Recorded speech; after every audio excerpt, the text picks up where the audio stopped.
Hello guys, welcome to this channel. If you enjoy this video, don't forget to hit that like button and drop a comment. It really helps me grow this channel and bring you more awesome recaps. Okay, without further ado, let's diving into the story. In a dark, stormy atmosphere, an intense clash between powerful forces took place. The undead king, surrounded by countless minions, was exuding dark energy, facing off against the radiant Knight of Light. The undead king acknowledged his opponent, calling the Knight of Light a worthy rival. The Knight of Light responded with conviction, stating that the undead king was indeed the nightmare of the continent, but assured that as long as the power of light was with them, they would not lose. Without wasting time, the knight charged forward, illuminating the battlefield with brilliant light, determined to defeat the enemy. While the battle between the undead king and the Knight of Light raged on, someone else seemed far less impressed. In a dimly lit room, a person sipped a beverage, observing the fight. He couldn't help but comment on how theatrical the whole scene seemed. Shrugging, he reminded himself that it was all just a play. He couldn't help but worry about how everything had reached this point, thinking to himself that it was all his doing. Well, let me take you back to the beginning of this story, long before these events unfolded. It was a bright day in a bustling city with tall buildings. Inside one of these buildings, a man stood at the door, facing a visitor from the Transmission Investigation Division of the Superpower Control Bureau. The visitor confirmed that the man was indeed Han Sung-hyun, and he advised him to report to the Bureau if he ever awakened to superpowers. After a brief interaction, the visitor left. Sung-hyun closed the door, reflecting on how this was the first conversation with an outsider in 6 months, which now meant he wouldn't have to open the front door again for another half year. He thought about how it had already been 2 years since he last stepped outside. He considered himself a recluse, bound to his home, acknowledging that some might call him weak-willed or pathetic, but he felt he was just a victim of this cruel world. The scene then shifted to Sung-hyun's dark and untidy room, where he was resting against a wall. He can hear the television, breaking news about a fire in a shopping area, believed to have been started by an awakened who committed a crime before being transported to another world. Sung-hyun sighed and thought about the awakened, those who gained mysterious superpowers. He recalled how people who awakened were forcibly transported to another world within 24 hours, where they needed to meet certain conditions to return to Earth. Very few, however, ever made it back. 2 years ago, Sung-hyun had lost his family and his leg due to one of these incidents involving an awakened. He had tried everything to walk normally again, but found it to be in vain. He often questioned why he even tried, feeling it was pathetic and pointless. He wondered if more courage could have changed things, if only he could step outside again. Suddenly, a voice announced, "A dimensional shift detected." Sung-hyun, who was shocked, saw a system message. "Awakening unique skill." Sung-hyun panicked, wondering if he was truly awakening like this. It was all too sudden. Alerts kept appearing before him, indicating the awakening of the unique skill called Avatar. A vibrant blue light surrounded him, showing the activation of the skill. The system then informed him that he had 24 hours remaining until he would be transported to another world. Overwhelmed by the abrupt turn of events, Sung-hyun felt fear and panic take over. Most of the people who came back to Earth needed a whole year, yet he knew that time in the other world was 10 times slower than on Earth, meaning he would need to survive for 10 years before returning. He doubted he could even survive a single day. Panicked, he tried his best to prepare for this absurd situation. The countdown continued, and after 23 hours, now only a few minutes left, and Sung-hyun found himself wearing outdoor gear and slowly walking toward the transportation circle. His anxiety built up, realizing he couldn't do this. He could barely walk to leave his room. He had no power, no skills, and felt completely useless. But then a thought struck him. His skill. Perhaps he could still make use of it. He activated the Avatar skill, and a duplicate of himself appeared. Sung-hyun was stunned to see his own replica. He suddenly experienced an odd connection to the Avatar, sharing sight with it, which made him dizzy. He struggled to control 2 visions separately, realizing it would be impossible for him to move at the same time. With 1 minute left until transport, Sung Hyun felt a wave of despair. Even with an avatar, he thought his power was useless. But then, an idea sparked in his mind. Maybe, just maybe, his avatar could go instead of him. Acting quickly, he controlled his avatar, sending it to the teleportation circle. He held his breath as the system began confirming the awakened for transport. When the transport initiated, Sung Hyun felt a surge of relief. It had worked. The avatar had been recognized as him, and it was transported to the other world. Sung Hyun was amazed and overwhelmed by a sense of accomplishment. The room filled with blue light, indicating that the process was successful. After the blinding light, he opened his eyes and found his avatar reappeared in a lush green forest, with Sung Hyun sharing its sight. He was momentarily bewildered, believing he had been transported himself, but soon realized he was just seeing through the eyes of his avatar. He became dizzy from the dual perspectives and quickly dismissed the avatar, collapsing on the floor in his room, feeling nauseous.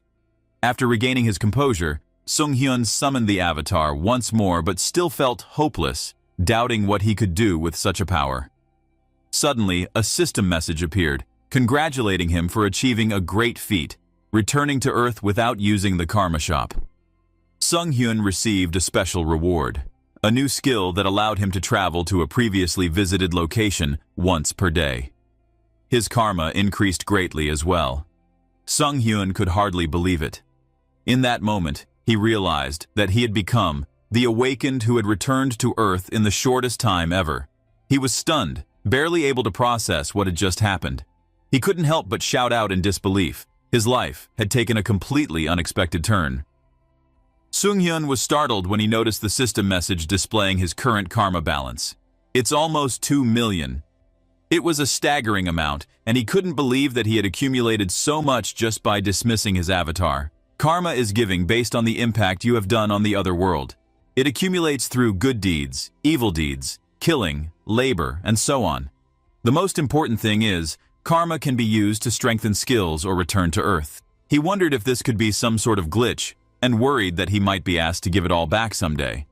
Despite the concern, he couldn't help but feel curious and decided to take a closer look at the karma shop.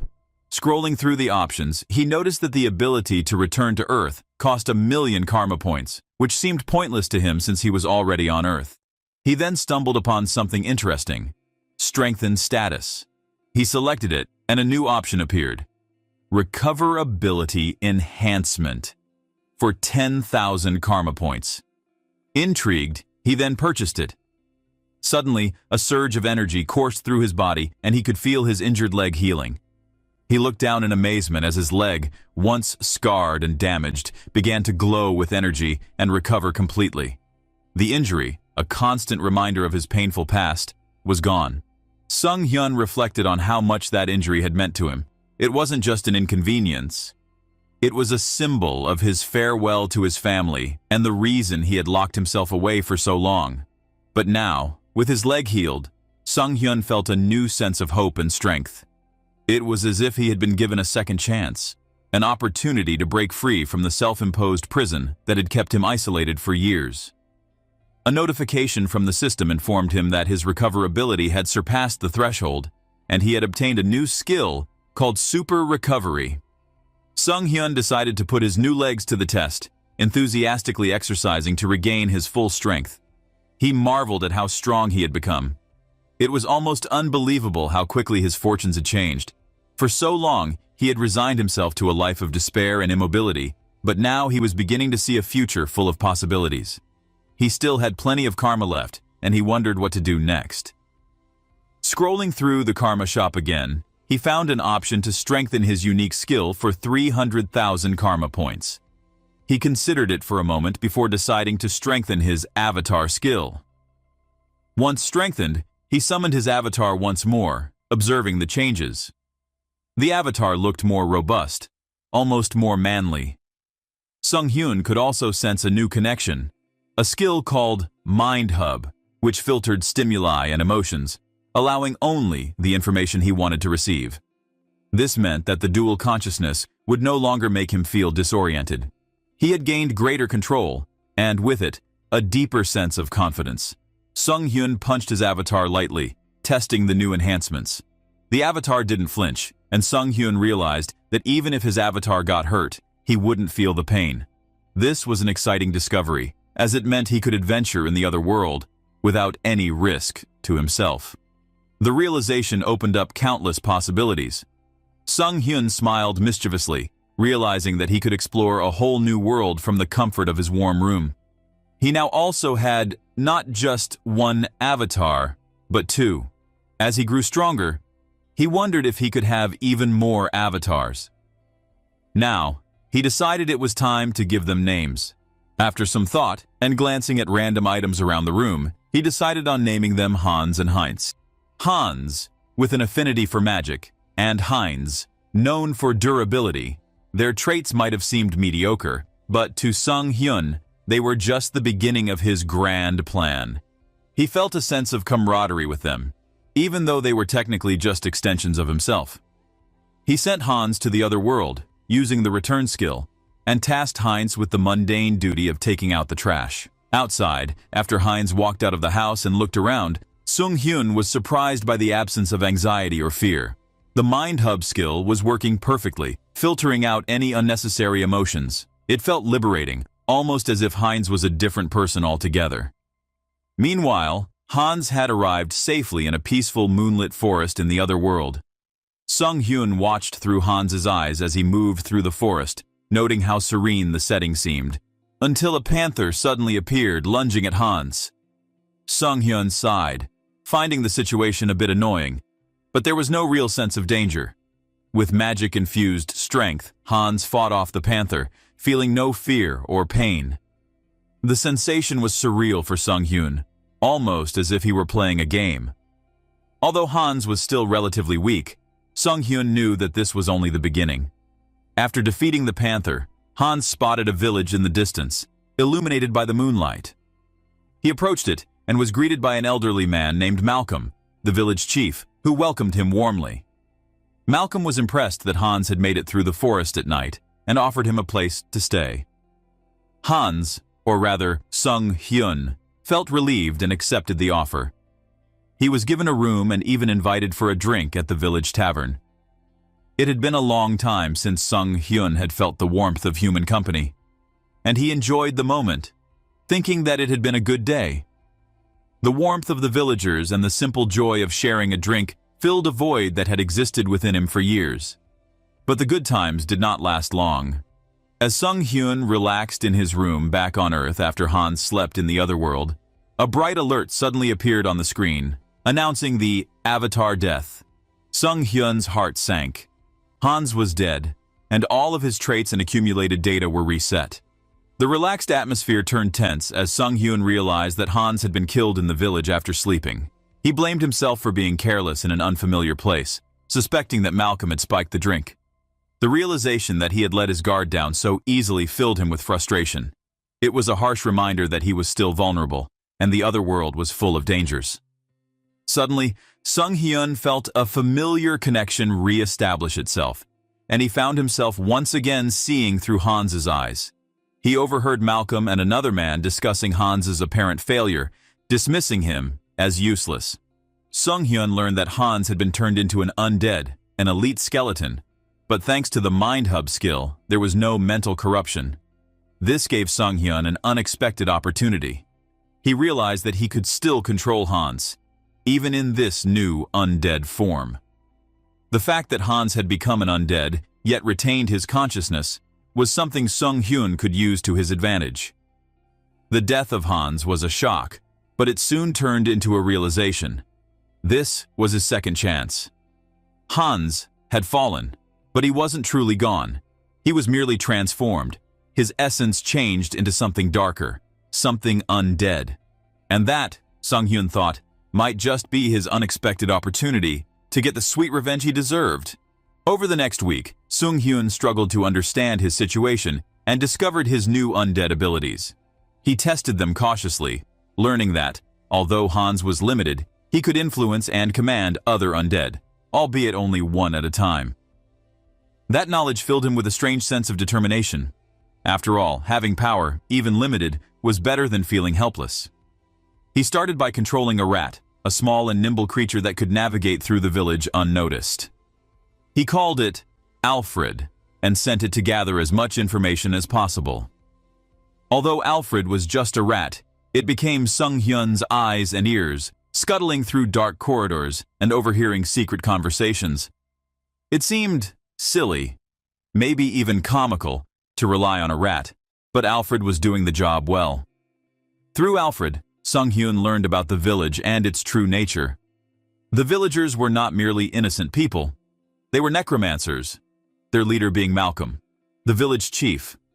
There is one room in this area that is guarded and emanating a strong dark aura. They worked on something they called the Immortal King's Fragment, an object of immense dark power. Sung Hyun knew that this piece of information could be crucial in his plan to strike back at them. For the first time, Sung Hyun felt like he had a direction. However, his espionage was cut short when Alfred was discovered and killed by Malcolm himself. The rat's demise was sudden. A flash of dark energy pierced its body, and Sung Hyun felt a pang of anger. It was irrational. Alfred was just a rat, but for Sung Hyun, it was his companion, and its death represented yet another unjust action by the necromancers. He swore that he would avenge Alfred, even if it sounded absurd to some. This was the moment Sung Hyun realized that he was not merely surviving anymore. He was fighting back. He had a purpose, to bring down the ones who had wronged him, and now, those who had wronged Alfred. Soon after, Sung Hyun set his plan into motion. He waited for the right moment, and when one of Malcolm's subordinates who had killed Alfred passed by, Sung Hyun made his move. When the man began to vent his anger after being blamed for letting an undead rat walk around, he hit one of the undead, but then the skeleton lunged at the man, biting down hard on his neck, sending him into a panic. The man struggled, only to find himself suddenly overwhelmed by other undead that Sung Hyun had managed to influence. Sung Hyun watched the man, terror-stricken and struggling, and he felt a surge of vindication. This wasn't just about his own pain anymore. This was for every victim who had suffered because of the necromancy power in this village. As he loomed over the frightened man, Sung Hyun knew this was just the beginning. The revenge of the victims begins now, he thought, determination solidifying in his mind. Sung Hyun's transformation from a powerless recluse to someone willing to fight back, to use the darkness itself against those who had hurt him, was well underway. And he knew there was no turning back. At the same time, a young man argued with the guards in front of the village, frustration clearly etched on his face. He insisted that his twin brother, Hans, was in the village, demanding to meet the chief. The guards, annoyed by his persistence, refused to allow him any further access. Just then, Malcolm, the village chief, approached, curious about the commotion. The young man introduced himself as Hans and repeated his claim, stating he could always sense where his brother was. Malcolm found this hard to believe. He was so shocked to see Hans with the same face as someone he had killed before. Meanwhile, back in the village, Sung Hyun had managed to enter unnoticed, thanks to Hans distracting Malcolm. Sung Hyun found himself inside a mysterious room that seemed to pulse with dark energy. There, he saw the Immortal King's Fragment, a crystal exuding an overwhelming power. Sung Hyun could feel the dark energy resonating, absorbed by the undead near the crystal. He wasn't particularly impressed with the place, calling it a warehouse for defective goods. Still, he wasn't in a position to be picky. He started to take the crystal. But somehow, he ended up absorbing the energy, and his form enveloped in a deep purple light. Outside, Hans continued arguing with Malcolm, trying to keep him distracted. Malcolm, however, suddenly sensed that something was wrong. He ordered the guards to kill Hans, realizing the fragment was being tampered with. The guards attacked, but their target suddenly disappeared, leaving them confused. Inside the fragment room, Sung Hyun was struggling, the atmosphere filled with swirling purple mist. Negative emotions, pain, and despair flooded into him without pause. Even though his mind hub filtered most of it, the intensity was overwhelming. He could barely stay sane under the pressure of the dark power. His body shook with anguish as he tried to withstand the influx of dark energy, his head pounding as if it was about to explode. The system announced that he had met the conditions for growth, and Sung Hyun's form began to change. He rose, transformed into a more powerful version of himself, now radiating with both blue and purple energy. He was no longer just an ordinary skeleton. He had become an entity of dark magic known as a demolich. With the new power coursing through him, a new skill, evil wisdom, had been acquired. The merging of the Immortal King's fragment had changed him, giving him an understanding of dark magic. Sung Hyun took note of his surroundings, the dark energy now a part of him. Outside the fragment room, Hu Yan waited, bored with his job to wait outside. Suddenly, he received a telepathic message from Malcolm, urging him to check on the fragment. Before Hu Yan could respond, skeletal hands emerged from the shadows, grabbing him. He struggled in disbelief as the undead hands gripped him, terror on his face. Sung Hyun couldn't help but taunt him, commenting on the lovely weather. Hu Yan was bewildered, unable to comprehend how Sung Hyun could still talk and have complete control while being an undead. Sung Hyun, now more confident and adept with his powers, learned quickly how to manipulate dark magic, watching as Hu Yan squirmed. It amused him. The once weak skeleton now wielded power that others feared. Sung Hyun tested his abilities further by using an explosion spell, shattering the door. He then commanded the undead to not leave a single person in the village alive, sending the creatures in a mad rush. However, their attack was suddenly interrupted by a bright explosion, forcing Sung Hyun to look up. There, standing before him, was Malcolm, fury burning in his eyes. Malcolm demanded answers, wanting to know how an elite skeleton had managed to fuse with the fragment. Sung Hyun calmly responded, reminding Malcolm of the past, how Malcolm's betrayal had cost him his life and his heart. Now, he was taking what was owed. Malcolm, unable to contain his rage, launched an attack. He poured his power into it, intending to rip Sung Hyun apart. But Sung Hyun, now enhanced by the fragment, remained composed. He mockingly criticized Malcolm's manner of always announcing his spell names, finding it irritating.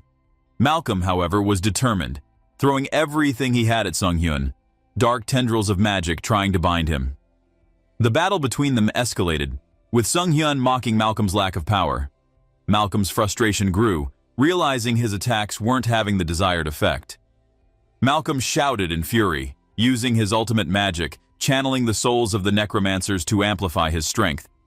The sky filled with swirling purple energy, and the cries of the necromancers echoed as their souls were drained. Sung Hyun observed, noting that Malcolm was using all the power available to him, desperate to win. Malcolm's ultimate magic sucked the life force from the people inside the village. Well, that man is surely crazy.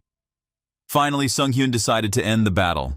He channeled his dark magic, launching an attack that pierced Malcolm's heart. This fight is too easy for him, especially since his opponent takes a long time to enchant the magic. Malcolm's eyes widened in disbelief as he stumbled, his strength fading. He collapsed, his body falling to the ground, dead. Sung Hyun stood tall, looking down at his defeated foe. He glanced upwards, speaking softly as if addressing Alfred, the rat who had been his companion. He had completed his revenge, and now, perhaps, Alfred could rest in peace. Elsewhere, inside a grand church, a hooded figure kneeled in front of a large statue, praying. She suddenly received a revelation, and her eyes widening in shock. She stood quickly, running to inform Bishop Martin of what she had seen. The bishop, visibly shaken by her words, called for an immediate meeting. The hooded figure, Saint Riesta, spoke with conviction. Signs of the Immortal King's revival had appeared in the West. She knew that the being that had once spread fear across the continent might be back. And she was determined that she would not let history repeat itself. Back to Sung Hyun. He stood under the night sky.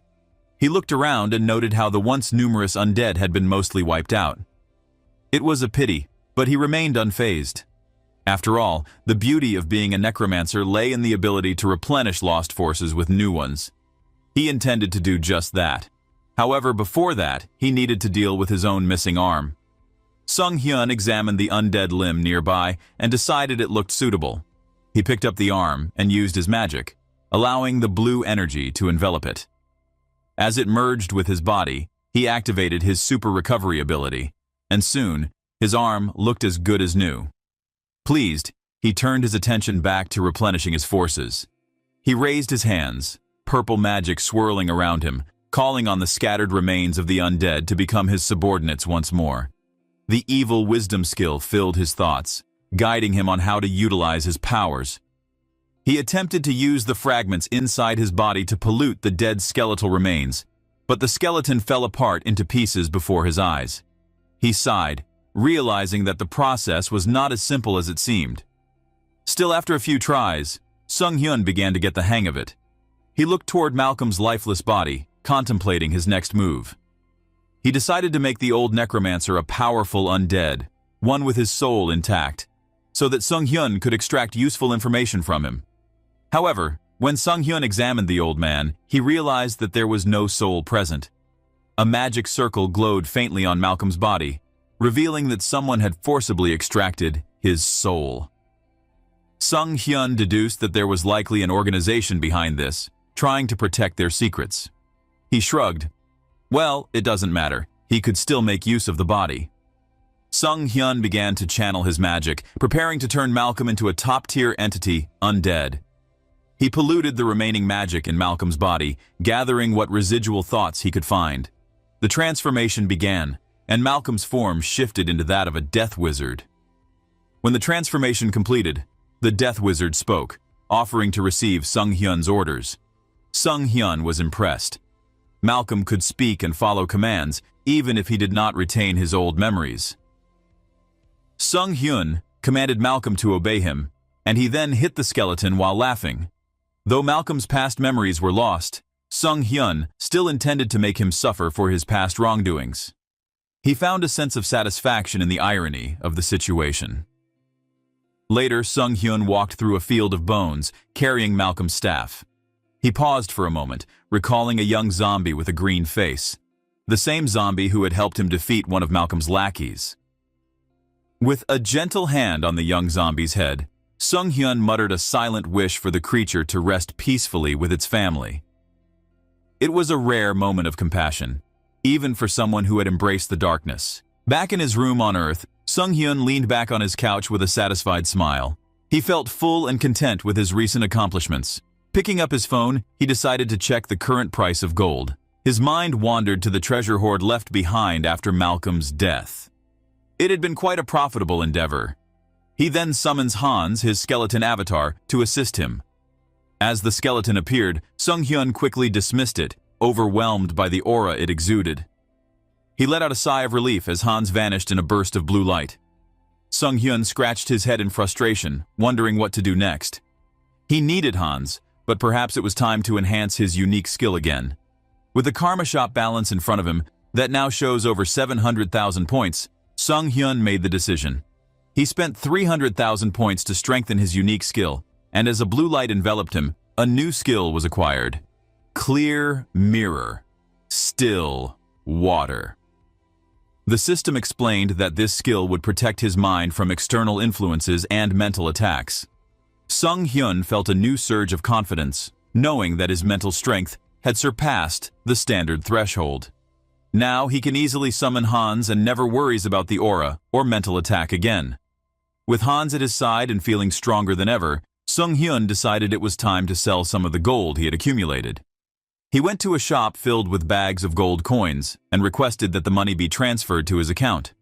The transaction went smoothly, and Sung-hyun left the shop, feeling secure in his preparations.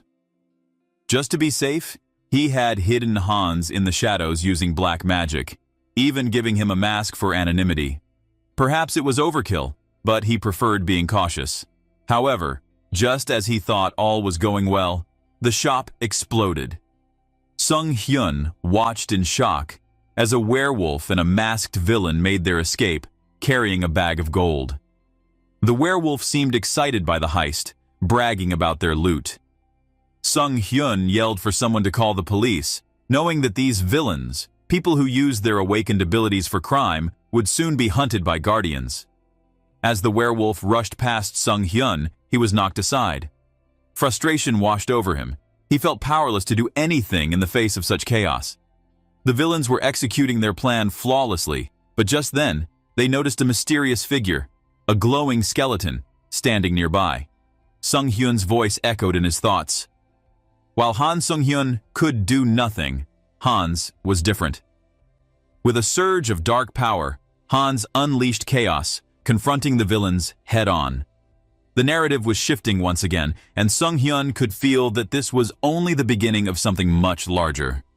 3 figures rushed through a dimly lit corridor, urgency etched across their faces. They were guardians, charged with protecting order and delivering justice.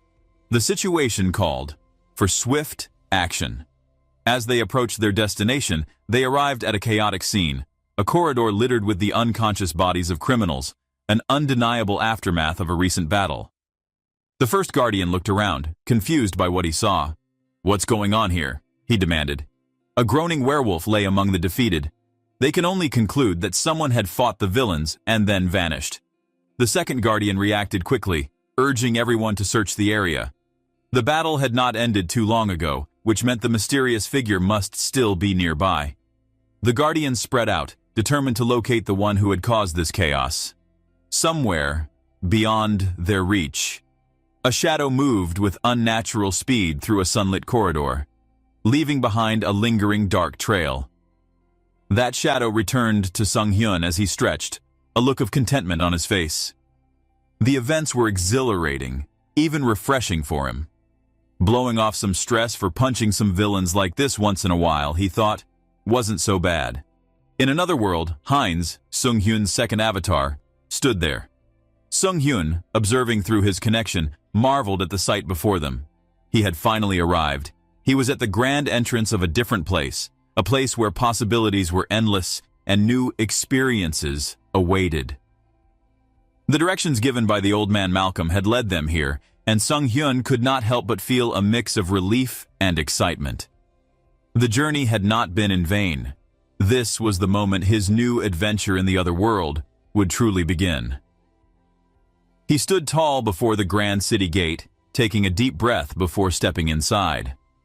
The city, despite its impressive architecture, seemed strangely empty. The streets were lined with houses and shops, yet not a soul was to be seen. Leaves rustled along the ground, swept by the wind, but the usual chatter of city life was absent. He noted the lack of checkpoints, the indifference towards newcomers. Heinz, who moved ahead, spotted a tense situation in a nearby alley, a young girl being confronted by a bald man. The bald man reminded the girl of her debt. His voice was stern as he demanded 2 silver coins within 3 days, threatening her if she could not meet the deadline. The girl pleaded for more time, her anxiety evident. Sung-hyun observed from a distance, mildly disinterested. The scene felt cliché, just another thug taking advantage of a helpless person.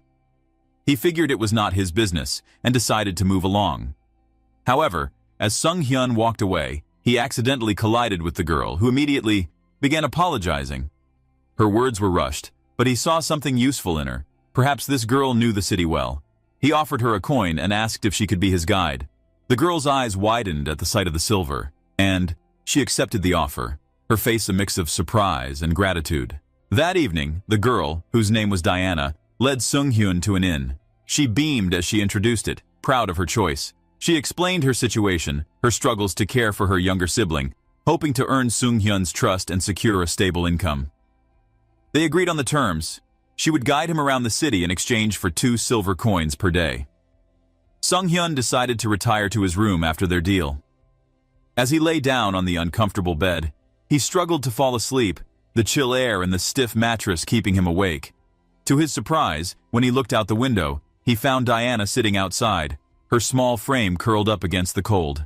He called out to her, asking why she was waiting so early in the morning. She explained she wanted to be on time for their meeting, though Sung-hyun suggested she should come around lunchtime instead. Diana was polite and eager, and even after being corrected, her smile remained. The next day, as they moved through the city, Sung-hyun noticed a peculiar symbol painted across various walls. He touched the strange mark, noting the texture. Diana told him it wasn't paint, it was blood. She can smell it. Sung-hyun looked at her curiously, surprised by her sharp sense of smell, almost considering it an ability. She explained that the symbol belonged to a group called Barkalak, a criminal organization that held power over this part of the city. Sung Hyun found himself intrigued but remained detached from whatever trouble the group might pose.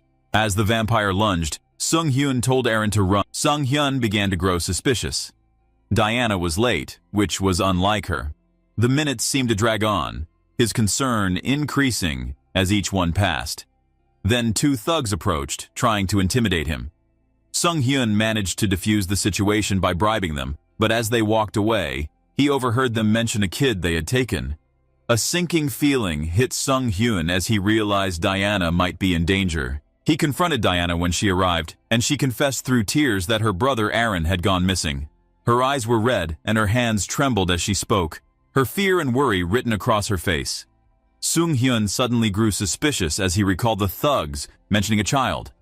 He immediately told Diana what he had overheard, and she panicked, realizing the gravity of the situation. Diana, with her voice trembling, explained what she knew. The truth about the city became clear. It was a blood farm for vampires. The Barkalak weren't just thugs. They were monsters who needed blood to sustain their existence. Somewhere in the place where Sung Hyun's avatar had killed Malcolm, a vampire stood, sensing the dark magic in the air.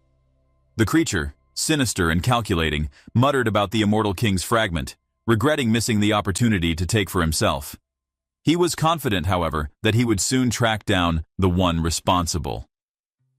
The scene returned to Diana, tears streaming down her face as she faced Sung Hyun. She tried to make sense of her fears, speaking of vampires, including the Varkalak, who controlled all the organizations in the city. Diana's voice was filled with despair, and she spoke of how they struggled each day to survive, always knowing that in the end, they would be consumed. She believed that there was no way out. Even if they escaped, they wouldn't survive. She sobbed, believing her brother and herself to be destined to be eaten by the monsters. Sung Hyun stepped forward, holding her face with both hands, urging her to get a grip. He asked urgently if she knew where they had taken her brother, and Diana, in disbelief, questioned if he was really offering to help. She thought it was impossible and far too dangerous, stabbing its eye until blood keeps pouring. But Sung Hyun smiled darkly, reassuring her that he was more than capable of giving those bastards what they deserved. Determination filled his eyes as he declared the beginning of the mission to help Diana and her little brother.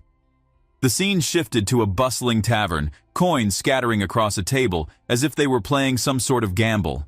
The thug we saw earlier sat around the table, and the scent of alcohol filled the air. The bald thug declared he was all in, causing the others to look at him suspiciously. They questioned how a debtor like him managed to get that kind of money. Laughing, the bald thug bragged about squeezing it out of some dumb outsider earlier that day. Suddenly, the door to the tavern opened, and Sung Hyun stepped inside, his eyes scanning the room. One of the thugs recognized him, calling out to his friends. They mocked Sung Hyun, assuming he was back to make another donation. Sung Hyun's face twisted in disgust as he confronted them. He told them that he knew exactly what kind of scum they were, the type who preyed on other people's families for their own greed. With swift precision, Sung Hyun struck the first thug, taking him down with ease. He counted aloud, 1 down, 2 to go. Panic spread among the remaining gamblers. The bald thug shouted, demanding to know who Sung Hyun was, calling for his death. But Sung Hyun charged with unwavering confidence, boasting about his toughness and rapid recovery skills. The tavern erupted into chaos as Sung Hyun fought the gamblers, moving with fluid precision, dodging punches, and retaliating with powerful blows. One thug tried to stab him with a knife, but the blade did not penetrate. Sung Hyun smirked, explaining that it was thanks to his Korean-made anti-kickbox suit. He took the second thug down, counting 2, and turned to face the bald one. The thug charged at him with a roar, but Sung Hyun's blue energy flared, forming a magical barrier. The bald thug was stunned, questioning how Sung Hyun had managed to get his hands on magical artifacts.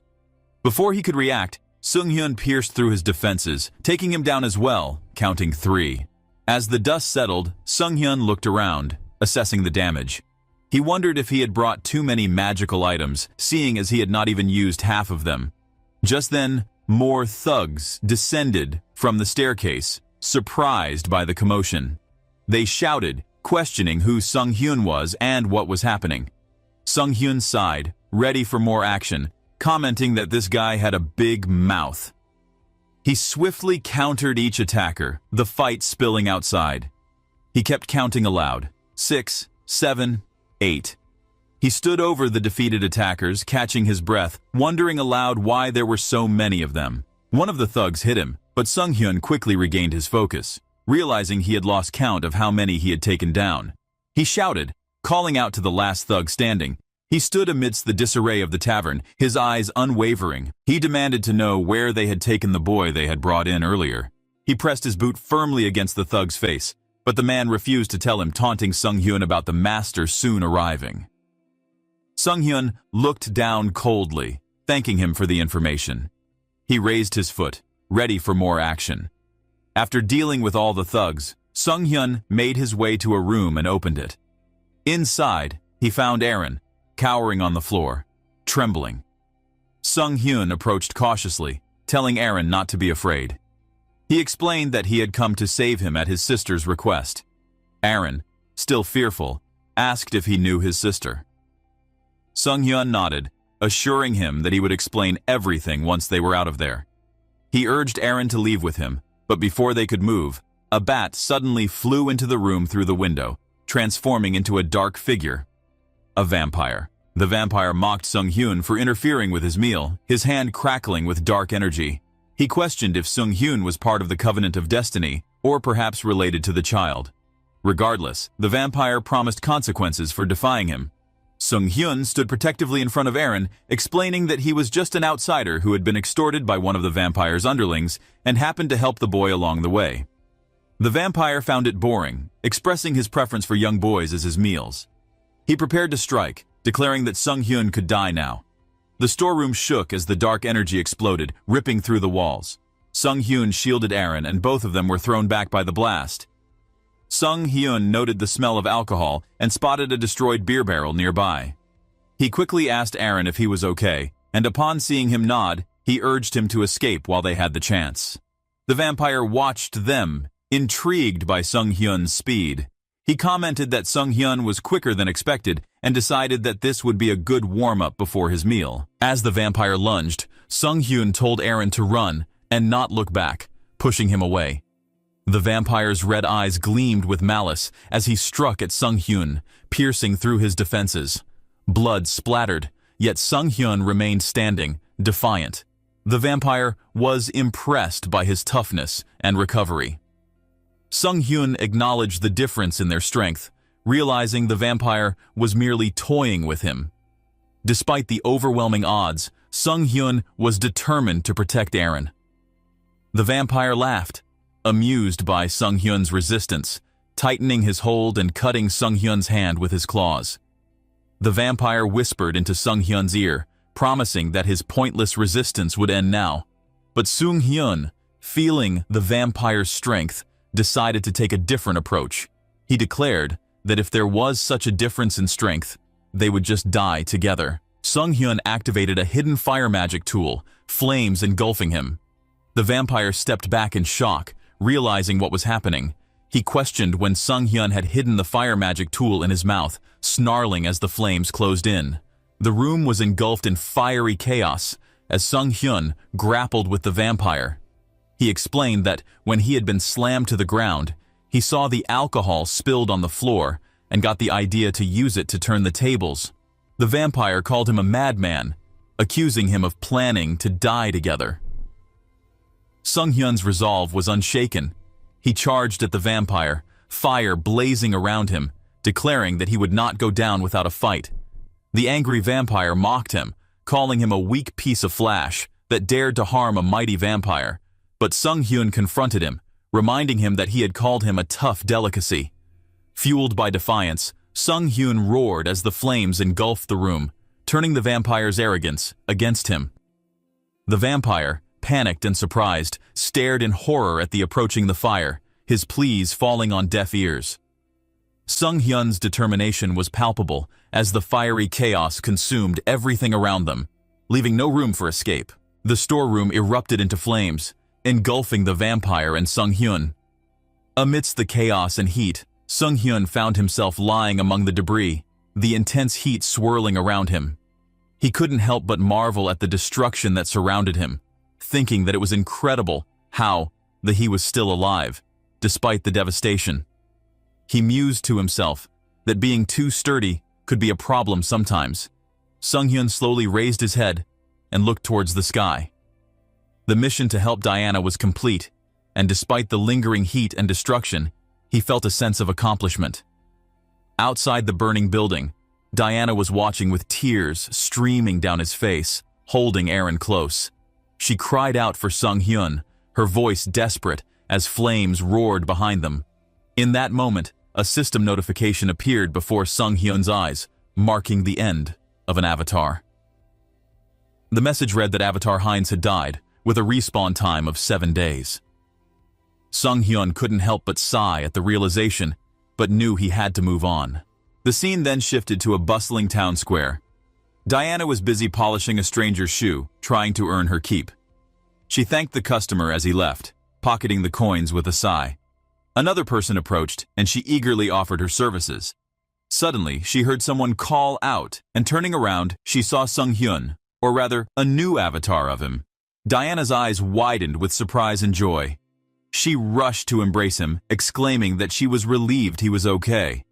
Sung-hyun reassured her, though internally he knew that this new avatar, Heinz 2, was different from the original Heinz. He had decided to use a new avatar, creating one with an acceleration trait. It was his third avatar, and he wondered if Diana would even notice it was a different entity. But Diana seemed convinced that it was the same Heinz, remarking how he smelled just like before. She warned Sung-hyun that he should not come back here, as the vampires were likely searching for him after what had happened. But Sung-hyun brushed it off confidently, believing that he had things under control. With the power of his original avatar, Immortal King Hans, at his disposal, vampires were the least of his worries. That evening, Sung-hyun sat inside the inn, checking his status. The cooldown for the isekai transfer was still 10 days away, much longer than he had hoped. He smiled faintly, accepting that things would take time. Just then, a menacing presence appeared behind him. A vampire had managed to find him. The vampire grabbed Sung-hyun by the neck, demanding answers, its glowing red eyes filled with rage. The vampire accused him, sensing traces from the fragment that led to this very place, and questioned why an outsider was staying in the territory of a vampire. Sung-hyun struggled, unable to move as the vampire's grip tightened.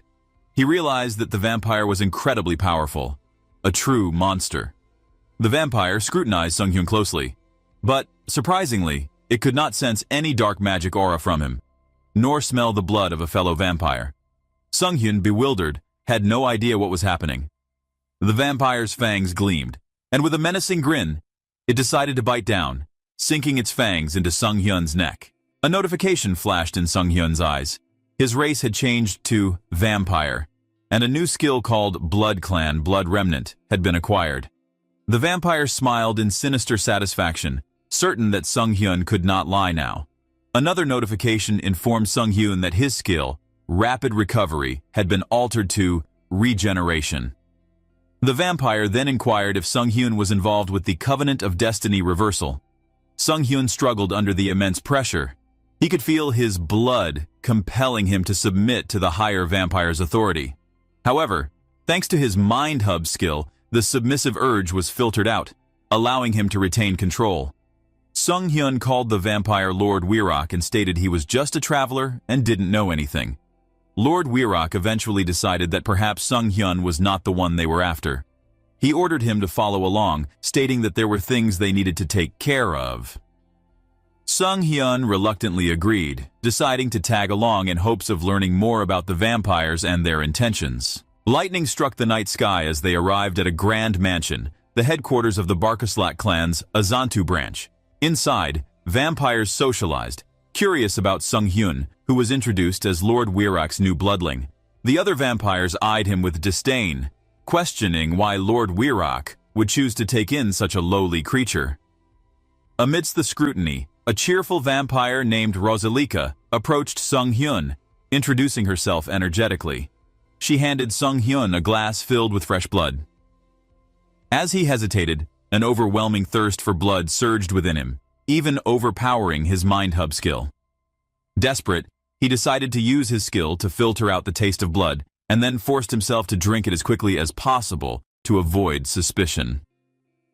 Rosalika then explained the vampire hierarchy, likening bloodlings to knights, purebloods like Lord Wirak to nobles, and true bloods to royalty. She also mentioned the sacred bloods, the progenitors, whom all vampires must obey. Sung Hyun listened intently, piecing together the information. Suddenly, Lord Wirak addressed everyone, calling for complete vigilance. He stood at the center of the room and announced that all vampires must conduct a thorough search throughout the city to locate the missing fragment from the Dark Mage. That's when Sung Hyun realized that Malcolm was a person from Covenant of Destiny Reversal, and Hans was the person they are searching for. The Lord's voice echoed across the Grand Hall, instructing them to remain alert and carefully investigate their designated areas. Lord Wirak emphasized that failure was not an option, as the fragment was a crucial part of their plan. After the announcement, outside the mansion, Sung Hyun walked alongside Rosalika. She complained about the sunlight, mentioning that even pureblood Lady Purita was out searching for the fragment, so they couldn't slack off. Rosalika let slip that they had their own fragment of the Undying King, which they planned to fuse with the one that had vanished. This news shocked Sung Hyun, so the vampire clan also have one of the 3 fragments. His mind raced. This was a stroke of luck. If there was only one pureblood guarding the fragment, he might be able to seize it. When he asks Rosalika if she knows where the fragment is located, she only laughs because bloodlings like them wouldn't know that big of a secret location. Back at the inn, Diana suddenly told Sung Hyun that she might know where the fragment was located. Sung Hyun was stunned. He could hardly believe his ears. How could Diana know where the fragment was? Sung Hyun's eyes widened as Diana made her bold statement. He asked her, clearly surprised, if she really thought she knew the location of the Undying King's fragment. Diana nodded cautiously, though she expressed uncertainty, mentioning that it was a memory from quite some time ago. She began recounting a memory of her past. She explained that about a year ago, she had taken up a job cleaning tombs. She remembered how every Friday, members of the Barkalak organization would visit one of the stone chambers in the tomb. The atmosphere grew tense as Diana revealed that each time they did, there was an incredibly horrible and evil smell emanating from within the chamber. It was enough to leave a lasting impression. Sung Hyun listened with growing interest, his curiosity piqued. He told Diana that this was definitely something worth investigating. Aaron, overhearing, suddenly recalled the warnings Diana had always given him. He exclaimed that this was the reason his sister had always told him never to go near the tomb. Sung Hyun thanked them both, assuring them that he would go investigate alone, instructing them to stay hidden for their own safety. Diana seemed hesitant as she reached out, touching Sung Hyun's cloaked arm. She nervously mentioned that his smell seemed a bit different than usual. Her sharp senses couldn't be fooled. Sung Hyun admitted that her keen nose had caught on to his recent transformation. He showed her his newly acquired fangs, a clear sign of what he had become. Diana gasped, visibly worried. Despite her fear, she offered to help, saying that if Sung Hyun ever needed it, he could drink a little of her blood, but only a little. Sung Hyun, taken aback, scolded her for saying such reckless things, brushing her offer aside and urging her instead to focus on helping him locate the chamber. The scene shifted to a dark cemetery under the dim moonlight. The silence was abruptly broken by a scream echoing through the tomb. Inside the dimly lit chamber, a man stood, trembling in fear. A vampire loomed over the person, scolding them with impatience, urging them to stand straight. The vampire sneered, offering the terrified individual a cruel bargain. If they could land even a single hit on him with their trembling sword, he would let them go unharmed. The person's fear was palpable, the sword shaking in his grasp. He could not bring themselves to strike, and the vampire quickly grew tired of the spectacle. Blood-like vines suddenly emerged, wrapping around the person, pulling them with a harsh force as he struggled in vain. The vampire watched without pity as the person's blood was drained completely, leaving their lifeless body limp. The vampire sighed, annoyed by how disgustingly boring the encounter had been, ordering his subordinate to dispose of the trash and find a more worthwhile sacrifice next time. As the subordinate began to drag the body away, something unexpected happened. Skeletal appeared at the entrance to the chamber, causing a commotion. The subordinate froze, shouting out in surprise. Lord Tiapol, the vampire overseeing the chamber, demanded answers. He was furious. questioning how filthy undead creatures had managed to enter this sacred place. He commanded his servants to clean up the mess, but it was clear that these skeletal intruders were different from ordinary undead. Standing among the skeletal figures was Hans, Sung-hyun's avatar. Blue flames flickered in his skeletal hands as Lord Tiapol attempted to gauge who had sent them. He asked if the intruder was a necromancer from the Covenant of Reversal. Hans responded in a cold, detached manner, raising his hand as the blue flames grew in intensity, illuminating the chamber. He showed no interest in answering questions, instead preparing for a fight. Lord Tiapol growled, vowing to leave only Hans' head behind as he lunged at the skeletal warriors with blood-infused power. But Hans seemed unfazed. He smirked menacingly, challenging Lord Tiapol to try and do just that. As Lord Tiapol moved to strike, skeletal hands shot out, holding him in place, the vampire realizing too late that the spells of this necromancer were far faster than he had anticipated. Suddenly, reinforcements arrived. Another vampire rushed into the chamber, kicking aside the skeletal warriors. It was Sung-hyun's vampire avatar, Heinz II. Lord Tiapol looked relieved as he recognized his ally, asking if he had reported the attack to Lord Wirok. The Sung-hyun confirmed, explaining that Wirok's followers were already making their way inside, and that he had entered ahead to assist. The tension heightened as the battle continued, Lord Tiapol instructing Sung-hyun's to focus on stalling until proper backup arrived. But the moment Lord Tiapol looked away, Sung-hyun struck, sinking his fangs into Lord Tiapol's neck. The vampire lord gasped, confusion clouding his face, as he realized the betrayal. Dark energy crackled around his hands as he tried to free himself, but it was too late. Hans already blocked his movement. He accused Sung-hyun of colluding with the Demilich, he stating how draining another vampire's blood could corrupt one's mind. But his words were cut short as Sung-hyun drained all of his blood, killing him with ease. Sung-hyun stood over Lord Tiapol's limp body, scoffing at the mention of mental corruption. That no longer worked on him. He can easily block the mental corruption using Mind Hub. His eyes then glowed red as blood magic swirled around him, revealing his sinister transformation. The power of the vampire lord coursed through him, and a notification from the system announced the acquisition of the skill. Sung-hyun relished the feeling of new power, his hand glowing with blood energy. He glanced at the remains of the chamber, realizing that with his new ability, he might even be able to break through the blood barrier and take out the treasure here. But there wasn't enough time for such an endeavor. He would have to settle for something more direct. With a powerful strike, Sung-hyun caused a devastating explosion, the rubble shifting as the force unveiled something hidden beneath. There, pulsing with a dark energy, was the second fragment of the immortal king. Hans' eyes locked on it as he reached out, feeling the intense energy radiating from the relic. As his fingers touched the fragment, a sudden burst of energy exploded, the force overwhelming his senses. He struggled with the power, even as his mind hub filtered out the negative thoughts. But the fragment's energy was almost too much. He decided the right thing to do now is focusing all his avatar mental energy into Hans. Meanwhile, outside the chamber, Lord Wirok and his followers had arrived. He looked towards the smoke rising from the tomb, realizing he might be too late. The courtyard had descended into chaos, vampires aiming arrows of blood at the source of the power that floating with such incredible dark mana. Sung-hyun absorbed the blows, his aura becoming more menacing with each attack. The scene shifted, revealing Sung-hyun's true form amidst the chaos, his limbs glowing with skeletal energy as darkness enveloped him.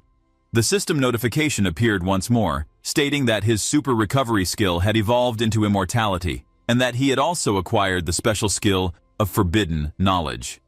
Sung-hyun had now become an arch-lich, an entity of unparalleled dark energy, ready to take on whatever came next. The stage had been set, and Sung-hyun was prepared to face all foes, his transformation marking the beginning of a new era in his journey. Near the battlefield, two figures rode on horseback in the forest path. They noticed something strange ahead, a feint of smoke in the air. Outside the backyard city where Sung-hyun had fought, the sky above swirled with ominous dark energy. The first knight's eyes widened as he gasped.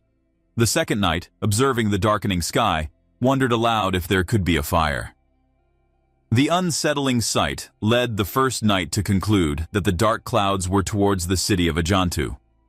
Without hesitation, the knight decided that they must return to the cathedral immediately to report the strange phenomenon to the saint. There was urgency in his voice. This wasn't just a natural event, it was something far more sinister. The knight echoed his concern, believing it to be a sign of the immortal king's resurrection. Back in the city, Lord Wirok observed the aftermath of the Han's transformation, his eyes widening in amazement. He noted that the lich had become nearly 5, no, perhaps even 10 times stronger. Emerging from the shadows, Hans, now an arch-lich, was enveloped in a deep violet aura. The system issued a special note, indicating that by using the second fragment of the immortal king, Hans's rank had increased significantly, and his dark magic had explosively grown. Now, Hans would continuously resurrect unless his source was destroyed. The system announces that through evil wisdom and forbidden knowledge, Hans gains an unconditional understanding of dark magic, and receives all secrets and knowledge. He then summoned his staff, darkness swirling around him as he prepared a spell. The spell was activated, and suddenly, the area was covered in thick black smoke. Lord Wirok, still cautious, wondered aloud if the smoke around Hans was merely an illusion. The sudden dark magic was hard to decipher. One of the vampires called out to Lord Wirok, suggesting they retreat and regroup. But before they could take action, a shadowy figure lunged towards them, catching them off guard. The vampire cried out in pain, and Lord Wirok was taken aback, coughing as a dark energy pierced his chest. He struggled to maintain his composure but found himself face to face with an imposing opponent, Hans, the Arch-Lich. Hans looked at Lord Wirok with a mocking grin. He acknowledged Wirok's strength, noting that he was certainly stronger than other purebloods. However, in Hans's eyes, Wirok was nothing more than a blood bag. Enraged, Lord Wirok demanded answers, wanting to know how Hans could have absorbed the fragment's spiritual energy alone. Hans merely smirked, revealing a secret as he answered, because he hadn't done it alone. Sung Hyun, hidden in the shadows, moved quickly, baring his own fangs and sinking them into Lord Wirok's neck. The blood power surged within him as he drained the vampire's life force, feeling his aura grow even stronger. The system informed him that he had met the conditions for growth. Sung Hyun felt his own transformation as he became a pure-blood vampire. He looked at his hands, acknowledging his newfound strength. His confidence grew with the realization that he could grow faster by consuming his own kind. With a determined expression, he vowed to devour every vampire that crossed his path. Meanwhile, in a different part of the forest, a group of vampires led by Rosalika and Lady Parita sensed the disturbance. Rosalika gasped, her voice trembling as she called out to Lady Parita, unsure of their next move. Lady Parita, however, remained composed. She noted that if Lord Wirok had been defeated, their enemy must be formidable. The magical power left in the remains was enough to make her wary. She instructed the group to retreat. With the sun rising soon, they needed to quickly return to headquarters and request support. The urgency of their decision was evident. The power they faced was not to be underestimated. In the city streets, a thug ran, breathless and anxious. He cursed the vampires for their arrogance, frustrated that they had fallen so easily. Suddenly, he felt a skeletal hand on his shoulder. The thug's scream echoed through the empty streets as Hans dealt with the remnants in the city. Meanwhile, Heinz had already left with Diana and her younger brother Aaron, hiring a small merchant group for their journey. Later, at a serene campsite, Heinz, cloaked in shadows, prepared food over a fire. He carefully seasoned the meat, adding plenty of pepper. Diana and Aaron watched excitedly, their eyes wide with anticipation. When Sung Hyun finally declared the special steak ready, Diana took a bite and exclaimed in delight at how delicious it was. Sung Hyun nodded warmly, pleased with their reaction. He encouraged them to eat plenty. They spoke briefly of their destination, an uncle's shop in eastern Rapalasi. Diana expressed uncertainty, worried that their uncle might not welcome them. Sung Hyun reassured them with a playful smile, suggesting that if things went poorly, he could always bribe the uncle with child support money. Deep down, though, he felt a twinge of sadness. He had grown quite attached to the children, and it saddened him to think of parting ways. He reflected quietly, wondering how many years it had been since he had felt emotions like this. He had changed a lot since coming to this world. The siblings, noticing his quiet demeanor, asked if he was okay, worried that he might be low on blood. Sung-hyun shifted slightly, offering them a reassuring smile as he told them he was full. He thought to himself that he had certainly gorged on all vampires left in the village. Back in the city, Hans was busy turning the vampire corpses into undead, ordering them to wait in subspace. Sung-hyun admired the subspace skill, marveling at its convenience. It seemed endless, and combining his forbidden knowledge and evil wisdom traits provided a perfect synergy. He pondered whether he might even be able to open subspace on Earth someday. Just then, a powerful attack startled him. From above, a vampire unleashed a blood skill. Sung-hyun recoiled from the fierce magic, taken aback by the unexpected power. In the ensuing standoff, Hans faced a group of robed vampires, one of whom questioned if Hans was from the Covenant of Heaven's Reversal. Hans decided to play along, declaring himself as part of the Covenant. The pure-blood vampire, Ovor, accused him of lying, stating that the Covenant's hideout had already been attacked and destroyed. Ovor drew a large scythe, vowing to kill Hans. The battle that followed was intense. Ovor's attacks were swift and precise, and Hans struggled to dodge them. The protective barrier set up by the vampires prevented his escape, and Hans knew he needed more time to adjust to his newfound power. Ovor taunted him, threatening to crush his skull and extract the fragment within. Hans, however, was determined. He declared confidently that he would return to fight again, making a dramatic exit as he activated Summon Release. Blue energy engulfed Hans, allowing him to vanish through the barrier, leaving the vampires bewildered. The vampires reeled in confusion. How can someone escape the strongest vampire barrier? But suddenly, a new threat emerged.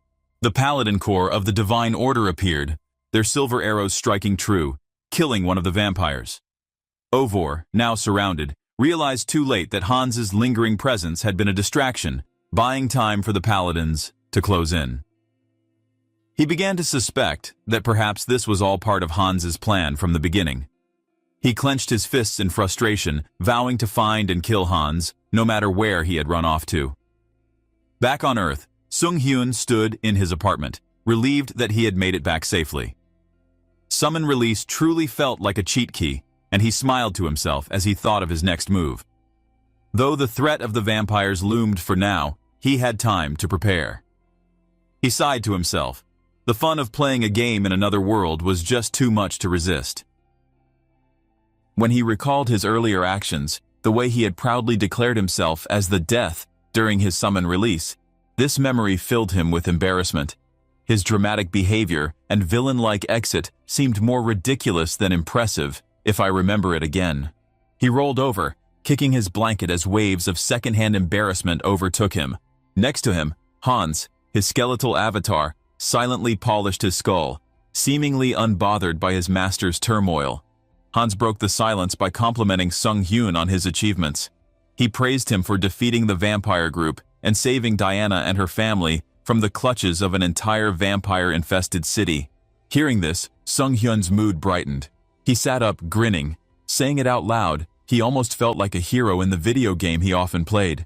Feeling better, he stood and decided to open the karma shop. He felt certain that the events he had set into motion would give him plenty of karma. As the system activated, Sung-hyun's eyes widened. His current balance was an astounding 700,000 karma points. He could hardly believe it, considering how he had spent all his karma previously to enhance his skills.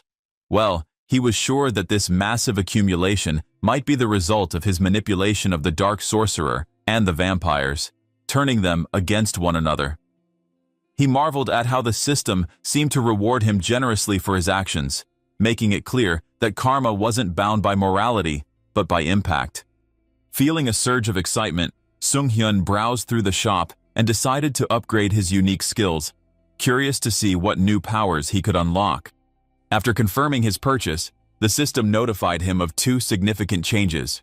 Firstly, his summoning limit had increased, allowing him to deploy more avatars simultaneously. Secondly, he had acquired a new skill called Persona. Sung-hyun delved into the skill's description. Persona allowed him to channel his emotions into his avatars, using them as vessels to store and wield his feelings. He clenched his fists, realizing the depth of this ability. The system seemed to understand his current state of being, granting him a skill tailored to his needs.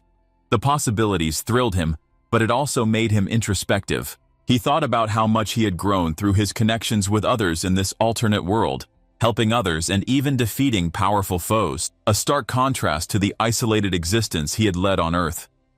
Reflecting on his journey, Sung-hyun acknowledged that he had always treated his experiences in this world as a game, which made the dangers and challenges easier to face. Yet, in reality, he still just locked himself in his room, bound by trauma that haunted him.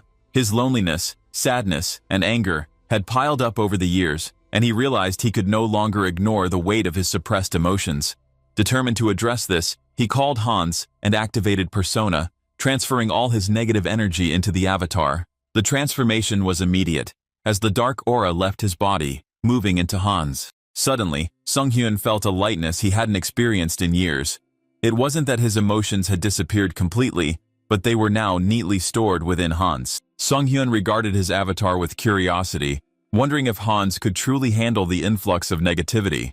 But Hans assured him that pain and despair were merely companions of existence, and that they posed no burden inside him.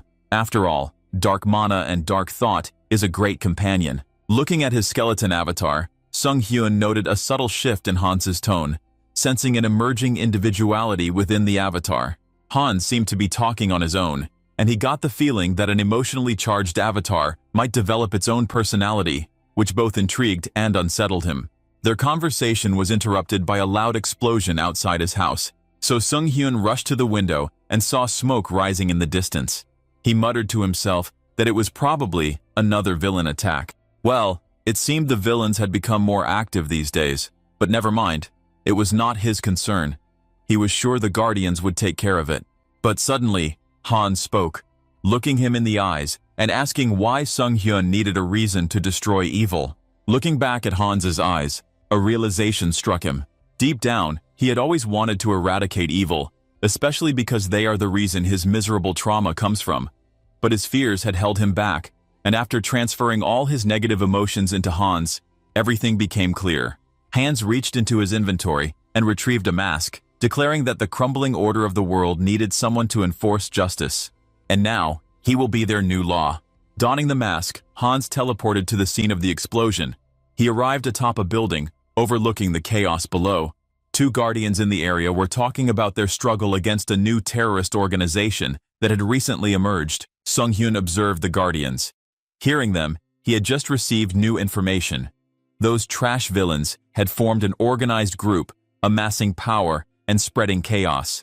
So now, he decided it was time to act. Summoning dark magic, he released two floating eyes imbued with his mana, instructing them to become his spies in the shadows. These eyes would seek out sinners and uncover their hiding places.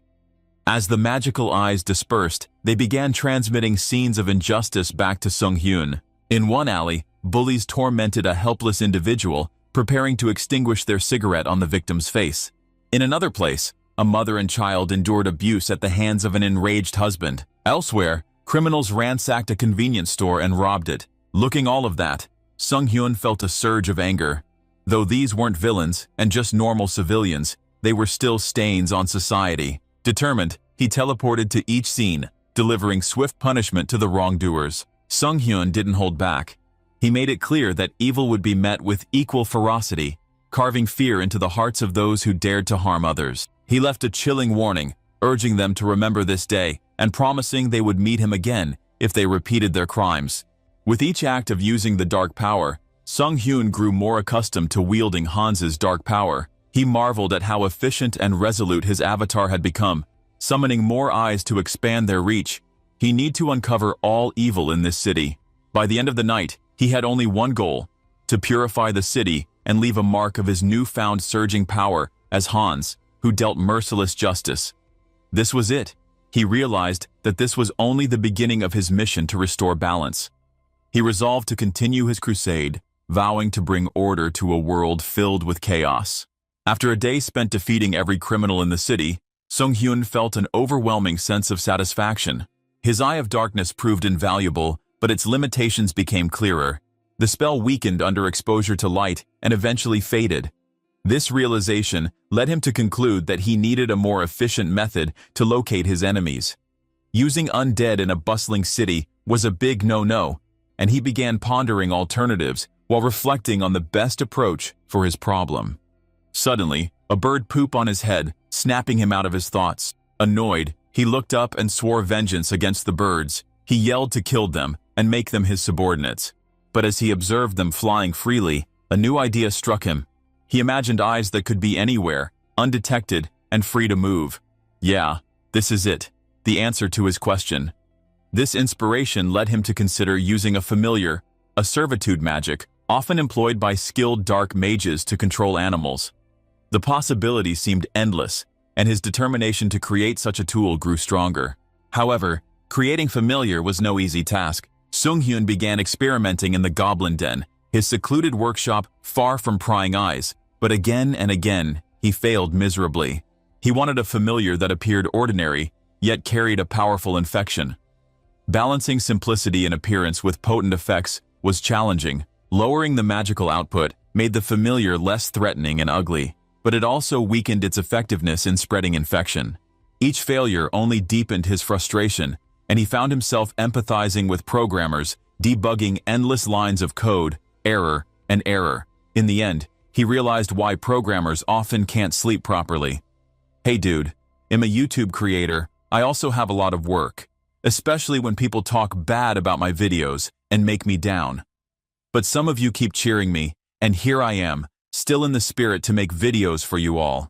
Back to the story. After weeks of relentless effort, his experiments continued to fail. Cats grew monstrous with numerous eyes, and other creations turned feral and uncontrollable, wreaking havoc on his makeshift laboratory. On his final attempt, Sung-hyun infused a bird with dark energy, and to his surprise, it retained its natural appearance. The bird flew as though nothing had changed, and he hoped it could also spread the black magic infection. When the bird approached a flock, the dark magic succeeded, spreading among the others seamlessly, creating a new army of familiars for him. Sung-hyun's experiment had finally worked, and these infected birds would now serve as his eyes and ears, silently surveilling the area. He then commanded them to search for his enemies, scattering into the skies. Not far from there was a knight and a priest. The priest, sensing traces of Hans's energy, grew excited, believing they were close to finding their target. The knight, Tuscan, approached with resolve, vowing to capture Hans and extract every secret he held. He declared that the vampire was not allied with the Undying King's descendant and demanded to know the reason for their conflict. The bishop agreed that they still needed more clues, but they had to find the enemy as soon as possible, because, while they delayed, he was certain the enemy continued to grow in power. Suddenly, his pendant began to glow and shake. Clutching it tightly, he started speaking, revealing that the necklace was a communication device. On the other side, the saint reported she received a revelation from their god. She declared that the Undying King's aura had been detected in a cave to the northwest. With renewed resolve, the bishop thanked her and stated that they would certainly live up to the saint's expectations. Meanwhile, Sung-hyun, seated in his cave, monitored his familiar's movements with growing unease. He noticed something strange while he ordered them to monitor the area from the monster. His familiar appeared to be fleeing instead of gathering information. The erratic behavior puzzled him until a chilling realization dawned. It wasn't monsters that had caused his familiar fear, but humans. His suspicions were confirmed when he saw a group of knights heading straight for his location. Panic set in as he realized he was being ambushed. But how? He could not fathom how they had tracked him so precisely, especially a big group like them, capable of concealing their presence so effectively. This situation is so dangerous. Suddenly, Tuscan entered the cave and shouted for Hans, declaring that no evil could escape the gaze of their god. His voice echoed through the cavern, a palpable threat. He unsheathed his holy sword, radiating divine power, and demanded Sung-hyun to surrender. Recognizing the danger posed by holy power, the antithesis of his dark magic, Sung-hyun raised his hands in feigned surrender. He then questioned how the Holy Order had found his hideout, but Tuscan's anger only grew. Without waiting for answers, Tuscan attacked with unrelenting force. With disgust on his face, he stated that he never gave Sung-hyun permission to speak. Sung-hyun, realizing there was no escape, retaliated with dark magic, tried to attack him. The clash between their powers illuminated the cavern in bursts of light and shadow. However, Tuscan countered with holy energy, nullifying Sung Hyun's attack with ease. Without warning, he stabs his sword into Sung Hyun's chest. Sung Hyun tried to attack again, but he realized that for some time now, something sinister had been interfering with his magic. The blow sent Sung Hyun hurtling out of the cave, where many priests awaited him. They began chanting a hymn, their sacred song reverberating through the air, infused with holy power. Hearing that song, Sung Hyun felt immense pain coursing through his body, further weakening his powers. Seeing his enemy falter, Tuscan ordered the priests to continue their chanting as he raised his holy sword again, striking our boy from behind. With no other options, Sung Hyun struggled to summon his remaining strength. The divine energy surrounding him felt suffocating, pressing down with unbearable weight.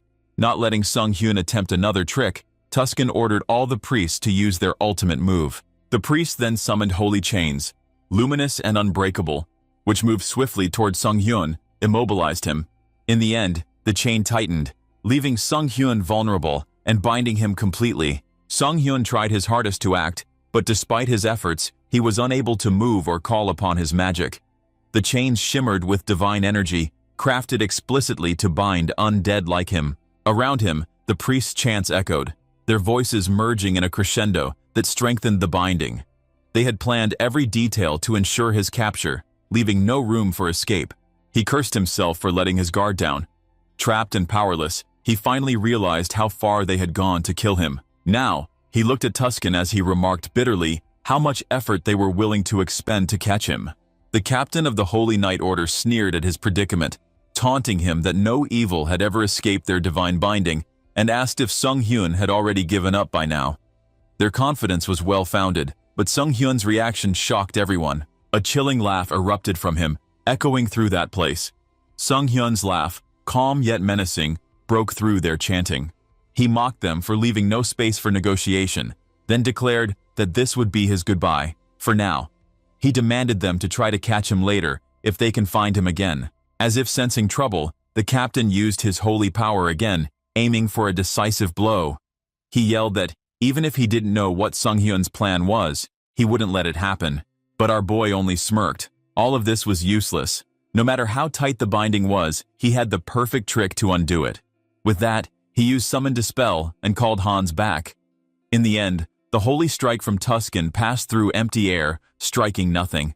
The last thing they heard was Sung Hyun's laughter echoing through the air before he vanished, escaping right under their noses. Tuscan eyes widened in disbelief. Realizing their target had slipped away, the captain's disbelief turned to frustration.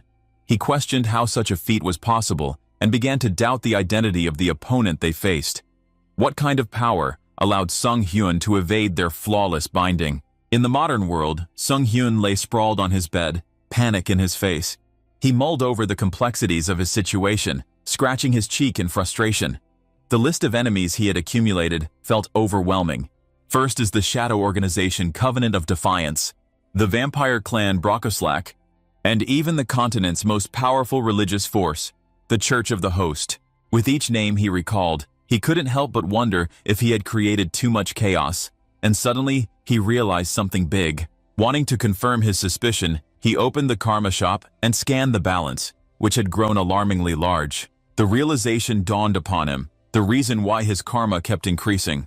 Perhaps his exploits in another world had drawn aggro on a continent-wide scale, and that was the reason. Sighing, he closed the shop, deciding to postpone his worries for another day. His focus now shifted to the next plan he intended to do. In a bustling alley filled with stray cats, Hans, wearing a mask to conceal his identity, began his preparations. Sung Hyun had infused dark magic into cat food and scattered it, intending to use the animals as familiars. The principle was simple. Each infected subject would spread dark magic upon contact with others, creating a network of eyes and ears across the city. He envisioned this as the most effective way to cover a place like Seoul with minimal effort. His experiment proved successful. Soon, the number of infected cats grew, and with them, his reach extended. Suddenly, one of his familiars signaled an unusual event. Through the cat's eyes, he witnessed a chilling scene. A woman trapped in a basement, pleading for her life, begging and asking to let her go. but the sinister man loomed over her, mocking her futile cries. Realizing a person walking past the window, she yelled and tried her best to ask for help, but no matter what she did, nobody helped her. The man grabbed the woman by her hair, dragged her, and urged her to keep screaming. He even pushed her toward a microphone and ordered her to scream again, claiming her screams were too beautiful. Without hesitation, Hans appeared behind the man. From observing the man, he discerned that his abilities allowed him to silence the woman's screams from being heard outside. The man spun around, startled, as Hans coldly declared that the abilities won't work on him, and the vile acts would end now. Panic overtook the man as he tried to use the woman as a shield, threatened to kill her if Hans moved. But Hans swiftly neutralized the situation, using his dark power to rescue the victim with ease. The man, realizing Hans's power, accused him of being a guardian and angrily shouted that he would kill him. However, Hans used his power again, immobilizing him with binding magic and rendering him powerless. He then walked toward the villain, touched his head with his finger, and planned to take a look. Examining the man's memories with necromantic skill, Hans uncovered a history of all his crimes. It became clear that the villain frequently committed such acts, making him a serial killer. He then decided the punishment should fit the enormity of the man's sins. With a single touch, Hans ended his pathetic life. Well, because he needed undead on Earth, this would be a double reward. He then transformed the villain into an undead, and luckily, the man became a mid-tier undead, called a ghost, to serve him from now on. Now, he looked at the woman and decided to clean things up before leaving. Afterwards, the police and media began to crowd the scene, eager to uncover what had happened there. When the police finally swarmed the scene, led by Detective Park Han-cheol, they found the serial killer dead, but no trace of the vigilante who had stopped him. One of the police officers stated that, based on the recording tape, the man who died here was actually a serial killer they had been tirelessly pursuing. However, the body wasn't found, and they only detected an overwhelming presence of dark magic in the area. The man sighed in relief. At least the one who deserved to die had met his end at the hands of the villains who killed him. But Park Han-cheol dismissed it. He was frustrated by the mystery and muttered about the audacity of individuals taking justice into their own hands. He wondered aloud what kind of person could possess such power and resolve everything as they pleased. Standing there, our man rubbed the back of one of his familiars. Yes, this was it. The vision he wanted to see. As the new emerging law, and as Hans, this was only the beginning. At the Korean Returnees Association, a young woman entered the office as she called out for the branch director. She paused in frustration when she saw the familiar sight of her boss, Yoon Ji-yoon, slouched in her chair, sound asleep.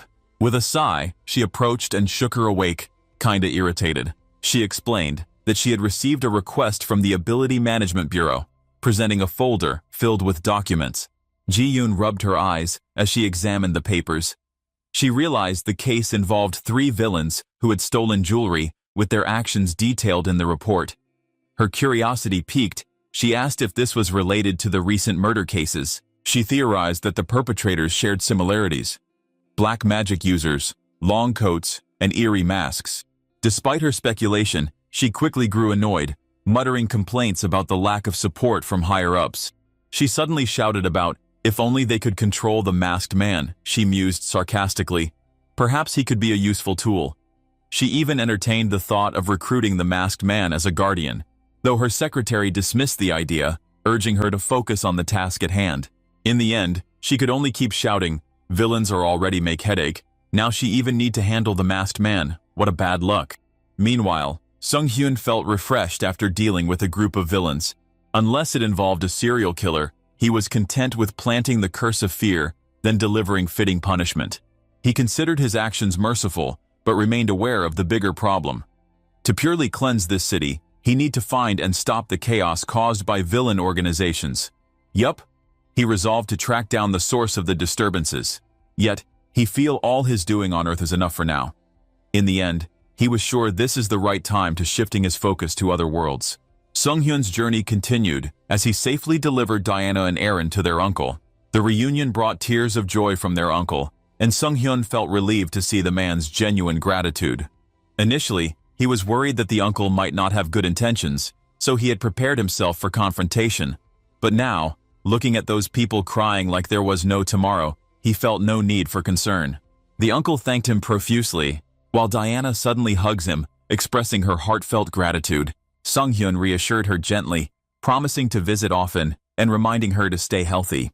Looking at Sung-hyun, Diana comments on the changes in Sung-hyun's personality. She was grateful for his kindness, but couldn't ignore the transformation she sensed. Hearing that, Sung-hyun was shocked. Thus, he, reflecting on Diana's words, considered the influence of his persona skills, particularly when each avatar received a different emotion. He chooses the best emotion for his avatar, like Hans, with attention-seeking emotion, and Heinz too, for cool and calm emotion. When Diana asked about his next destination, Sung-hyun replied with determination. He was embarking on a pilgrimage. His journey took him to Talaria, the capital city known for its divine church and the largest temple on the continent. Upon arriving in a secluded alley, he summoned his newest avatar, the fourth one. He named it Heinrich, imbued with the trait of martial spirit. Heinrich's individual trait, which is martial spirit, grants him bonuses for skill and experience from combat training, enhancing its capabilities. Sung-hyun then instructed Heinrich to take his bag, deciding that navigating the holy city in his vampire form would be too conspicuous. So using his fourth avatar would be the right choice. After walking for some time, Heinrich approached the church, throwing down a bag filled with gold coins. He declared that it was all his wealth, and he decided to dedicate himself to God and pursue his dream of becoming a holy knight. So far, his avatar can be considered an evil being. So with this new avatar, he would wield a sacred sword and be respected by all.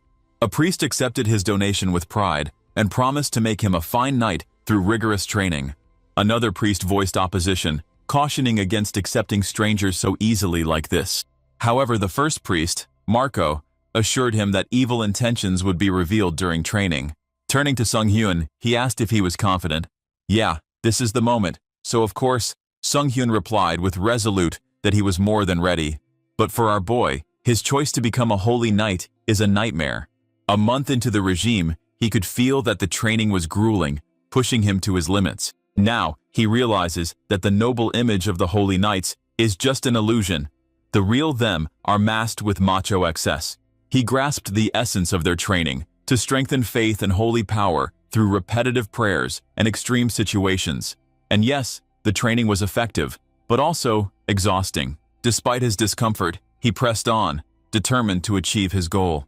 He considered escaping the bizarre environment, but reminded himself of the purpose driving him forward. Near him, two trainers discussed his progress. They marveled at his resilience, noting his physical transformation is top-notch, and how his muscle is now impressive. But to Sung-hyun, their unsettling enthusiasm only fueled his resolve to maintain his distance. He questioned why his surroundings seemed filled with such a pervert, and why the hell the instructor kept looking at his body. This was all too creepy. For 3 months, Sung-hyun endured the grueling training program. If it weren't for his quick recovery skill, he would have surely fainted long ago. He was grateful for his improved stamina and physique, but the constant nagging of his trainers annoyed him endlessly. One day, while catching his breath, someone patted him on the shoulder. It was Marco, one of his trainers, who reminded him that after completing his leg exercises, he needed to focus on holy chest training. Before he could respond, another trainer chimed in, arguing that it was a perfect day for back training instead. Watching his trainers bicker like fitness maniacs, Sung-hyun reluctantly agreed, silently cursing them as muscle-obsessed freaks. Later, after finishing the torturous workout, Sung-hyun sat in the garden with a fellow trainee. He complained about the madness of the training regimen and the relentless enthusiasm of their trainers. His friend smiled sympathetically and encouraged him, mentioning that the seniors had high expectations for him. Their conversation was interrupted by a commotion in the distance. A crowd was gathering, and it seemed they were there to welcome someone. From afar, Sung-hyun saw two people entering the church, and he could hear people calling them Grand Archbishop Ladius from the main church and Lord Tuscan. Sung-hyun's eyes widened as he recognized the arriving figures. He tried to look at them again. Yes, he had really seen them before. His friend whispered that he had heard they had gone on an expedition, but it seemed they had returned from it with the paladins and holy warriors. Seeing Tuscan made Sung-hyun's heart race. This was the paladin who had once fighting with Hans. If Tuscan had just returned, Could they have spent the last 3 months hunting for Hans? Shortly after, all the trainees were summoned to the church, and a priest stood at the pulpit, announcing a baptism ceremony for those who had met the standards. The priests say this was unusual, as such ceremonies typically occurred only twice a year. He explained that special circumstances necessitated the early event. As names were called, trainees stepped forward, one by one.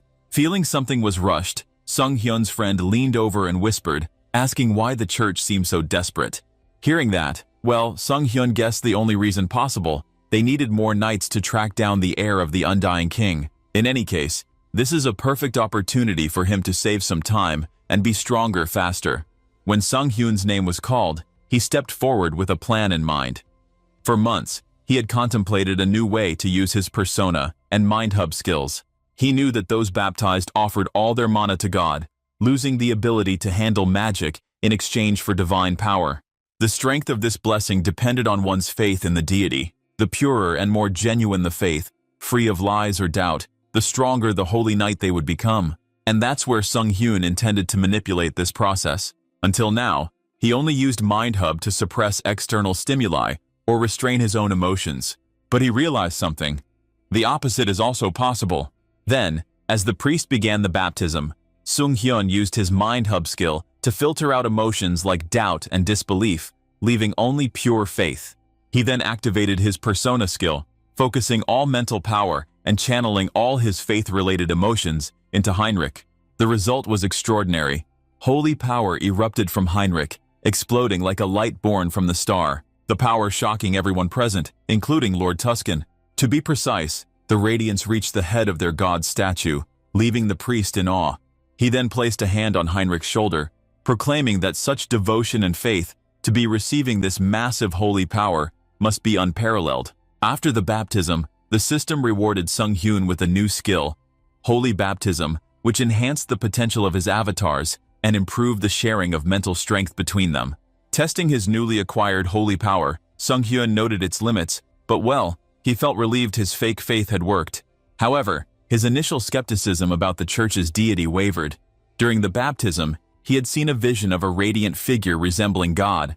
The essence of the vision seemed to acknowledge him, but also warning him to use this power for good. Sung Hyun looked up at the statue, pondering whether deceiving God with his skill was allowed. The next day, Lord Tuscan and Grand Archbishop Ladius, now looking at a map, discussing their failed search for the Undying King. Tuscan suspected that vampire forces within Talia had grown bolder during their absence, intensifying conflicts with the Covenant of Reversed Heaven, their church. The Archbishop realized the possibilities of such a thing happening, especially after their fight when pursuing the Undying King. He lamented the political pressure from Talia to disband the extermination squads was immense, and because their power was declining in this kingdom, there was no other option but to disband the group. Hearing that, Tuscan could only nod and then leave the room. Outside, Tuscan was deep in thought, realizing there was too much evil power he had to tarnish. As he walked, something caught his attention. Newly baptized holy knights were fighting in the area. Seeing them suddenly reminded him of someone. In the distance, Sung Hyun was sparring with another holy knight. When he took a blow to the stomach, he didn't flinch. Instead, he used the punch to his advantage, turning the fight around and winning. Suddenly, the system explained that, through repeated training, Sung Hyun had now acquired the Holy Warrior combat technique, and the wound he received healed almost instantly, thanks to his rapid recovery skill combined with his holy power. Instructor Marco, who had been observing, asked if Sung Hyun had purposely taken the hit to turn the situation around and win. But Sung Hyun only smiled, helping his opponent to his feet. Deep inside, he felt that his progress still wasn't enough and that he needed to keep pushing forward. He knew he had to find new training methods to continue improving. Suddenly, someone interrupted his thoughts, making him jump in surprise. It was Lord Tuscan. He stepped forward and remarked that the holy power Sung Hyun wielded had already reached the level of an instructor, or even a senior holy knight. But Tuscan also noted that Sung Hyun still lacked the experience needed to become a full-fledged holy knight.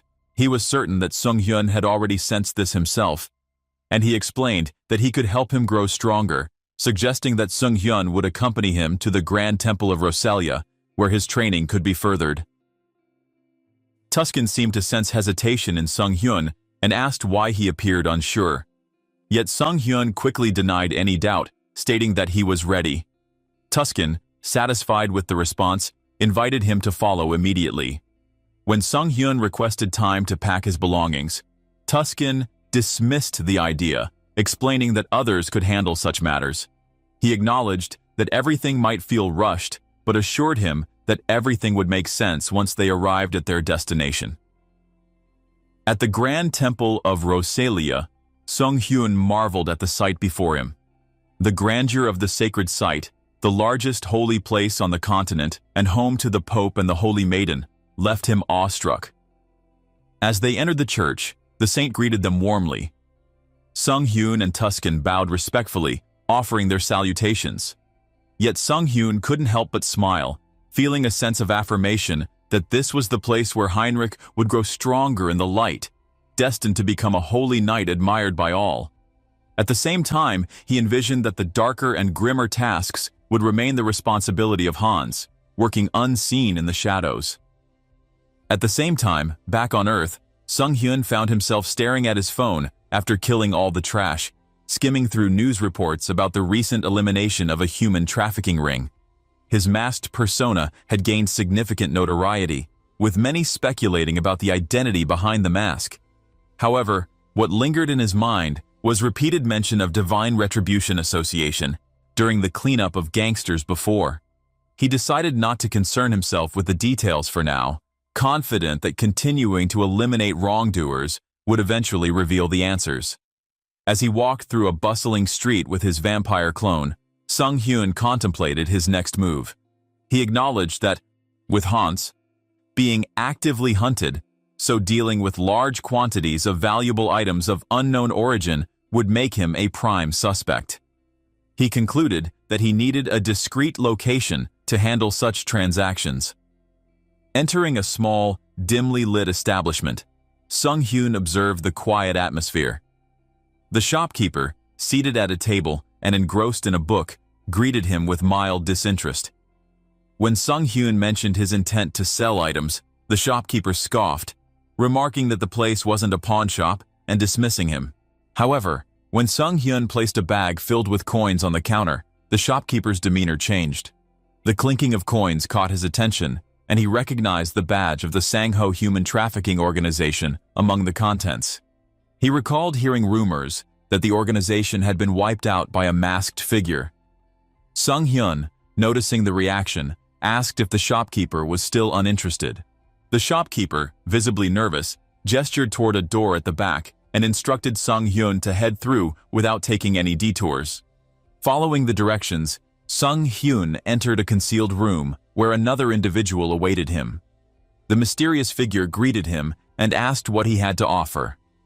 Sung Hyun handed over the bag of coins and stated that he wanted payment in something other than cash. When the mysterious figure inquired what he was looking for, Sung Hyun requested a winning lottery ticket. He thought this was the best way. Overall cash was worthless if it couldn't be spent. He emphasized that the sooner the ticket expired, the better. The mysterious figure, understanding the request, informed him that the commission for such an arrangement would be high. Sung Hyun, unfazed, agreed and asked how much they could provide. The figure gave him a ticket worth 6.1 billion won, noting that the claim period would end in 4 months. Sung Hyun expressed his satisfaction and requested 2 more tickets of similar value. The figure hesitated, explaining that the amount Sung Hyun had provided so far was insufficient for that. Yet our boy just opened a portal from his wrist and revealed glowing gold bars. He placed them on the table and asked if those would suffice. The mysterious figure leaned in, visibly astonished, and remarked on the use of a spatial tool. He reached out excitedly, questioning Sung Hyun's background and where he had obtained such an item.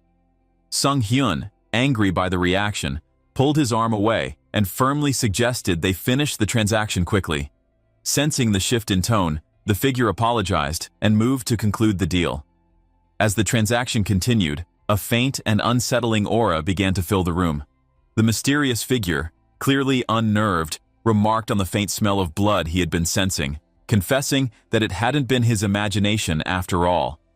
Sung-hyun assured him to keep the deal clean, hinting that their interactions might become frequent. Later, under the night sky, Sung-hyun stepped outside, clutching the winning lottery tickets. He felt a sense of satisfaction, reflecting on how he had achieved the dream of a lottery win in such an unconventional way.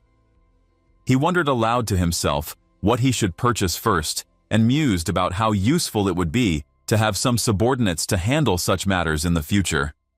Breathing in the cool night air, Sung-hyun stretched and took a moment to appreciate the surroundings.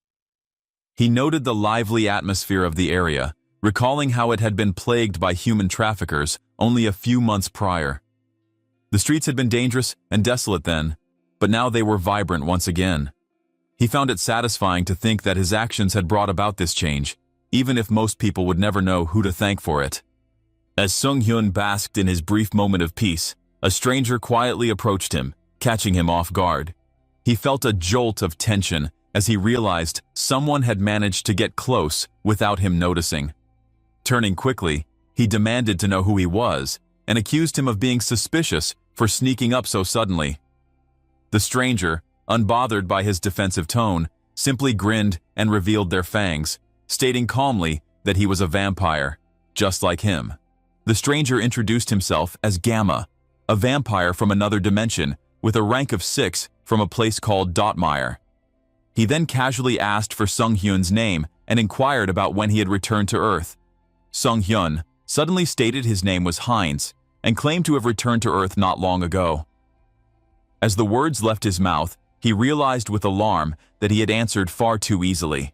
It occurred to him that this could be some form of mind control ability. Gamma smirked at Sung-hyun's response, commenting on how he seemed to be a rookie who had just made his return. He then pulled out a card and handed it to Sung-hyun, explaining that he represented an organization called the Blood Pact. The group, he said, was dedicated to recruiting vampires who had returned to Earth from other dimensions. Sung-hyun studied the card, a mix of curiosity and caution swirling in his mind. He hadn't expected such an organization to exist, but remained wary of Gamma's intentions. Gamma elaborated, explaining that vampires needed to stick together to survive, as they faced unique challenges in a world that often sought to destroy them. When Sung-hyun asked about the dimensional rank Gamma had mentioned earlier, Gamma seemed intrigued Sung-hyun interest. Rather than explaining further on the spot, he suggested that they discuss it in a more private place. He gestured to his car, parked nearby, inviting Sung-hyun to join him for a deeper conversation. After a moment's hesitation, Sung-hyun agreed and followed Gamma to the car. As they got in and drove off, neither noticed the woman with long black hair watching them from a distance. The woman, speaking into an earpiece, reported to her headquarters that the target was moving as planned. Standing with a group of individuals, she assured them that she would continue tracking Sung-hyun and monitor his every move. Gamma gestured for Sung-hyun to enter the dimly lit space, welcoming him inside. Sung-hyun asked about the nature of the place, his gaze drifting over the strange objects and glowing crimson crystals lining the shelves. The atmosphere felt oppressive, shrouded in mystery and unease. Gamma began explaining that every vampire possessed something called a vampire factor, which determined their strength. In the Blood Pact, he said, they measured and quantified this as a level. Sung-hyun's eyes shifted toward the center of the room, where an intricate magic circle, inscribed with arcane symbols, lay surrounded by cloaked figures. Gamma pointed to it and remarked that the circle was used to measure a vampire's level. Sung-hyun regarded the circle warily, his instincts telling him something was amiss. He thought the arrangement seemed far too elaborate for a simple test. Still, he stepped forward, reasoning that if the situation turned dangerous, he could always dispel the summon and escape. But his gaze fell on a skull embedded in the circle, and he noted traces of dark magic interwoven with sorcery, curses, and alchemy. The level of craftsmanship puzzled him, as such complexity was virtually unheard of in the modern age. He reflected on how, even 2 decades after the first returnees had appeared, magic tools remained rare, due to the varied laws governing supernatural abilities across dimensions. The Blood Pact, he realized, must be a far more significant organization than he had initially assumed. Gamma instructed Sung Hyun to extend his arm for the test, and a cloaked figure approached with a small knife. As the knife pricked his skin, almost immediately, 5 blood orbs materialized in the air, crackling with energy. The cloaked figures observed the orbs and announced that Sung Hyun's level was 5. He commented on the tightly connected orbs, suggesting that his regenerative abilities were quite strong. From that information, Sung Hyun remarked that pureblood vampires from his other world must typically fall into levels 5 or 6. Gamma, visibly relieved, admitted that he had overestimated the situation. With Sung Hyun's level confirmed, he instructed the cloaked figures to begin the next phase. The figures complied, initiating a ritual that caused energy to swirl ominously around the room. As the energy intensified, Sung Hyun's unease grew. He suspected there was another purpose behind the magic circle. He began summoning Hans in preparation for an escape, his thoughts racing as he tried to anticipate what was coming. Suddenly, the ritual was interrupted by a loud voice commanding everyone to freeze. A woman entered the room with a group of individuals. She identified Gamma by name and declared his arrest for abducting and murdering fellow vampires. The tension in the room shifted immediately as the woman's identity became apparent to some of those present. Gamma smirked and addressed the woman, calling her Jin Saran. He remarked on the rudeness of her sudden intrusion. Saran keeps accused Gamma of betraying their kind, stating that she had initially doubted the reports of his crimes, but now had undeniable proof. She ordered him to release Sung Hyun and surrender. Gamma, however, dismissed her accusations. He mocked her loyalty to the Blood Pact and questioned why vampires, far stronger than humans, were forced to live in hiding, bound by restrictive rules. Soren retorted that it was the reckless actions of extremists like Gamma that forced their kind into the shadows in the first place. Yet Gamma questioned whether Soren's comrades shared her views, his words trailing off ominously as a sudden surge of energy filled the room. Without warning, one of Soren's allies turned on her, attacking another member of their group. Chaos erupted as Soran shouted at the traitor, demanding to know why they had betrayed the team. The man, radiating a dark aura, stabbed her in the stomach and coldly explained that in his home dimension, he had been a noble of great renown. Back on Earth, however, he lived a lowly existence, working as a club bouncer in a semi-basement.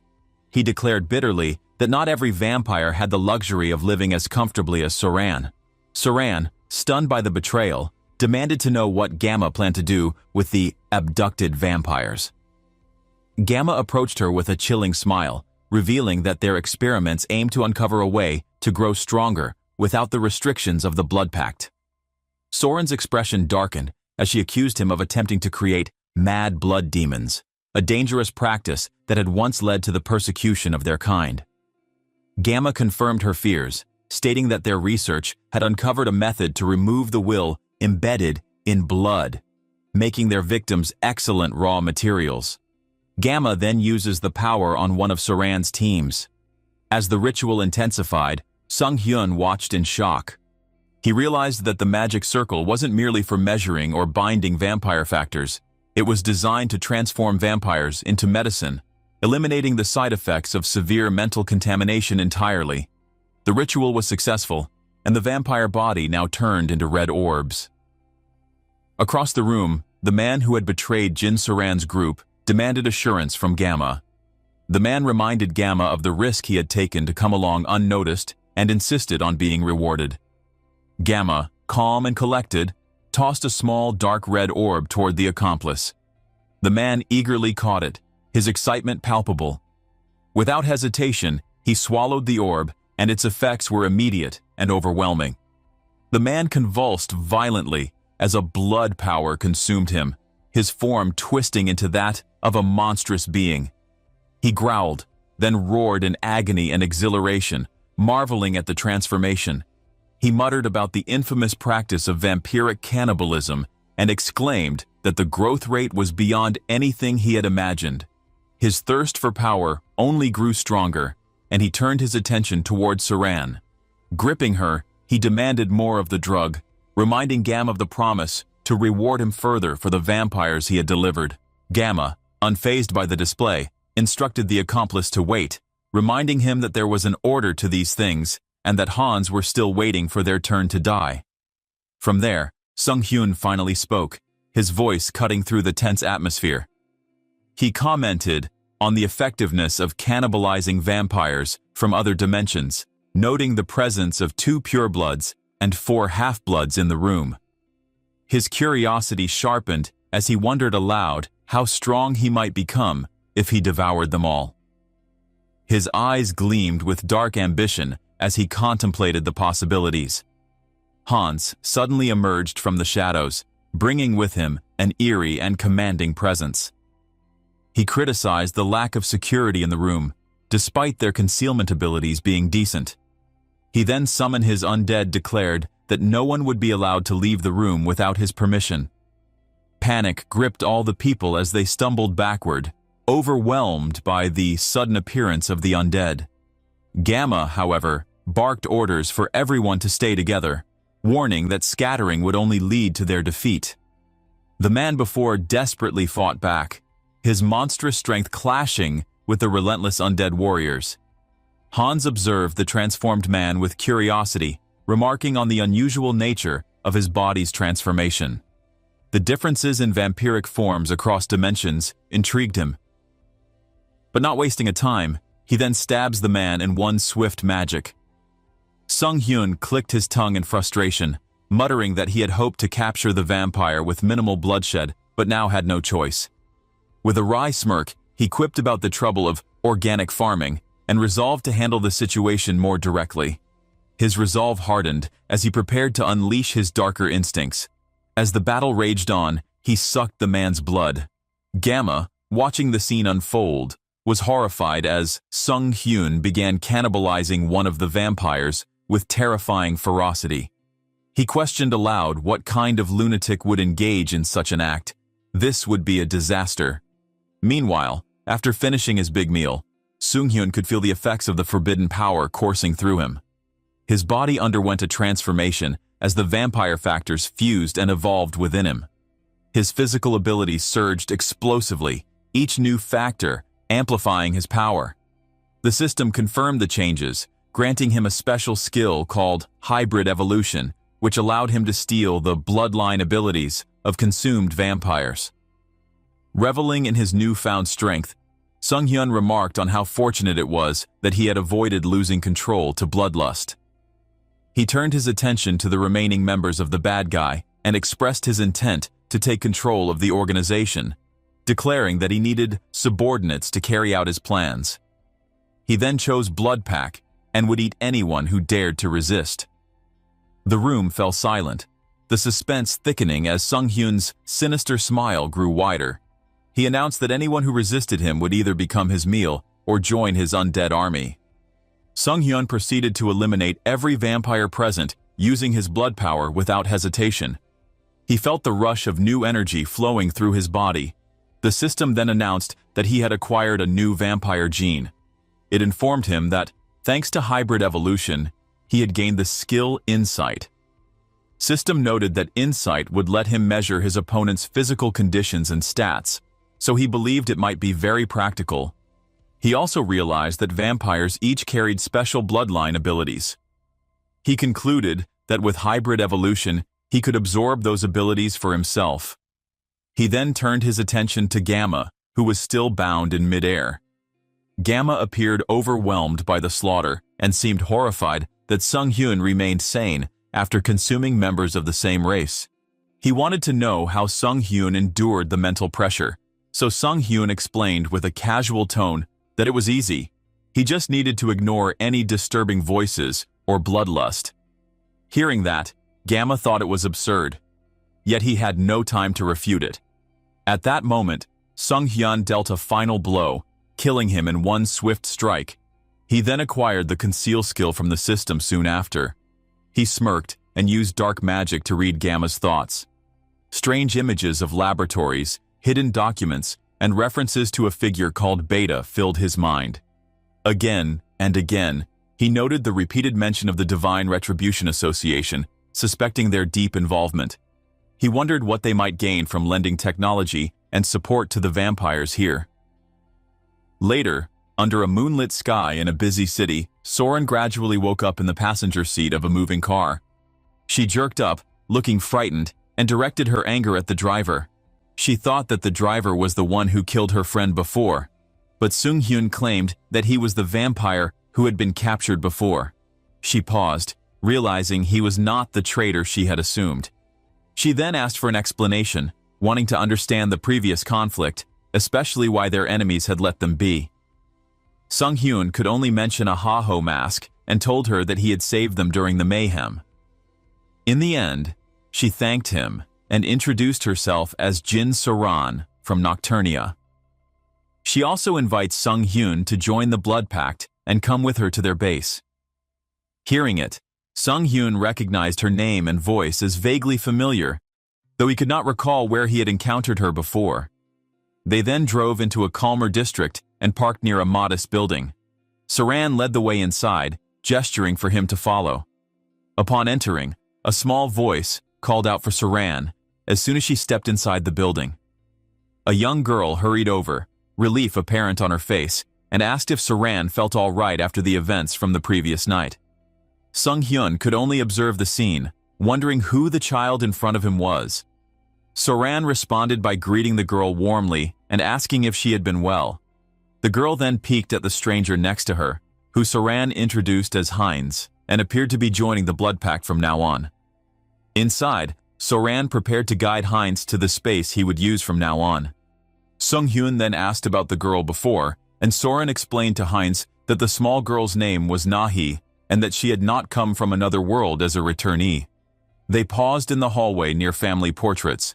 Basically, Nahi had been born on Earth, but had been turned into a vampire by her father out of desperation to cure her of a fatal disease. Sung-hyun listened thoughtfully and realized that the government's strict control on vampires probably sprang from such incidents.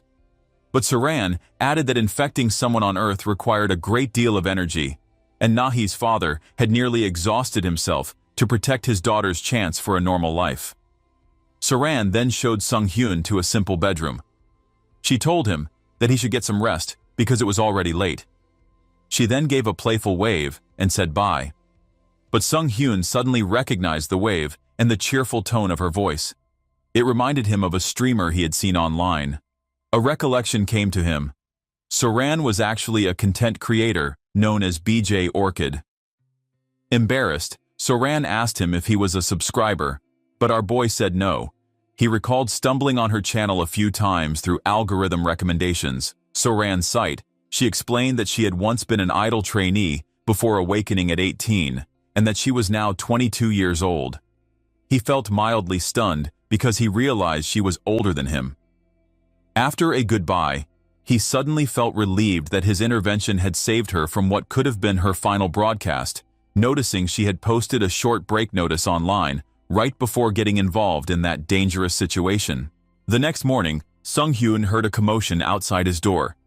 As he went downstairs, he saw Saran on a telephone and had a discussion about the lack of evidence at the site they had visited the night before. When Sung-hyun asked what had happened, she said her colleague had found nothing in yesterday's place because everything had been burned to ashes. She admitted feeling frustrated that she could not pressure the hardliners within the vampire faction any further. Hearing that, Sung-hyun silently acknowledged that he might have been overzealous in erasing Hans's traces from that place. Maintaining an innocent facade, he asked if Saran could mark the locations of the hardliners on a map. She immediately worried that the Blood Pact did not meet his expectations, but he calmly reassured her that he simply wanted to know where not to go. Fortunately, Soren seemed convinced by that explanation and compiled a detailed map of key locations. Sung-hyun accepted the map and glanced over the large number of spots marked. When Saran asked him to have breakfast, he refused her offer to prepare food and mentioned that he had already taken a look around the neighborhood. He admitted that there were many interesting restaurants nearby, which made him decide on a personal food tour. His eyes glinted with amused determination as he tapped on his phone. He intended to explore the city, though his true motive involved securing a way to advance his power. After all, there are so many restaurants nearby. He laughed maniacally. Vampire's Blood Restaurant is what he meant, guys. The next thing we knew, Sung-hyun now was in the room that was dark and filled with tension. Blood covered the floor, and lifeless bodies were scattered everywhere. Sung-hyun stood in the middle, looking satisfied.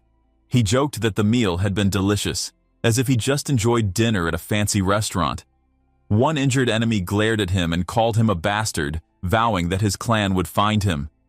But Sung-hyun smirked, asking how they could track him down when he had stolen a concealment power from one of the vampires here. From the CCTV, all they can see is nothing, so there won't be any evidence. He then demanded to know about the enemy's base location.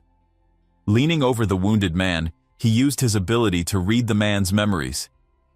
In his mind, Sung-hyun saw one vampire ordering all Gamma members to gather at a villa the next day. This was crucial information because the leaders of the hardliners would be there. He smirked and felt excited about the opportunity to take them all out at once. But first, he had to clean up the scene. Sung-hyun activated his blood bloom ability. The blood on the floor formed a fiery flower that burned only what he wanted. He believed this would destroy all evidence, and he planned to use his concealment skill to hide any magical traces. Flames spread across the room, turning everything to ash. He grinned, confident that no one could trace him. Suddenly, a sharp pain hit him and he realized his body was evolving. The pain was intense, and a system message appeared. His bloodline, pure blood, had changed to bloodline, true blood. A skill called blood flow, amplification, appeared, and his regeneration ability upgraded to hyper-regeneration. With this, Sung-hyun understood that he had become a true blood and gained stronger powers. He tested his abilities by cutting his wrist, but the wound healed instantly as his blood flowed back into his arm. He realized that combining True Blood's blood control with hyper-regeneration would make him nearly unstoppable in battle. He can suck another vampire's blood to heal himself unlimitedly. But then, looking at a photo on the wall, he wondered how powerful someone with a holy bloodline could become. Later that day, Soren was in a cheerful mood. She was live streaming online and received a large donation from a viewer. She smiled, thinking the money would cover her monthly supply of blood packs. At that moment, Sung-hyun entered the room with a flat expression. Shy, he mumbled an apology for interrupting before leaving quickly. Soren could only flush and sighed, complaining that he should have knocked. Later, Sung-hyun told her the reason he came here was because she received a mysterious letter addressed to her. The letter contained evidence of crimes committed by the hardliner vampires. She was confused because the sender was unknown, but the details matched the locations she had previously shared with Heinz. She wondered if the mysterious helper was Haho Mask or if Heinz was secretly involved.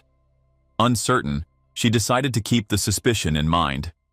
That night, Sung-hyun stood outside a large mansion.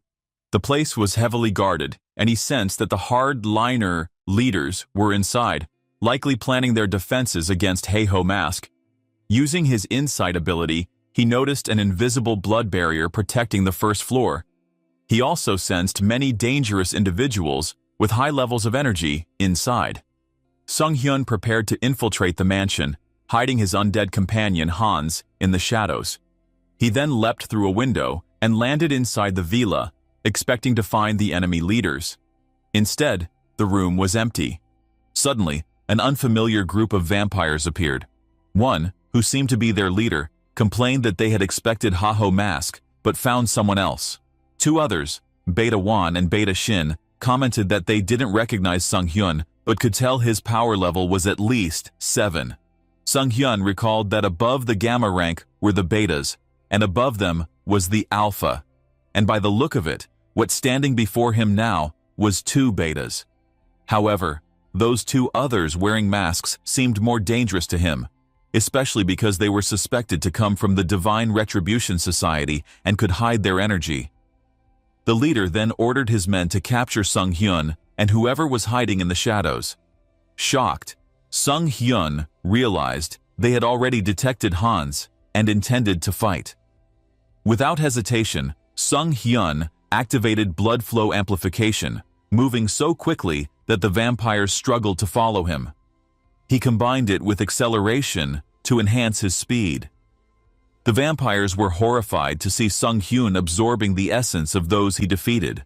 They called it monstrous for a vampire to cannibalize his own kind. Yet Sung Hyun brushed off their shock, warning that he was just getting started. A loud explosion suddenly shook the door as a vampire attempted to escape. Hans appeared and declared that no one could leave, revealing that he had placed a barrier around the mansion. Sung Hyun smirked, ready to fight alongside Hans. They faced their enemies with confidence and yelled that, from now on, it was a death match. While the battle raged on, Sung Hyun fought the vampires with ease. One of them, a Gamma, realized that Sung Hyun wasn't just an ordinary level 6 or 7 like he knew. Sensing the danger, the Gamma changed tactics and activated his skin-hardening ability, making his body as hard as stone. But Sung Hyun smiled excitedly, thinking that such an ability would be useful for himself. Determined to win, he used more of his power and struck the Gamma with a powerful attack. And of course, the result was, the hardened skin shattered from the force. Gamma was shocked. His ability, which had always protected him and never been defeated in close combat, was useless. When the other vampires rushed to help, Sung Hyun easily defeated them. Desperate, Gamma managed to cut off Sung Hyun's hand, but Sung Hyun smirked and said it was pointless.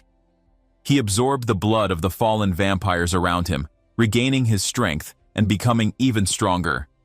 The system notified him of a new skill, and he immediately used invisibility, disappearing from sight. Gamma could only be panicked, unable to locate him. Moments later, Sung Hyun reappeared behind him and delivered a fatal blow, saying, "Checkmate," while killing him. After that, the system announced that Sung Hyun had unlocked a new vampiric factor, and his blood magic skill had evolved into a special skill called Mystery of Blood. This new skill combined abilities like Blood Bloom and Blood Flow Amplification. And now, Sung Hyun could now control his energy much faster and more efficiently. Looking his friend died, another Gamma stepped forward to challenge him, but Sung Hyun activated Mystery of Blood, trapping his opponent in chains made of blood. Gamma sniffed and called it a petty trick, but our boy ignoring the insult. For him, killing trash doesn't need to be fair play. He then ended her life as well, repeating, "Checkmate," like he was playing chess. The vampire leader watched the fight in disbelief, shocked by Sung Hyun's overwhelming strength. He suspected that Sung Hyun alone is strong, but Haho Mask made it impossible to win. Feeling no other way, the leader ordered 2 members of the Divine Retribution Society to activate a mysterious orb. The orb activated, emitted a blinding light, and shot towards Sung Hyun. But Hans appeared from the shadows, effortlessly deflecting the attack and eliminating the orb's user. The other member of the Divine Retribution Society panicked and tried to run. Disgusted by this cowardice, the vampire leader killed him on the spot. The leader then activated a teleportation spell to escape. Hans, unimpressed, said such tricks wouldn't work against him. Using his powers, he followed the leader. Far from the villa, the vampire leader collapsed in exhaustion, thinking he had escaped. It had been a close call, especially since he never thought the barrier made by Haho Mask was so strong. But Hans appeared behind him, grabbing him by the collar. He expressed his disappointment that their game had ended so quickly. He then used his powers to dive into the leader's memories, searching for information about the Divine Retribution Society. Suddenly, the leader's body began to glow, and Hans realized it was a security mental mechanism, possibly a memory protection technology used by his enemies. Then, he was suddenly pulled into an unfamiliar and strange and abstract space, so he realized this must be a mental realm. Suddenly, a voice greeted him, surprised that Haho Mask had managed to follow him there.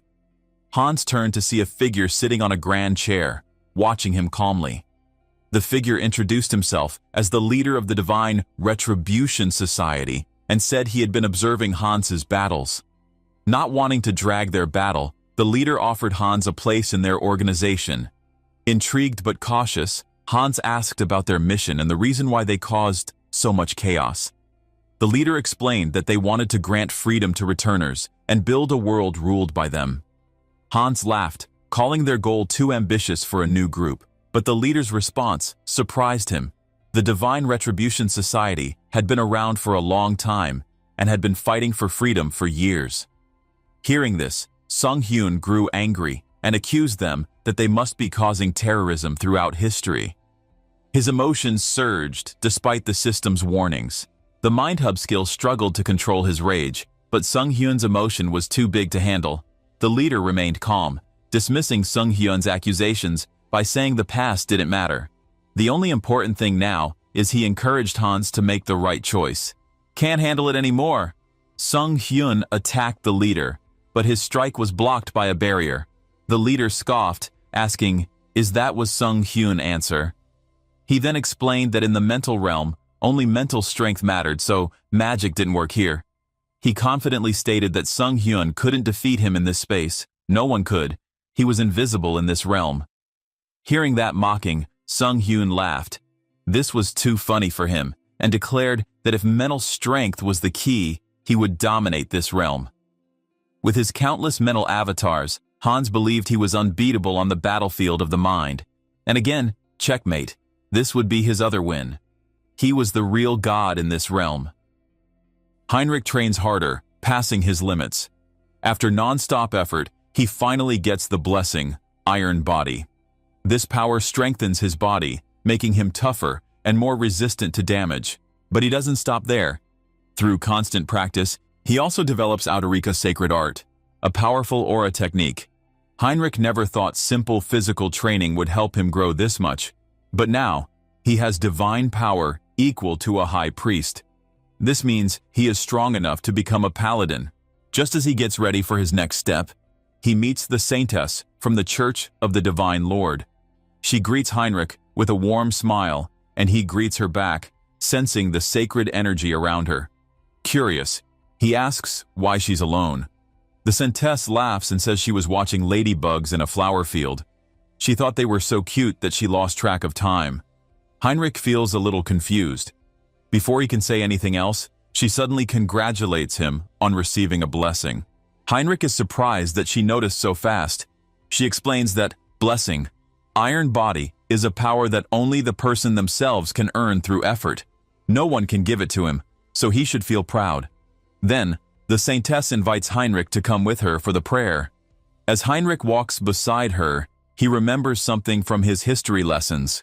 The Saintess has a deep hatred for Hans because of past events.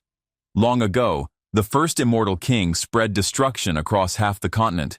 Even when all the nations fought together, they couldn't completely stop him. His closest ally, a dark sorcerer, secretly recovered his heart, allowing the immortal king to return. With his new life, he destroyed the Western Empire. It was only when a chosen warrior from the church finally shattered his heart that the immortal king was defeated. But his heart didn't disappear. It broke into 3 fragments and scattered across the continent. Ever since then, every time a new immortal king rises, the Church of the Divine Lord is the first to fight against him. Because of this, they have lost many people over the years. Heinrich now understands why the Saintess cares so much about her followers and why she hates the immortal king so much. As these thoughts fill Heinrich's mind, he suddenly focuses his mental energy on Hans. Meanwhile, Lord Wilder is coughing up blood, struggling to maintain his focus. His assistant rushes to help him, but Lord Wilder pushes him away, telling him not to interfere. He is fighting a battle of wills, something he never thought he would lose. At the same time, Hans is attacking the King of Rebellion, who is under Lord Wilder's control. Hans is completely overpowering him. Earlier, Lord Wilder had the upper hand, but something has changed. Hans is growing stronger at an unnatural speed. It feels like multiple people are adding their strength to him. Lord Wilder doesn't understand how this is happening. It's not just a contest of mental power anymore. There is a clear gap in skill. Realizing the danger, Lord Wilder orders his assistant to send a top priority command to the Seoul branch to stop all operations, destroy all records, and go into hiding. He also sends a high priority warning to the Korean branch, telling them that there is a monster in Korea. In the Battle of Wills, Hans finally kills the Emperor of Rebellion. Even after using his overpowered skills like Mind Hub and Clear Mirror Serenity, his opponent still had strong mental abilities. However, of course, he could still defeat him. Hans picks up a piece of his body to study him more. By consuming karma, Hans evolves one of his skills. His dark magic transforms into a powerful new ability called Path of Sorcery. Hans realizes that this karma fragment is connected to the broken remains in his mental world. If he can absorb karma, it means he can absorb his opponent's experience. Using this, he can read the memories inside the fragment. Through these memories, Hans discovers the Phantom Heaven Society. They are hiding deep in the forest. He refuses to let them get away. This time, he will uncover all their secrets. Late at night, in the Phantom Heaven Society, an injured man lies on the floor. Hans has attacked them. Lord Wilder already told them to evacuate, but no one warned them that a monster like Hans was coming. Hans quickly realizes that the evacuation order has already been given. Most of their important documents and records are gone. Till, at least some information remains. He grabs a document from the injured man's hand. The delay has cost him, and much of the key information has already been destroyed. Hans decides to look into the man's past and sees the truth, countless acts of evil. Then, Hans remembers something deeply personal. The Phantom Heaven Society was responsible for his family's death. They took everything from him. He won't make the same mistake again. This time, he will not let a single one of them escape alive. Initially, Sung-hyun used to believe there was nothing he could do about losing his family. He told himself that the Seoul Station terrorist attack, in which he lost his family, was just an accident. But now, he knows the truth. It was planned by a powerful organization called Divine Retribution Society. They are stronger than any enemy he has ever faced, but that does not matter. He will find a way to defeat them. Heinz clenches his fist and activates his power. A glowing red crystal appears in his hand. This is his new ability, Refined Blood Essence. Heinz can transfer his extra blood into other vampires, making them loyal and more powerful. Meanwhile, Soren is shocked when she hears that Heinz has defeated all the Hardliners, the most dangerous faction within the Blood Clan. If he is telling the truth, then he is more powerful than anyone expected. Heinz tells Soren that he wants to meet the moderate faction's leader. Soren hesitates, but Heinz decides to show his strong aura, filling the room with his overwhelming presence. Soren's body freezes in shock. She realizes that he must be at least level 7 or higher, a level far beyond her own strength. She quickly agrees to contact her leader. When Soren's leader hears about Heinz's actions, she is amazed. She finds it unbelievable that Heinz has wiped out the Hardliners and now wants to take their survivors into his own forces. Heinz calmly explains that he wants to maintain peace and destroy Divine Retribution Society, but the leader is skeptical. She asks if those two objectives do not exist against each other. Heinz's response, it depends on her perspective. The leader still seems hesitant, and Heinz prepares to use force if necessary. He clenches his fist and prepares himself. But to his surprise, she suddenly agrees. She says that she believes in herself and in her ability to make the right choice. She will help him destroy the Hardliners. To help with this process, she assigns Soren to work with Heinz. Before he can say anything, the leader asks him if they should start planning their new faction. Heinz understands that this is just the beginning. First, he will destroy the Hardliners.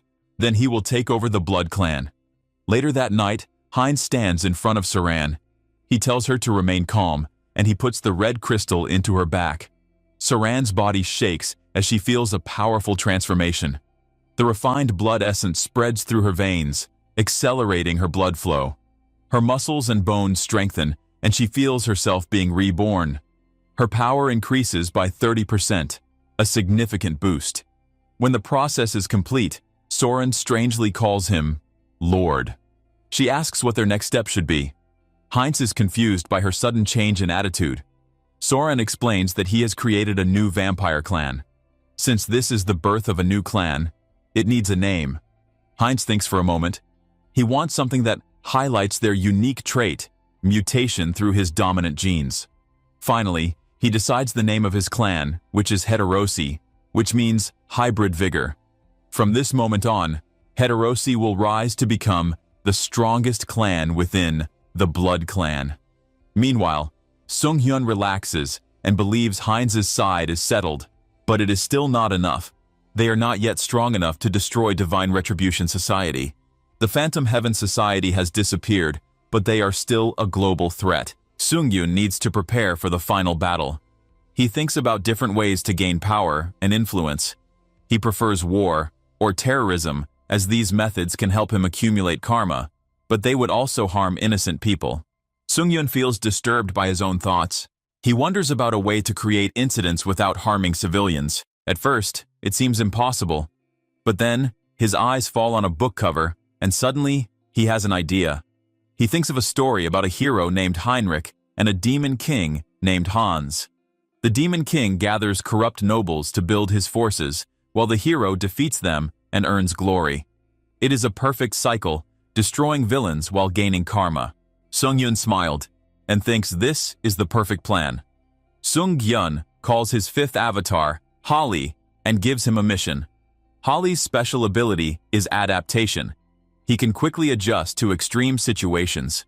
Han has been training him for a long time, but now, he wants to take his ability even further.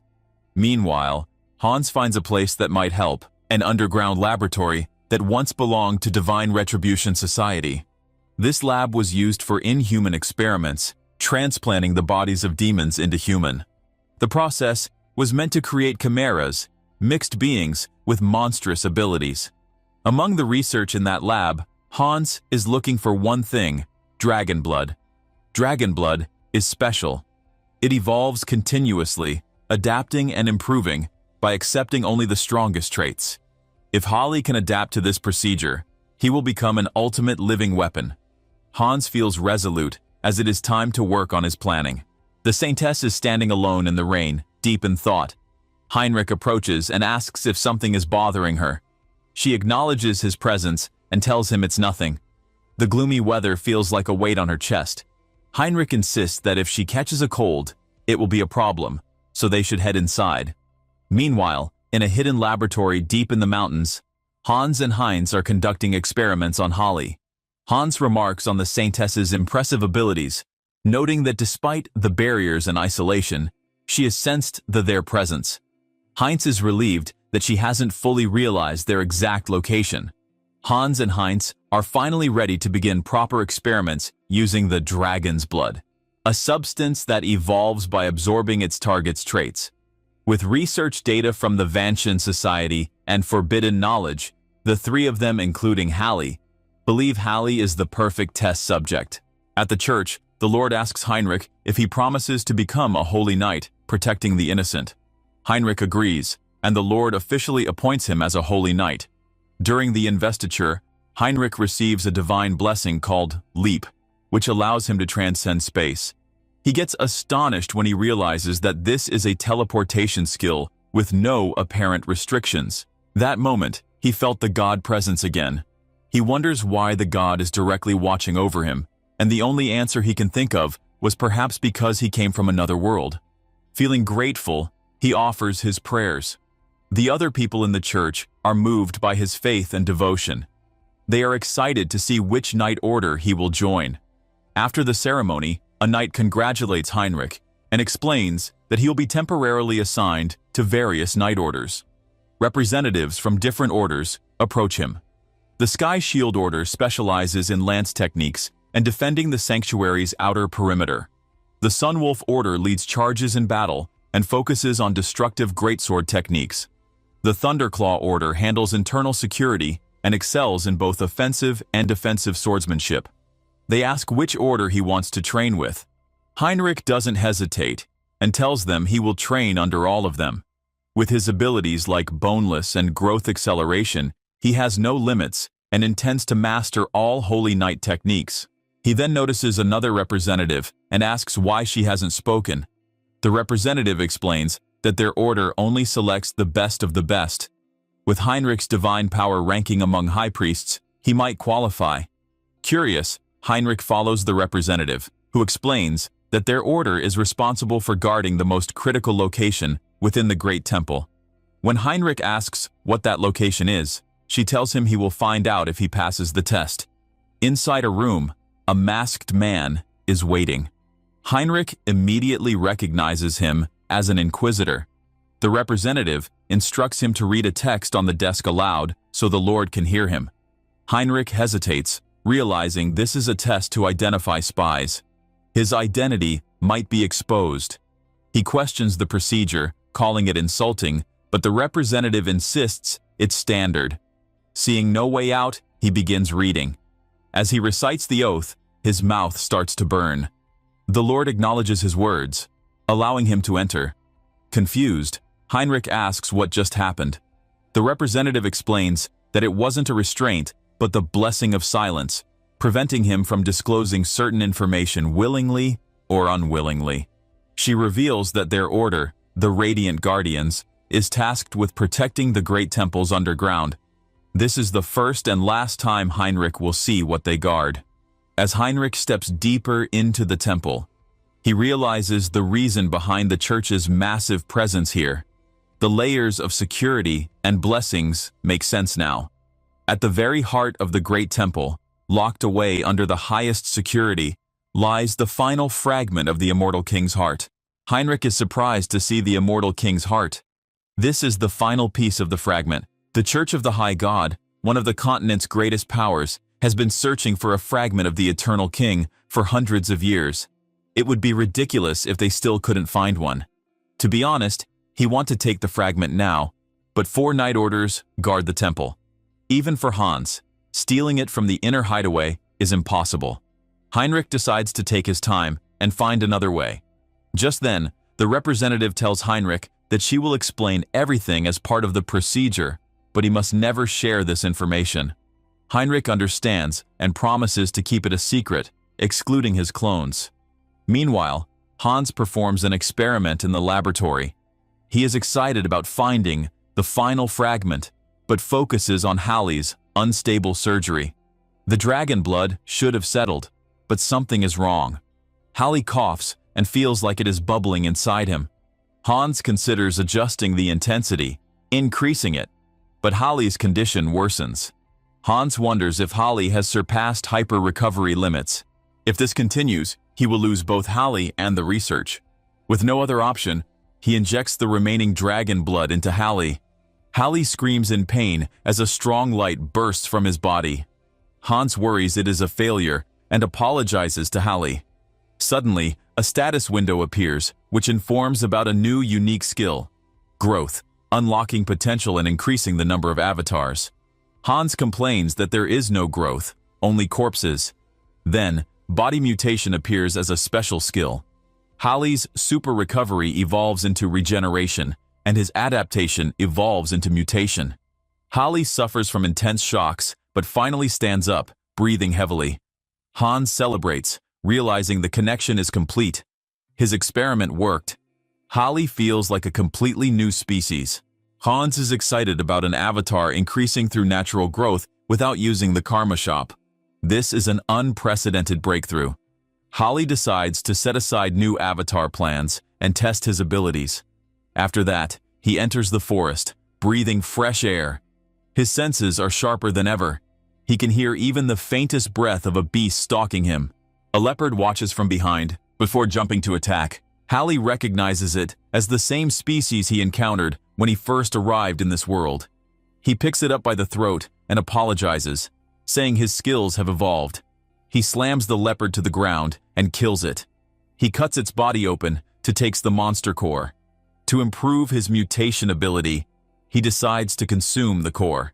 He eats it and gains enlightenment. He wants to confirm his concept with body mutation. A larger body would be advantageous in battle. He acquires the skill Devour, which speeds up digestion and allows greater consumption. Using body mutation makes him hungry, but Devour should help.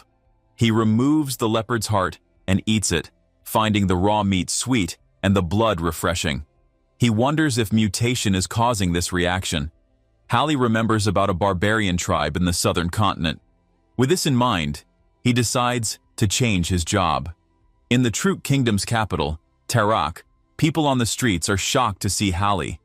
A man welcomes Hallie, who is now dressed like a barbarian.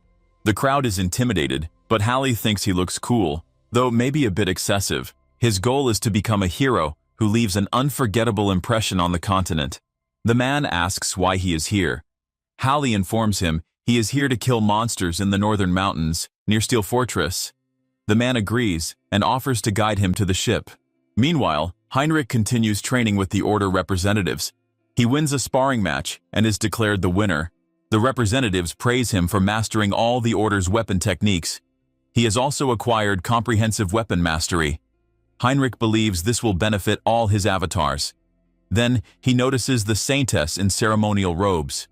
Curious, he asks what she's doing. She greets him and explains she is sharing her holy power to help earthworms. Pointing out her dressing, Heinrich asks if a special event is happening. The Saintess reveals that a powerful guest, capable of tracking the immortal king, will arrive soon. Heinrich gets curious. Tracking Hans is nearly impossible due to multiple barriers, so this guest must be incredibly strong. The Saintess invites Heinrich to participate as a guardian knight for the event. He immediately agrees.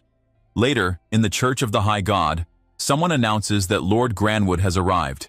Heinrich watches as an unfamiliar face enters.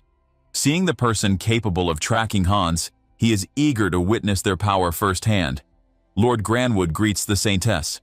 Heinrich gets shocked.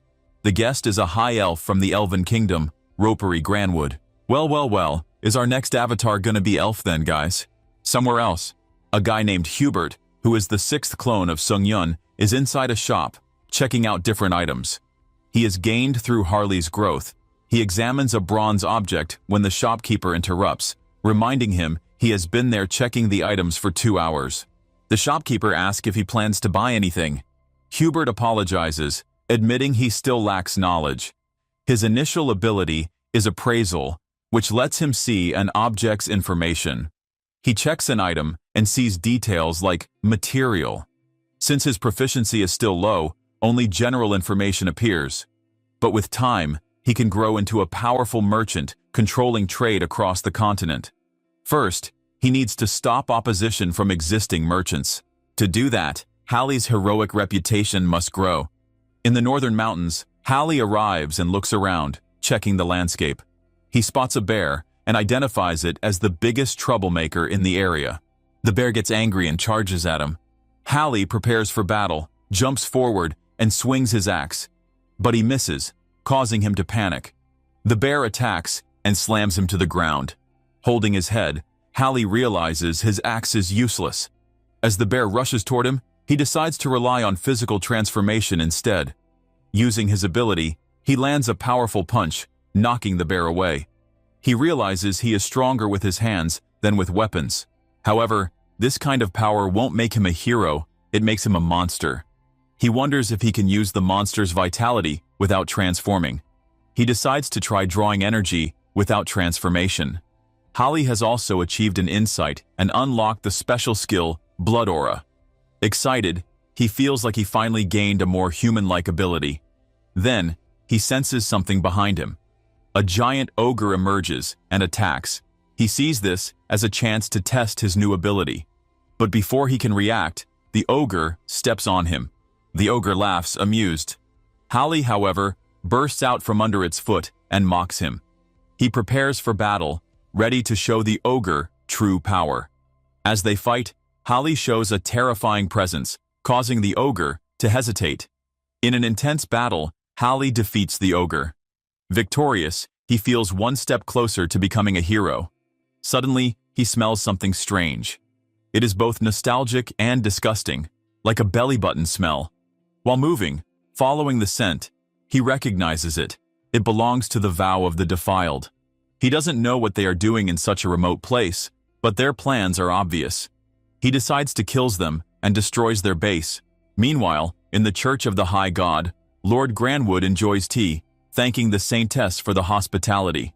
The Saintess is happy he likes it, and the main sect appreciates his efforts in coming this far.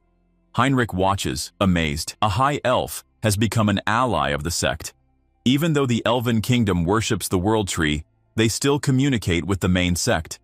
Acknowledging another faith and choosing to worship it are different matters. High elves are the elite of the Elven Kingdom. Heinrich wonders if they are using the World Tree's power to find Hans. He is also fascinated by Lord Granwood's star-shaped pupils. Lord Granwood calmly asks about finding his pupils fascinating. Heinrich is caught off guard. The Saintess apologizes, saying she didn't realize she was staring. Heinrich gets relieved.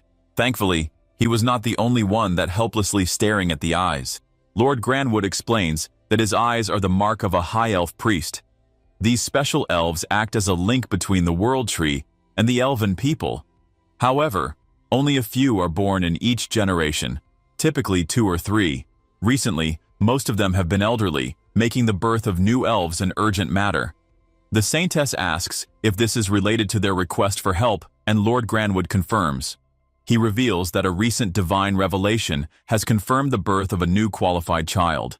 Unfortunately, slave hunters captured the child and sold them to a dark mage as a sacrifice. The elves desperately seek the sect's help in finding this child. The Saintess asks if there are any clues to the child's whereabouts. Lord Granwood explains that they tracked the child to the northern mountains. However, the child's high elf abilities have not awakened yet, so they currently appear to be a normal elf. Their human age is in the mid-teens, and they have green hair and orange eyes. Heinrich freezes as a sudden realization hits him. At the same time, deep within a cave in the northern mountains, Holly stands face to face with an elf child. He looks down at the child and asks for their name. The child is terrified and reveals the name, Cecily. Screams rang out through the icy forest as Holly dashed through snow, a young elf girl tied to his back. The ground behind him was littered with dead bodies, and 2 panicked guys in black hoods shouted at each other about protecting the storage room. One of them wondered how anyone was supposed to stop a monster like Holly. He didn't waste time worrying about them. He just kept charging ahead, sending the men flying as he barreled through, getting closer to the storage room. The elf girl clung to his back, her eyes glassy and blinking fast, probably dizzy from the ride. When Holly asked if this was the right storage room, she nodded with confidence. She stated that there was something she needed to grab before they tried to escape. Holly trusted her and kept moving. Soon, they spotted it, a branch from the World Tree. The elf girl accepted the branch and held it like her life depended on it. Holly grinned, telling her to hang on tight because things were about to get real crazy, though she weakly begged him to slow down. But Holly wasn't the type to slow down, not with a bunch of guys in hoods chasing after them. He broke into a run again, so fast it nearly made the girl lose grip, and she started tearing up, pleading for mercy. Elsewhere, over at the old church, Hans had a suggestion to help the high elves. They listened, feeling kind of desperate to find the girl. Hans brought up the kid, Cecily. He said he might know where she was. At first, the elves couldn't believe it, wondering if Hans had some secret blessing or spell to track people. Hans shook his head but explained he could somehow sense her presence. Another guard scoffed, thinking they shouldn't trust something so uncertain. But Saint Riesta lifted her hand, signaling everyone to stop and listen. She wanted Hans to share every detail. Back in the woods, Holly felt hope spark. He finally saw the exit out of the forest. Unfortunately, the bad guys caught sight of him and yelled, realizing Holly was escaping with that thing. One of them blew on a weird flute. Suddenly, the earth rumbled, and a ginormous worm, almost as big as a bus, busted up from the ground right in front of them. Holly realized he had no choice. He squared his shoulders and told the worm to get lost. But the beast lunged forward, gaping jaws wide, ready to swallow Holly and the girl whole. At that moment, Holly glimpsed something weird inside the worm's mouth. A glowing symbol. He knew, right then, the worm was being controlled. No wonder a desert monster like this managed to pop up in the snow. Everything clicked. With a wild grin, Holly decided to play hero. He grabbed the creature by the fangs and, with a yell, heaved the worm several kilometers away, sending it flying into the sky like it was shot from a cannon. Holly told the worm to go live a better life and quit letting people use it for weird stuff. But before he or the girl could catch their breath, The elf girl now looking green as she fought nausea. Another problem showed up. Wolves, dozens of them, started slinking out from the shadows, teeth bared, circling around Holly and the elf. Monsters kept popping up, and Holly was getting real tired of it. He figured the guys behind it all were just trying to pile on as many threats as possible, planning to stop him no matter what. At this point, Holly felt totally done with their tricks. He didn't care what they were planning. He was just going to smash every last monster in his path. High up in the mountain, a group of robed people whispered, watching everything go down. They were ticked off. Tomorrow, they'd planned to use the half-elf girl as some kind of sacrifice and offer the world tree branch to achieve their goal. But now Holly had ruined everything, despite them hiding the place with some fancy artifact. The leader, Elder Nurabe, felt sure Holly was about to get wrecked. It'd be impossible to fight through so many monsters. Then, just as a wolf leaped at Holly, something wild happened. Scales burst out over Holly's skin, his arm shifting like it was morphing into another creature. The wolf bit down with all its strength, but its teeth shattered against the tough scaled arm. Even though there were a ton of wolves, Holly just waded into them, cracking skulls and ripping out magic stones from their corpses. He swallowed a magic crystal, and boom, his stamina filled up, making him feel like he could run all day. His body twisted and transformed, taking on a wolf-like shape. Holly moved on pure instinct now, his form wild as he smashed through the pack. He fought alone, devoured power alone, and let out a thunderous roar that shook the forest and made even the bravest monsters freeze. At that moment, the system claimed he was fulfilling a condition and gained enlightenment, granting him a skill called Savage Instinct. The people up above went pale, whispering that Holly had to be some kind of monster, totally crushing the wolves. They were freaked out, asking Elder Nurabe what to do now. If things kept going like this, Holly would just break out through brute force. Elder Nurabe made a split-second call to activate every summoning circle they had, even though the idea scared the others. It was embarrassing to reveal their secret weapon so soon, but they didn't have a choice. They either used it now or met their end. He ordered them to let out 2 special monsters, hoping that would be enough. Holly, swiping the blood off his hands, grinned. This kind of wild, no-holds-barred fight, it was his favorite thing. He was ready to end this, right here, right now. As he moved in to finish off the last wolf, something hit him, hard. 2 sharp objects pierced his arm. When he looked down, he saw that they were crystal arrows. The craziest part? The arrows popped out of his flesh magically, floated right back, and rejoined the person who launched them. A shadowy figure gripping the gemstone-tipped projectiles with insane power. Holly locked eyes with the new challenger, feeling the air thrum with serious telekinetic energy coming from the jewel set in their chest. He realized that this was no ordinary enemy. Holly barely had time to recover before another monster showed up, dropping out of the sky. The elf girl on his back noticed it right away and tried to warn him to be careful, yelling about the danger above. The new beast landed hard, shaking the ground with crazy force. With a sword blazing with fire in its grip, the creature declared that Holly wouldn't take a single step further, calling him a filthy half-breed. Holly let out a scoff, thinking great, now there were demons too. Still, he figured raw muscle alone wasn't going to bring him down. Right as Holly got ready to throw another punch, another crystal arrow came flying out of nowhere. It slammed straight into his ribcage, making him grunt in pain before he even had a chance to react. Then, the demon made its move, smashing a wicked punch right into Holly's face. Things were going south fast. The demon demanded that he give up, telling Holly that there was no way he could win. The elf girl was panicking, shouting to check if he was all right while watching the demon raise its flaming sword high. It really looked like the end was near. The demon smirked with absolute confidence, lifting the fiery sword for the final blow. But, out of nowhere, a blinding light beamed down from the sky, slamming between Holly and the demon. The light was so bright it forced everyone to stop in their tracks and stare. Both Holly and the demon were hit with the overwhelming feeling of some wild holy power filling the area.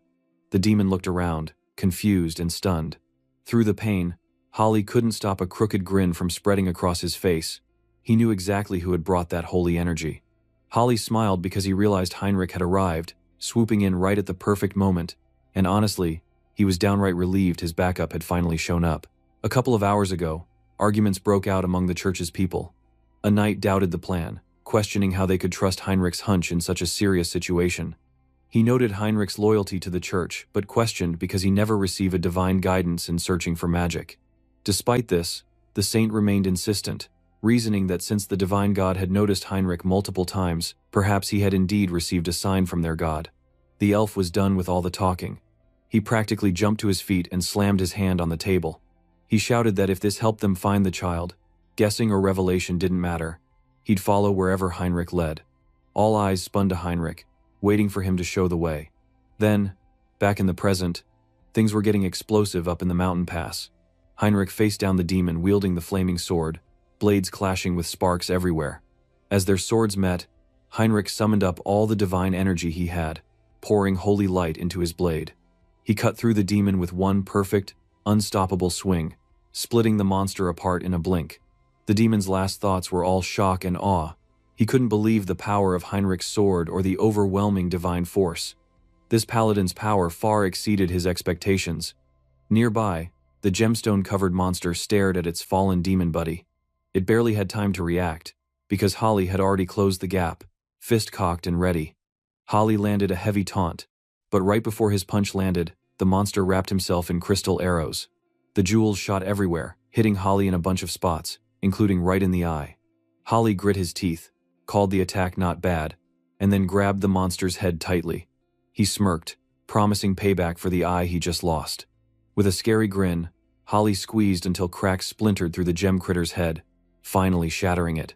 Groaning in pain, he yanked out the arrow still stuck in his ruined eye, and then told the broken monster that he'd just use its own gem as a replacement for the eye he lost. Without wasting time, Holly jammed the jewel into his empty socket. Immediately, a system notification popped out through his head. New body part successfully transplanted. New power received. Jewel eye. Psychokinesis unlocked, baby. Holly couldn't help but burst out laughing. Now he could hit fools from a distance. He tested the new power and felt the gem eye glow, humming with energy. The cultists watching all this happen started freaking out. Both their monsters had gone down. Now they wondered who that sudden paladin was with the holy power to mess everything up in seconds. Someone warned not to get reckless. It was just one guy and a kid after all. They needed to stay focused, prep for the ritual, release more monsters, and get ready to retreat if things got uglier. Suddenly, a big thud broke the air. Elder Narabe, the cult leader, watched as one of his men crumpled to the ground, head smashed by an iron club. A paladin charged in, leading the Holy Knight Order on horseback, battle cries rattling off the cliffs. The cultists started panicking, some yelling about starting the teleport spell to get out of here. But Narabe was furious. There was no going back. He grabbed the arm of a faithful cultist and kicked off his twisted ritual. One after another, cultists' souls were sucked dry, their bodies dropping dead. Wearing his scariest grin, Elder Narabe offered every last soul as a sacrifice, chanting for the incarnation of greed to descend.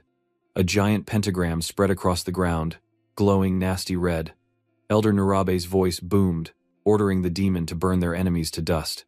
As something monstrous demon-like creature started crawling out, it seemed like chaos was about to devour everyone. But then, an unreal, pure light ripped through the darkness. A divine force slammed straight at the forming demon, erasing it before it could even finish forming.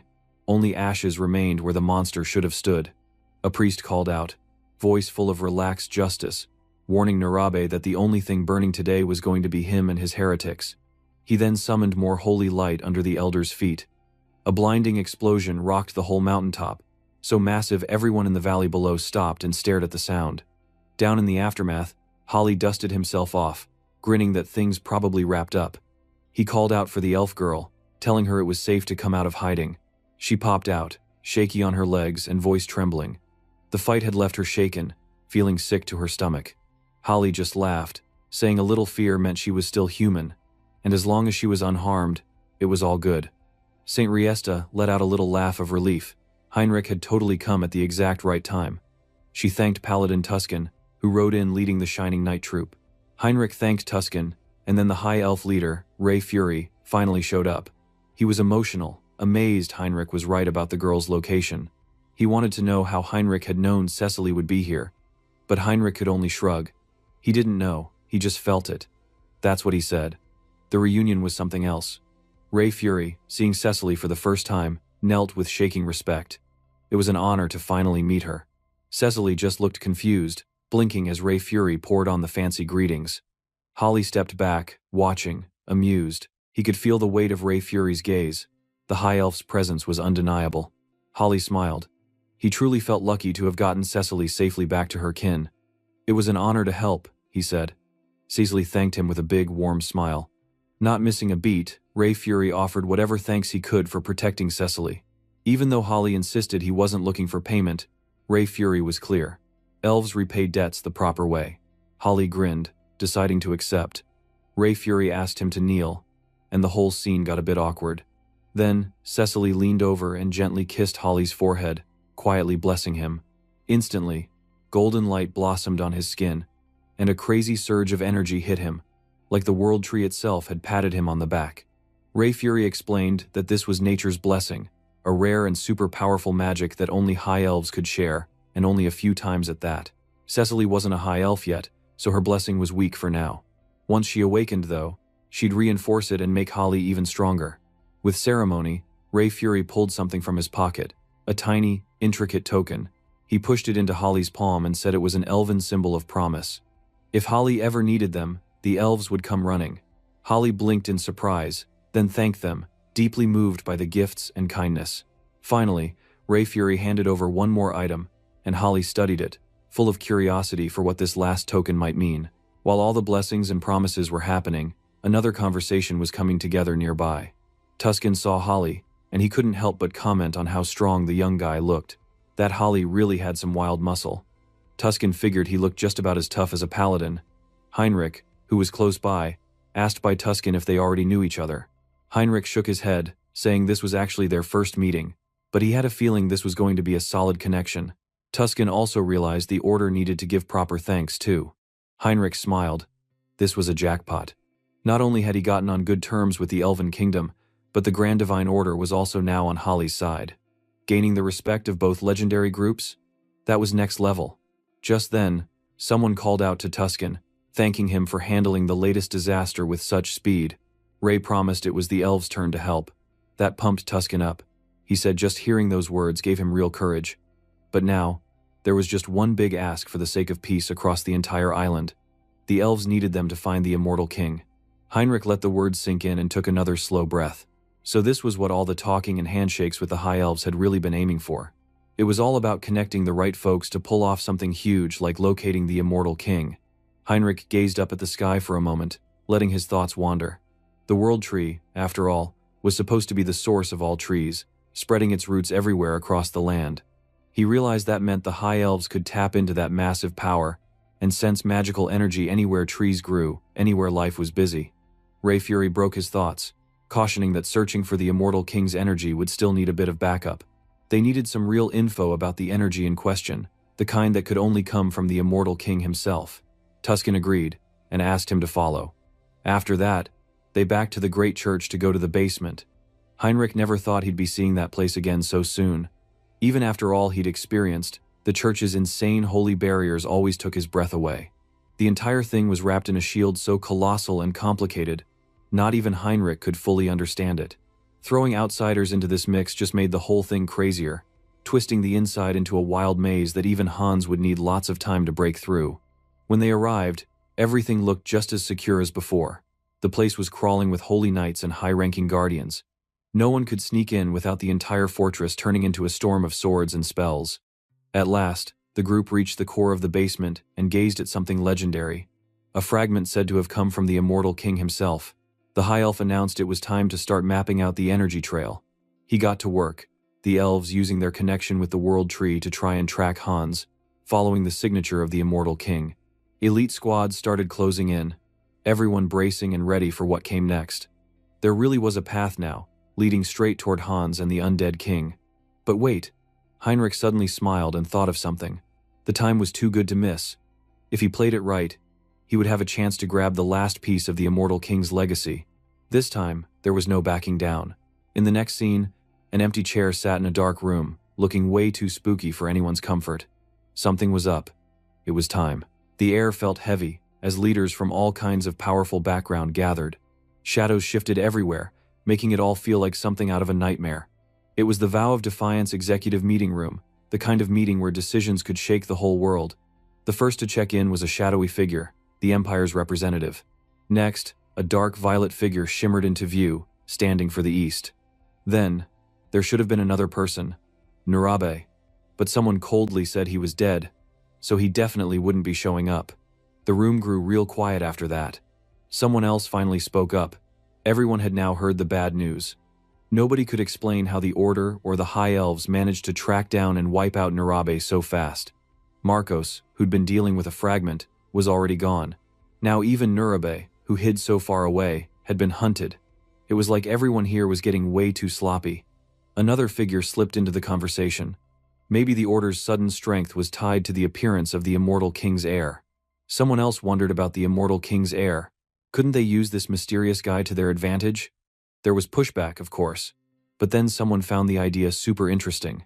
Somewhere else, Sung-hyun realized it became clear that the High Elf had used the fragment's energy to track Hans. So, he now had a plan. He tried to put away the fragment in his space, but it got rejected and bounced right back out. Maybe, instead of tossing the fragment into some subspace, he could just hide it with creating a new subspace inside Hans's body.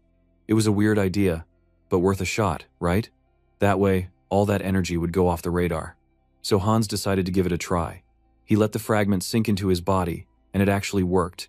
Now he could use the full power of the fragment while staying totally hidden. That headache vanished, finally. The next step was to erase all traces of what happened. With just a snap of his fingers, fire exploded all around, burning everything to pieces until his room was nothing but ashes. He grinned like someone flipping a switch before the big show. He was going to let everyone know. He was done hiding. He dropped all his barriers, sending his energy swirling through the world. The message was clear. Come and get him. He wanted the entire Divine Order to show up right at his door. At that moment, Hans sent a huge wave of dark energy into the sky for everyone to spot. He was pumped to go after the last fragment of the Immortal King himself. Far away, the Sacred World Tree finally nailed down his location. The trail led to monster-infested forests, out west on the continent. Divine Order instantly ordered all paladins to mobilize. The hunt was on. Even archbishops got dragged into it. No one was sitting out this mission. Suddenly, a mysterious paladin stepped up, acting a little miffed about not being invited. This was Paladin Piri, from the Great Temple of Giron, a super-strong cardinal known to everyone. His arrival calmed a few nerves. Only the top leaders, real archbishops and big shots, joined this expedition. Saint Riesta announced, bold as ever, that she was going too. Some objected, saying she had to stay and be everyone's anchor. Heinrich was told to guard her, and he agreed, saying if something happened, he'd look after the saint. The knights said their goodbyes and got ready to leave. Heinrich only smirked. He would kill everyone except the saint. After all the paladin gone, Heinrich reassured Saint Riesta not to worry. The big fight might be scary, but it felt like the holy power was on their side, even if nobody could promise victory for sure. While all that was going on, Hans crept close to the church, his dark energy buzzing as he scoped everything out. He couldn't see through the divine powers that laced the walls like crazy chains, but he could sense how strong they were. If he managed to sneak through one, there were even more barriers inside. This time, Hans figured he'd make them come to him. He hurled magical blasts high into the sky, lighting up the night like epic fireworks. The guards freaked out as soon as they saw the dark shapes and glowing magic. The alarm rang. Shouts echoed everywhere as everyone scrambled. Out in the gloom, Hans's undead army started closing in, a horde of skeletons and monsters pouring out of the darkness toward the church. Meanwhile, deep in the monster forest, the High Elf and his hunters grew more and more frustrated. They had tracked Hans so carefully, but now there was nothing. The elf insisted he should have been here. Suddenly, doubt rose. If the undead king knew he was being tracked, he could have set them up. The order to fall back came fast. It was a trap, all along. Back in the church, everything was wrecked. The ground was littered with the bodies of both holy warriors and undead, a ruined battlefield. And there, calmly standing where everyone would see him, was Hans. His eyes glowed with power. Finally, this was the moment. The last fragment of the immortal king was his for the taking. Right then and there, Hans began to absorb the final piece, determined to trigger the immortal king's resurrection with his own hands. Suddenly, chaos broke out. The bell in the church tower rang wildly, warning everyone they were under attack. Undead were marching fast, and defenders had to move even quicker. It looked like things had gotten way more serious than anyone thought. Well, good luck to them, Heinrich figured. Since he'd been put on garden duty, all he was supposed to do was hang back, wait a bit, and then sneak in when no one was paying attention while Hans did the heavy lifting down below. Soldiers rushed past, following shouted orders not to slow down, but as Heinrich watched, he couldn't help feeling a twist of dread. There were even more people here than he'd guessed, paladins, warriors, and strangers he didn't recognize at all. If nothing else, at least nobody knew Hans had already made it deep into the dungeon. Everyone was too busy tied up with fighting undead both inside and outside the castle. Just then, a presence floated above Heinrich, nearly glowing, like some kind of hologram. The figure spoke, their voice ringing over the chaos. Everyone needed to listen up, because the undead outside were just a distraction. The real enemy, the heir to the immortal king, had already slipped past them and reached the deepest chambers. That was all it took to shock Heinrich. He wondered who this person was and then realized with horror, that was an inquisitor. How did they figure out the plan so fast? Heinrich pushed forward through the crowd. If he didn't do something now, everything would fall apart, and Hans would never grab the last fragment in time. Suddenly, above, the massive ceiling started cracking. Saint Riesta stared in disbelief. She couldn't grasp how an intruder got all the way to the ceiling chamber with nobody noticing. Were they saying the enemy had actually teleported inside their sacred temple? One of her followers admitted they didn't know the answer. Panic swept over the saint. The immortal king really had been right here the whole time, and she hadn't even realized it. Tears streamed down Riesta's face as guilt rammed into her. She blamed herself for not sensing anything, thinking her failure would cost so many lives. What could anyone do if the immortal king came back to life once the fragments reunited? It felt hopeless and totally overwhelming. Someone tried to comfort the crying saint, letting her know there was hope. Heinrich had arrived through the dense crowds and was ready to take command. The mood flipped in a flash. Cheeks still wet, but now with relief, Riesta actually smiled through the tears. Having Heinrich there to lead gave everyone strength. "Please help us fight this evil," she said, grateful for the warrior's presence. Meanwhile, Hans was busy counting the losses. He was impressed with how many of his undead the defenders had managed to beat back. Among the fallen, he spotted Malcolm's undead. But Malcolm wasn't just another opponent. He'd fought bravely, like a final boss in a game. Hans gave him a moment of respect before turning his eyes back to the prize, the final fragment of the immortal king, which finally appeared before him. Without hesitation, Hans started to absorb its energy, wanting the king's last legacy for himself. He drew out every last drop of power, drinking it all in. But when it was done, something felt off. Instead of feeling stronger, Hans felt nothing. Maybe it just took time, he wondered. That's when he heard footsteps. Paladins swept toward him through the smoke, weapons drawn, ready to strike him down. Hans reacted instantly with a blast of magic, hurling the paladins backwards. They crashed hard.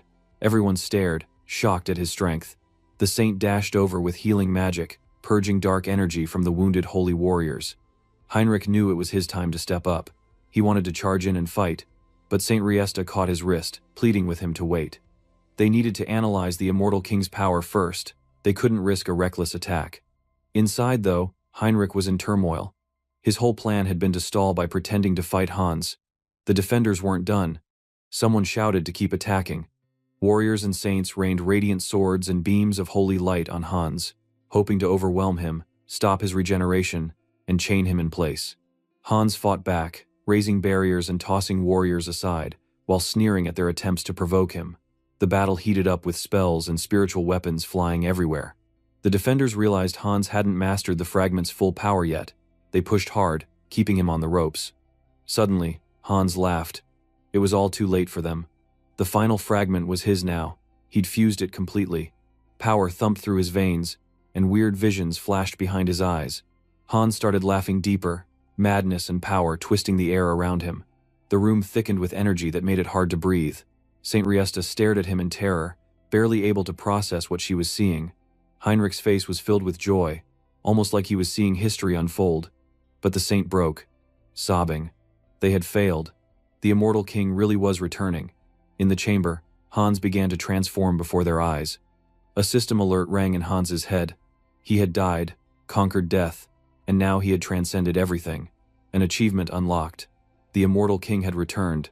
The calamity of the sidereal dimension was here. The immortal king, Hans, now stood at the center of the storm.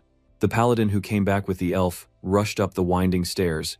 Their armor clanked and their hearts pounded.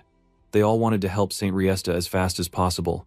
But the moment they pushed into the chamber, Everybody just froze. All eyes locked on a single figure. The guy in front of them looked more human, not like some scary skeleton. He had solid muscle and skin now, but something about him felt way more powerful than ever before. They realized this could only be the true immortal king, Hans, and they all wondered if they'd already messed up. Maybe it was already too late to stop him. Yet one brave soul refused to give in. He remembered this holy spot was meant to drain the immortal king's power. If he had to give up his life to stop Hans, so be it. He called everyone together. They had to give it all they had. Hans, on the other hand, thought none of these people could even touch him. They couldn't see his system window, so it was easy for them to dream big. In his head, Hans saw the notification. He had just unlocked a new achievement. Immunity to instant death had been granted. Decayed heart and immortal skill fused into immortal heart. He felt unstoppable, way beyond anything normal. Hans even felt he could beat death at its own game now. He covered his eyes and focused. The Eye of Darkness woke up, sending chills across the whole room. All the soldiers locked eyes with him and instantly fell under his spell. They sweated and shook as terror ate at them. Some started hallucinating bugs slithering under their own skin. His power wasn't just fear. He even started to control lower-level demons who looked his way. Everyone knew, stare too long into those creepy eyes, and you had no shot. Still, Hans wanted more chaos. He built power in his hand and called for the undead to rise. All the skeletons, bones, and random corpses lying around dragged themselves up and fused together. Before long, a gigantic corpse golem stomped around, knocking down pillars and smashing everything in its lane. The golem left a trail of destruction while Hans stood there thinking this all looked pretty lame. He was so close to ending it all. Desperation crept in for Saint Riesta. She was out of time and options. If she slipped up now, it wouldn't just be her church. Whole continents would burn. Gripping her cross tight, she suddenly had an idea. She called over Heinrich Landgard and pressed a token into his hand. She wanted him to escape, get stronger, and one day take down the immortal king for good. The order ran through the whole team. Guards had to open a path for Heinrich so he could bail. Everyone shielded him, buying precious seconds. Some even threw themselves at Hans just to slow him down. The rest kept moving after the immortal king, determined to stop him at any cost. Hans wasn't worried. Everyone just sounded like buzzing flies to him. He planned to squash the lot of them. But then, out of nowhere, a soldier went for a sneak attack. Hans spotted the move instantly and grabbed the guy with dark magic, squeezing tight. The soldier, though, didn't panic. He said it didn't matter what happened to his bones, as long as Heinrich escaped. Hans called him a fool and prepared to crush him, but didn't get a chance. That was because Heinrich suddenly burst in with a massive punch. Their act starts now. The hit landed square on Hans's face, bursting with divine energy. Before Hans could even blink, Heinrich whipped out his sword and unleashed a flurry of wild, clean strikes. Hans was shocked by how fast Heinrich moved. But when the blade hit, Hans noticed it was dull. There might have been sparks, but Heinrich wasn't doing much damage. Hans retaliated by shooting a handful of black magic spears right at Heinrich. They slammed into him so hard his armor bent inward, but Heinrich somehow took it and shrugged it off. He smiled. He could feel it. The attack was just for show, so it only pierced his armor. With this, he could show everyone that the real battle had begun. The biggest fight so far. Not backing down, Hans whipped out a massive explosion spell. The whole chamber shook. Saint Riesta's heart nearly broke, thinking Heinrich had risked everything. She cried out, wondering why he hadn't just run when he could have been their hope for the future. The answer came when Heinrich, battered but not broken, explained he never joined the order just to save himself. He believed true protectors fought alongside their friends, no matter how dangerous things got. In Heinrich's hand, the pendant started to blaze with super bright light. Hans's earlier insult about Heinrich's dull blade stuck in his mind, but this new light blasted through those words. Heinrich became truly enlightened. The system claimed blessings always followed courage, and this time, new power filled him. He received the Rod of Light, his third blessing so far. Heinrich got why people called it awesome. With everything on the line, Heinrich charged ahead and slammed Hans with a direct hit to the chest. For a moment, even Hans had to admit it was a cool move. He even joked quietly to them that the emotional line was top-notch. In a weird way, both of them seemed to enjoy the final clash. With that, everyone else stared in disbelief at what just happened. While the audience gawked, Hans demanded Heinrich's name. Heinrich said it. Hans glared, ticked off to finally take a hit. But right as Hans took what could have been a final blow, his instant death immunity kicked in. The moment everyone thought he was done, Hans just vanished, leaving the crowd stewing in disbelief. Frustration set in, but Heinrich suddenly went unconscious from all the trouble. Another paladin scooped him up, amazed at how Heinrich had actually landed a hit that reached the immortal king's heart. From Earth, Sungyun clapped his hands. Yeah, this is it.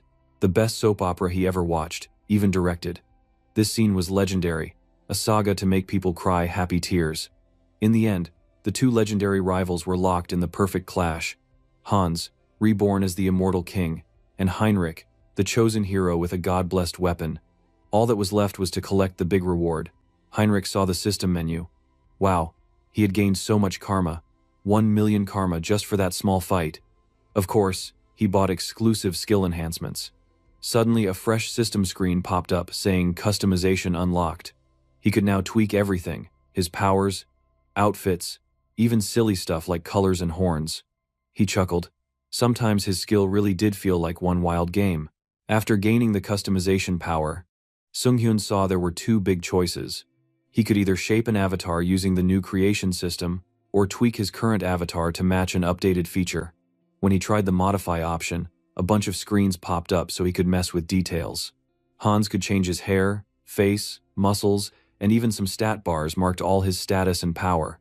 This allowed him to adjust his character's looks and numbers however he wanted. On the other side, the Create Avatar button let him build someone new from scratch, assigning even the smallest details, like eye color and hairstyle, and even picking a gender. It was a wild upgrade. He got a little hyped up, realizing one difference. He could flip between being a guy or girl. Sungyun tried the female option, curious what would happen, denying to himself he was doing anything weird. Still, when he pressed the button, a big locked alert flashed up, blocking access to the female side, making male the only active pick. Ah, what a shame. I want to see the female clone. Suddenly, a third option glowed below. Medium selection had shown up. It said Sungyun could make special creatures if he used a rare item, or medium, from the real world. Sungyun blinked, and the first thing to pop into his head was that world tree branch from Cecily. Technically, he'd kept it for the nature air purifier ability, but it looked like now was the perfect time to toss it in for an elf build. The system agreed, instantly detecting the branch and sliding him onto the elf creation screen. The new avatar rose up on the panel, a tall, sharp-eared stranger with awesome hair, looking every bit a fantasy hero. Sungyun took full creative control and tinkered, cranking up the beauty meter, tightening limbs, stretching the dude's arms and legs, doing his own take on what an elf should be. Gorgeous. Obviously. Stats and sliders showed that as an elf, the main focus was on a talent called Nature Affinity. Using the World Tree branch made this boost grow way faster, since the profile now listed the trait, Child of the World Tree. Hans came up with the name Harris for this new elf. In the final preview, Harris turned out looking super regal, with blonde hair shining bright and a model's stance straight from an elven royal poster. If bro come to Earth, he would become a model for real. A menu described all the upgrades from being born via the valuable branch, explaining how Harris would shoot ahead in magic growth and nature tricks.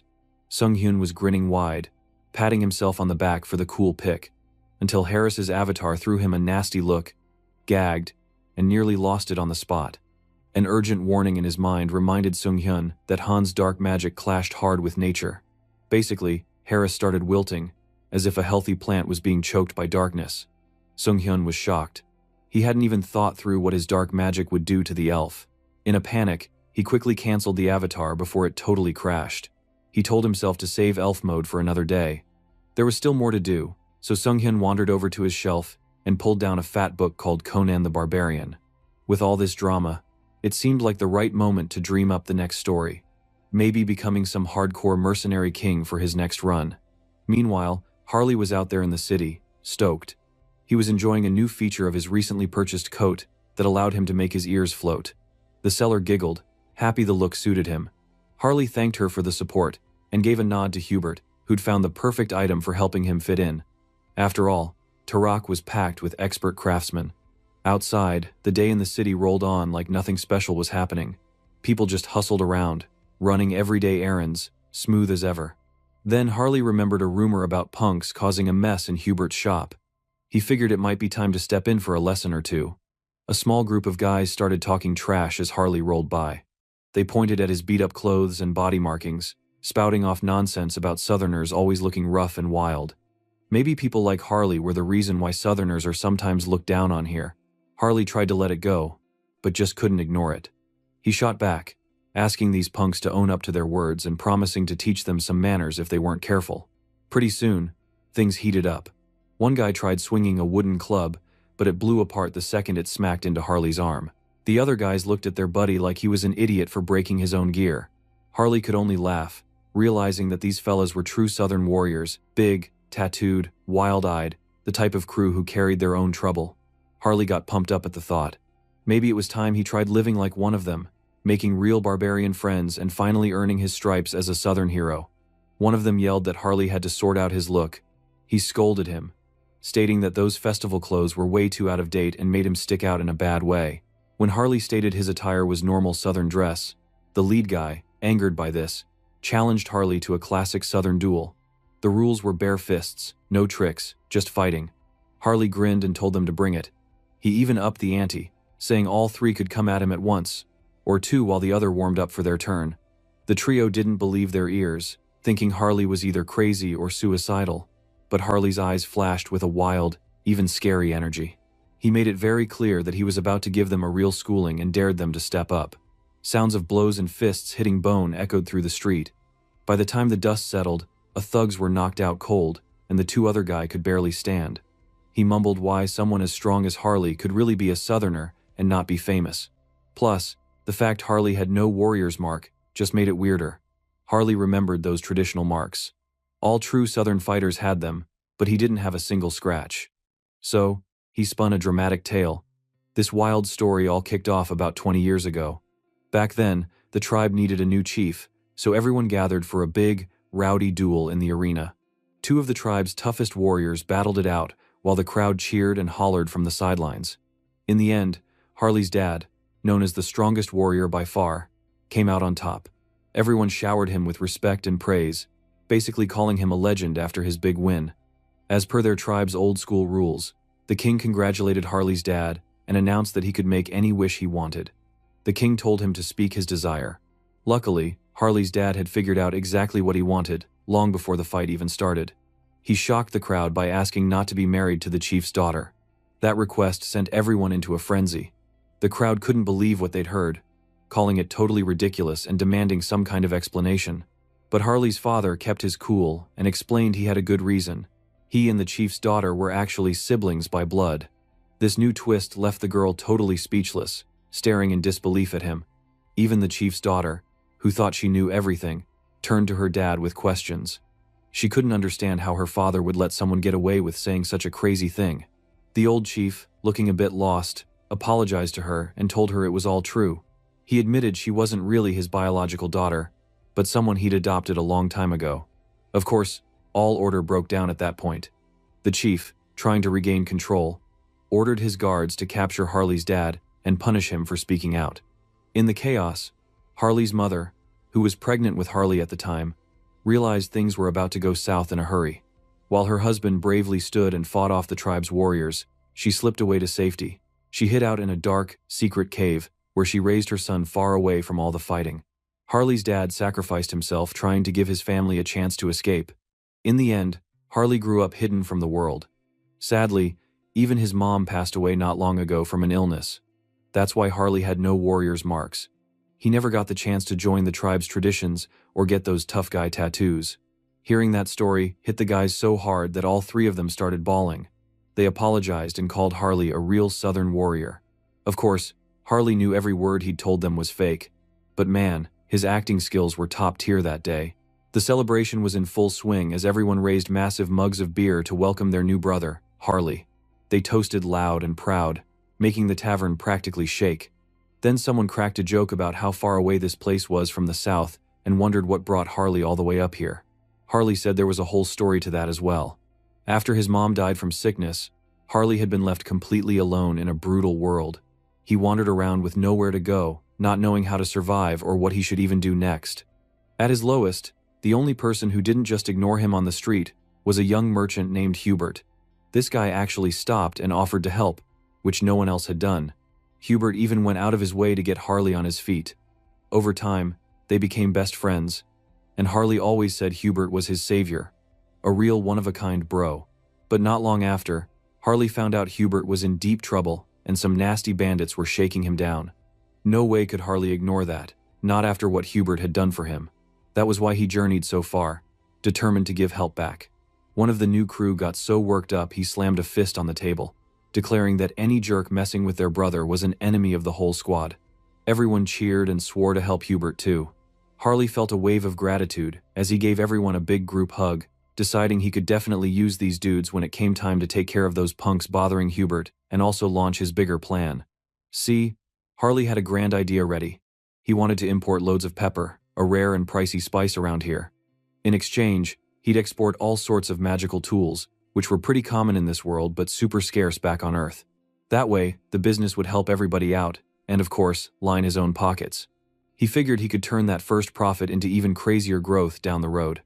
The team got pumped. They decided to visit Hubert's shop to make sure it was safe and protect it together, making all sorts of promises and cheerful shouting. Harley knew having a crew to rely on made life 1,000 times easier. Now that Hubert was being looked after, Harley got ready to move to his next big step, debuting as an elf. Soon, in front of a soaring castle, Harris arrived. He was ready, standing tall. This was the great temple of Rosalia. Harris announced himself as a skilled mercenary and Harley's close friend, also a pal to the Holy Knight's Order. He said he'd come by because he'd heard some elf envoys were around, and he hoped he could meet them. Of course, he wasn't empty-handed. He handed guards a letter of introduction. The paper looked like a train wreck, with wild scribbles and sloppy, over-the-top handwriting, which made it kind of obvious it was from Harley himself. The guards checked it and, probably entertained, waved Harris in. They led him to the guest accommodations where the elf envoy was waiting. Harris chilled out, and soon Ray came in to greet him, a full-on high elf from the Elf Kingdom. Ray told him to get comfy, since any friend of Harley's was already a welcome guest. Harris introduced himself again, but as the two elves chatted, Harris noticed how intense it felt to look at Lord Ray directly. It was like those gleaming eyes kept drawing him in and making him dizzy, a surreal feeling that had to be thanks to being stuck in an elf body. While they spoke, Ray noticed the bracelet on Harris's wrist. It was a present from Harley. Ray explained he was happy, not offended, to see a family member wearing it. Eventually, talk turned serious. Harris admitted he wanted to ask about using nature's power and about making contracts with spirits. Since he'd always lived alone, he'd missed out on all those magical rites and wanted to catch up. Ray looked Harris over and sensed unreal power pouring from him, thinking Harris might as well be part of the world tree itself. Ray said he would love to help but was about to leave soon, so he couldn't be Harris's teacher. Instead, he invited Harris to come to the Elf Kingdom, a legendary spot, deep on the Enchanted Continent, where the top elf training happened. There were stiff rules. Normally, only High Elf's children could enter, but there was a rare exception for anyone who had High Elf qualities. Ray told Harris to look directly at his eyes, and suddenly everything spun, and Harris felt himself falling into some kind of mind space, a realm way cleaner and more magical than any place he'd ever been. Out of the blue, he spotted a dazzling elf with hair as pink as cotton candy, standing high in a world tree. Was this the elf goddess herself? Maybe it was the source, the sacred world tree. The magical moment continued as the beautiful elf floated down, face glowing with peace. Harris watched, not sure what was happening, as the elf came closer and, just like that, touched his face gently. Harris had no clue why the goddess, or whoever she was suddenly paying so much attention to him. And just like that, something big was about to change in Harris's world. Harris blinked, still in awe from his crazy encounter with the beautiful elf. That magical elf, probably the world tree herself, stroked his face and spoke a strange language, sounding soft and dreamy. "Oh, poor child. Come to the realm of the elves," the beautiful elf said. Right after, she disappeared into thin air, leaving Harris alone and super confused. He thought she might really be the spirit of the world tree, but what did her words even mean? He didn't understand a single bit of that elf language. He wanted to ask, "Hey, come back, explain." But before he got a chance, he had snapped right back to the garden. The mystical elf was gone, and Harris was left wondering what the heck was going on. Ray suddenly said he had felt the world tree's presence and had seen an elf spirit, probably the actual world tree, suggesting that maybe the tree picked that form to say hello. He seemed impressed too, telling Harris it looked like the world tree had taken a special interest in him. All Harris could do was think, seriously? First the gods, now the world tree was after him too? Wild. The next day in town, the story switched to Hubert's shop opening up for business. Outside the store, 3 rough-looking guys with weird tattoos showed up to intimidate Hubert. They acted tough, saying they'd told Hubert to close shop and skip town last week, but Hubert remained calm and classy. Wearing nice clothes and neat gloves, Hubert suggested they try this week's new tea and asked if they'd care for a cup. The thugs did not get it. Hubert's polite talk sailed way over their heads. The leader threatened Hubert again, saying he'd better hand over the shop or be ready to die. At that, things got wild. Before the thug could finish, Harley barreled in and decked the guy with one punch, sending him flying. He told the punks to get lost, and after seeing their leader knocked out so fast, the other 2 freaked out. Harley and his friends charged in, and soon the thugs were getting the worst pounding of their lives. Inside, the shop echoed with their yelps. That night, the group celebrated with a feast. Harley gave thanks to his brothers for protecting Hubert, saying all the food and drinks were on him. The table groaned with meat, bread, barbecue, and mugs of beer. As they laughed and ate, someone said it was too easy. But one thing was clear. After seeing Harley fight, he really needed a warrior's crest. He explained, pulling off his shirt to show his tattooed warrior's mark. Word had it there was an old southern shaman in the city of Turok who could carve the real deal. Harley perked up, eager to track her down, and hoisted Luong up, running off before his friend could complain. Not far away, that same gang of bullies was now hassling an elderly potion seller, demanding protection money. The old lady tried to explain she just didn't have that kind of cash, but one goon grabbed her clothes and got in her face. But they stopped when they saw a big shape coming. It was Harley again, charging in like a bull. He stormed straight up and greeted the old lady respectfully, saying he wanted a warrior's crest. Luong nearly lost his lunch from the wild ride, but the old lady let them inside, glad for some backup and sick of those thugs. She explained the crest business right away. While a crest gave you loads of power, it also drained your life force and only true warriors could handle the real thing. Harley barely blinked. A little danger wouldn't stop him. The old shaman checked him out and said, honestly, if anyone could handle the Supreme Crest, also called the Warlord's Mark, it might be Harley, but the technique had been lost for centuries. Harley told her not to ruin the mood and said she could give him another crest, maybe the Great Warrior, one like his friend. But there was another problem. She was out of carving materials. More importantly, she insisted only folks who had performed true heroics, like slaying a dragon or saving a kingdom, could get one. To be fair, she said, Harley would have to kill the ogre way up north beyond the Iron Fortress to prove himself before earning the crest. Luong was horrified. The ogre was supposed to be a monster bigger than a whole house, with a skull the size of Harley's body. The challenge was no joke. But while they talked, Harley rummaged around and, with a grin, hauled out a gigantic ogre skull from his space magic, acting like it was nothing. The old shaman was speechless. If he'd really taken down an ogre, she'd give him some credit. But even so, she needed rest before she could carve anything. Especially right now, she doesn't have strength because she hasn't been eating properly lately. Hearing that, Harley told her food and rest were his specialties, promising to set her up right away. Then, as quick as lightning, he vanished, leaving her to hope he wouldn't cause more chaos out there. Sure enough, out in the street, the same bullies saw Harley again and were just about ready to lose it. Harley strolled up and landed another blow, rattling the teeth of the thug, reminding them never to threaten their shaman again. The punks panicked, apologizing, learning the witch they bullied was actually the southern shaman and promising never to mess with her again. Harley let them off with a warning, smashing his fist into the ground instead of their faces. They promised to behave. Right on cue, Luong finished gathering loot from the goons' hideout and called for Harley to help carry crates. Their plan was set. They'd have a barbecue feast that night with the old lady, celebrating a day of justice, sick teamwork, and southern spirit. As Harley and the crew returned, they found the old woman sweeping outside her shop. The guys greeted her, saying they were back. She startled when she spotted the huge haul in their arms. She wanted to know what on earth they were bringing back with them. All that stuff meant tonight was for eating meat and drinking together, they explained. Didn't she think that was enough food and drink to fill her up and keep her strong? Looking at all that meat, the old woman's mind wandered back to when her own son was young. If he'd survived, he would have been Harley's age by now. Still, she joked she could barely chew meat at her age. Wait, so she wasn't going to try any? Maybe just a nibble, she teased, since Harley had gone to all the trouble.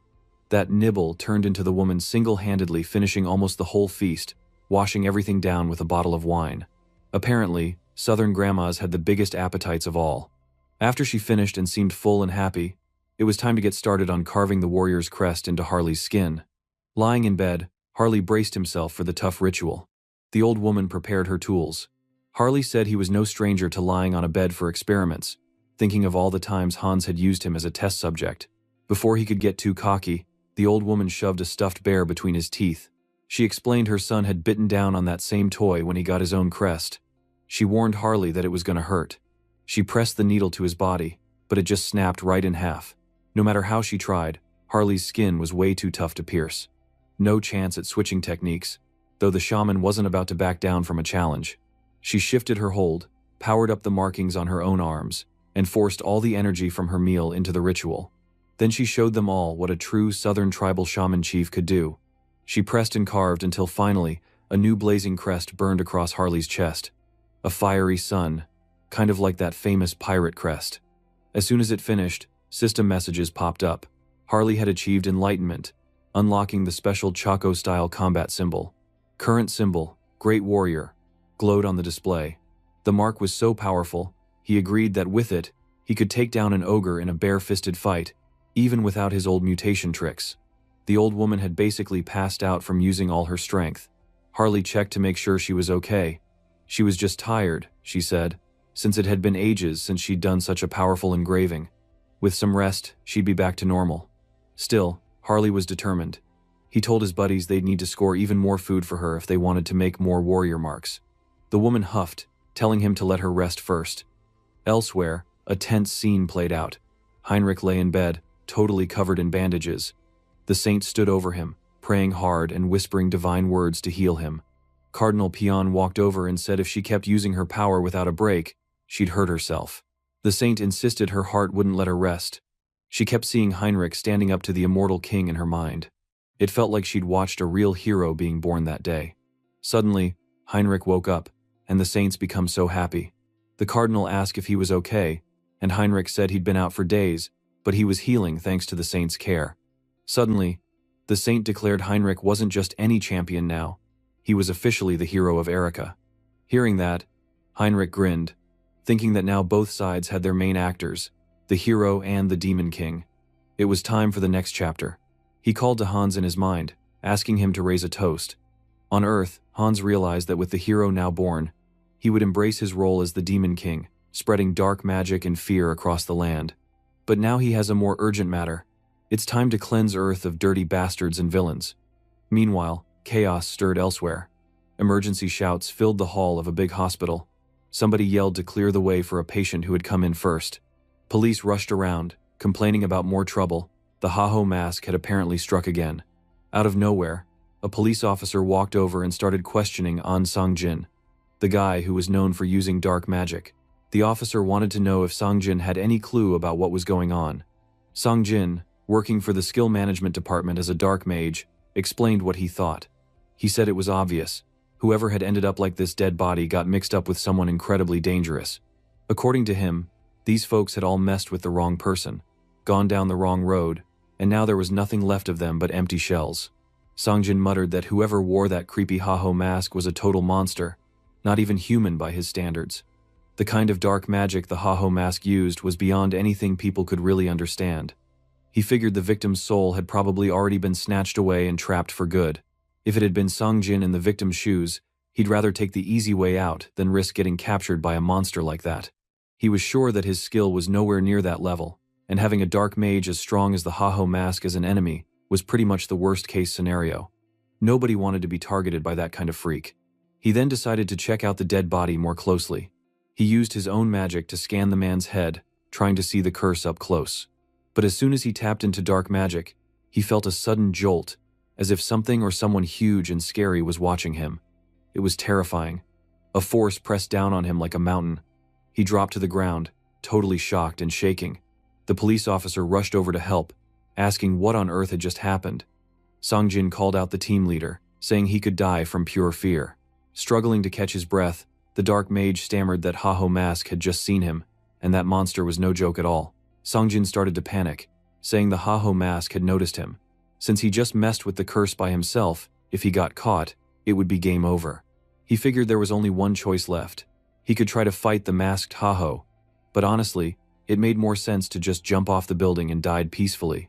The police officer suddenly jumped in, calling Songjin crazy for even thinking like that. Only bad guys got hunted by the Haho mask. Songjin was innocent, so he should calm down and just breathe. Those words helped, and Songjin's heart rate slowed. He began to relax, saying thank you, and finally passed out, hitting the ground. The police officer called for nurses, worried because Songjin had fainted out of nowhere. Outside the building, Hans had watched the whole thing. He found it pretty interesting that Songjin had a talent for dark magic, even if it was kind of weak. Since Hans didn't feel any evil aura from the guy, he figured there would be no problem meeting him one day. The next day, news and mystery posts flooded the internet, buzzing about the masked Haho mask. Sunghyun knew that the Haho mask had become so popular that nobody could keep up anymore. People wondered about his powers, calling him everything from a vigilante to a shadow hero. Sunghyun knew all this attention could become a real headache someday. He scratched his head, wondering how he was supposed to keep working in secret with all eyes on him. Just then, someone knocked at his door. It was a surprise, fried chicken delivery. But when he opened the door, Sunghyun realized it wasn't just food. His old friend Kang Taesan was here. It had been years since he'd seen Taesan. Taesan teased Sunghyun for acting so shocked at the visit. Even though they joked around now, Taesan was high up in the Criminal Investigation Division for the Skill Management Bureau. He was also Sunghyun's only true childhood friend. When Sunghyun became a shut-in, Taesan had kept showing up to check on him and give support. He really cherished having a friend like him. Taesan commented that Sunghyun finally seemed to have found a reason to live again. Sunghyun nodded, figuring it really was about time to move on from the past. Staying stuck in those old memories wasn't a way to live, and his parents would never have wanted him to end up that way. Taesan was overjoyed to hear Sunghyun admit it, and said he'd worried for ages watching his friend refuse to go outside or talk to people. Sunghyun insisted it hadn't been so bad these days. He'd actually left the house a couple times this past week. Taesan was shocked and happy to hear it. They cracked open cold beers and toasted to Sunghyun progress. Feeling relaxed, Taesan decided it was time to share a little secret. He reminded Sunghyun that he'd joined the criminal division after Hans's parents died, especially since he'd always felt like family. Taesan brought up the old accident, the one everyone believed was a random attack by an awakened. Even back then, something felt off about it. Now, Taesan explained there was a shady group called the Society of Divine Retribution that he suspected had been hiding in the shadows for years. No one could prove they existed, but odd clues were coming up, and hints linked to the masked figure called Haho Mask that were giving investigators their first real leads. Taesan told Sunghyun he'd keep him in touch, but he shouldn't tell anyone about it. Sunghyun playfully asked who he would even tell. He is a shut-in after all. Taesan then wondered why the Bureau was so eager to chase someone like Haho Mask, who was actually taking out villains and doing good. Hearing that, Sunghyun was relieved to know his best friend was on his side, even if Taesan didn't know the whole truth. They spent the night chatting, eating fried chicken, and making fun of Sunghyun's stories about heroes, demon kings, and his very original idea of giving the demon king the name Hans. Taesan joked that Sunghyun should just give up on writing, and that the name sounded totally lame. Maybe he should just pretend Hans was short for Hannibal Strauss or something fancy instead. Suddenly, Taesan's work phone buzzed. The boss of the Dawn team told him to show up, so Taesan grabbed his things to leave. Sunghyun stopped him at the door, asking if Taesan's grandmother was doing okay. Taesan hesitated, then admitted her health had gotten worse and it might be time to prepare for the worst. Sunghyun felt a pang of sadness, wishing there was something he could do. Taesan told him not to worry. He'd manage, and Sunghyun should just focus on his writing. When Taesan left, Sunghyun couldn't shake the memory of Taesan's grandmother caring for him when they were kids. She treated him like family, offered him food, and filled his life with some of his only warm memories. Now she was so sick, and Sunghyun had no way to help someone like his own grandmother. He felt powerless until a genius idea struck. He realized that, with his system powers, he could call upon Heinrich, the paladin with overwhelming divine healing, to help their grandmother. Sunghyun checked the system and saw Heinrich's profile, who was famous as one of the greatest figures of faith in the other world, a priest who could heal anyone. But then Sunghyun realized there was a hitch. If Heinrich disappeared from his world right after becoming a hero, rumors would spread and the saint would notice. It'd be smarter to wait for the right moment, maybe at night or just as the day turned, before doing anything that could bring questions. For now, He made plans and waited, determined to do something for the friend who had always been there for him. The next day, on a busy city street, a girl and her little brother walked together, the boy singing loudly as he carried a heavy bag of apples. The girl, Diana, asked her brother Aaron if the apples weren't too heavy for him. Aaron cheerfully said he could handle it, but then, when he got distracted, one of the apples slipped out and rolled away into the crowd. Aaron chased after it, and the apple came to a stop at the feet of a well-dressed stranger. The man smiled and told Aaron he should be more careful with his apples. At first, the children were startled, but then Diana lit up with joy. She recognized the stranger. It was Heinz, the guy who had helped them before. Aaron stared, amazed, because Heinz looked way different than he remembered. Older, maybe a bit fancier. Heinz grinned, admitting it had been almost 7 months since he visited. Diana teased him for showing up only when he was busy with business. Heinz insisted he'd really come just to see them, but Diana wasn't fooled. She softly told him to just get to the point, since they knew him too well. Heinz, knowing he couldn't win against the two siblings, got right to it. He pulled out a couple of gold coins and asked Diana if she would use her information-gathering talents for him again. Diana grinned and agreed to help Heinz out. Later that afternoon, at a big house with a nice garden, things felt even busier. Soren, flustered, was told to check on places selling magical tools. Shiny jewelry, rare magical items, and all sorts of treasures were spread across a table. Soren wondered out loud where Heinz had gotten such high-quality loot. Heinz just winked and said there are always ways to find good stuff. Thanks to Diana's help, he'd gotten excellent magical tools from a shop in Talia, plus the latest news on Brokoslack, a vampire clan that had been quiet for a while. The pepper Heinz requested was all stacked in the storage room, so now a friend could sell it. He also mentioned the end of a recent purge. Soren didn't understand and asked what a purge was. Heinz explained, almost laughing, that he'd hunted down anyone who had betrayed their clan or tried to hide. With a flick of his hand, he showed cards of all his defeated targets.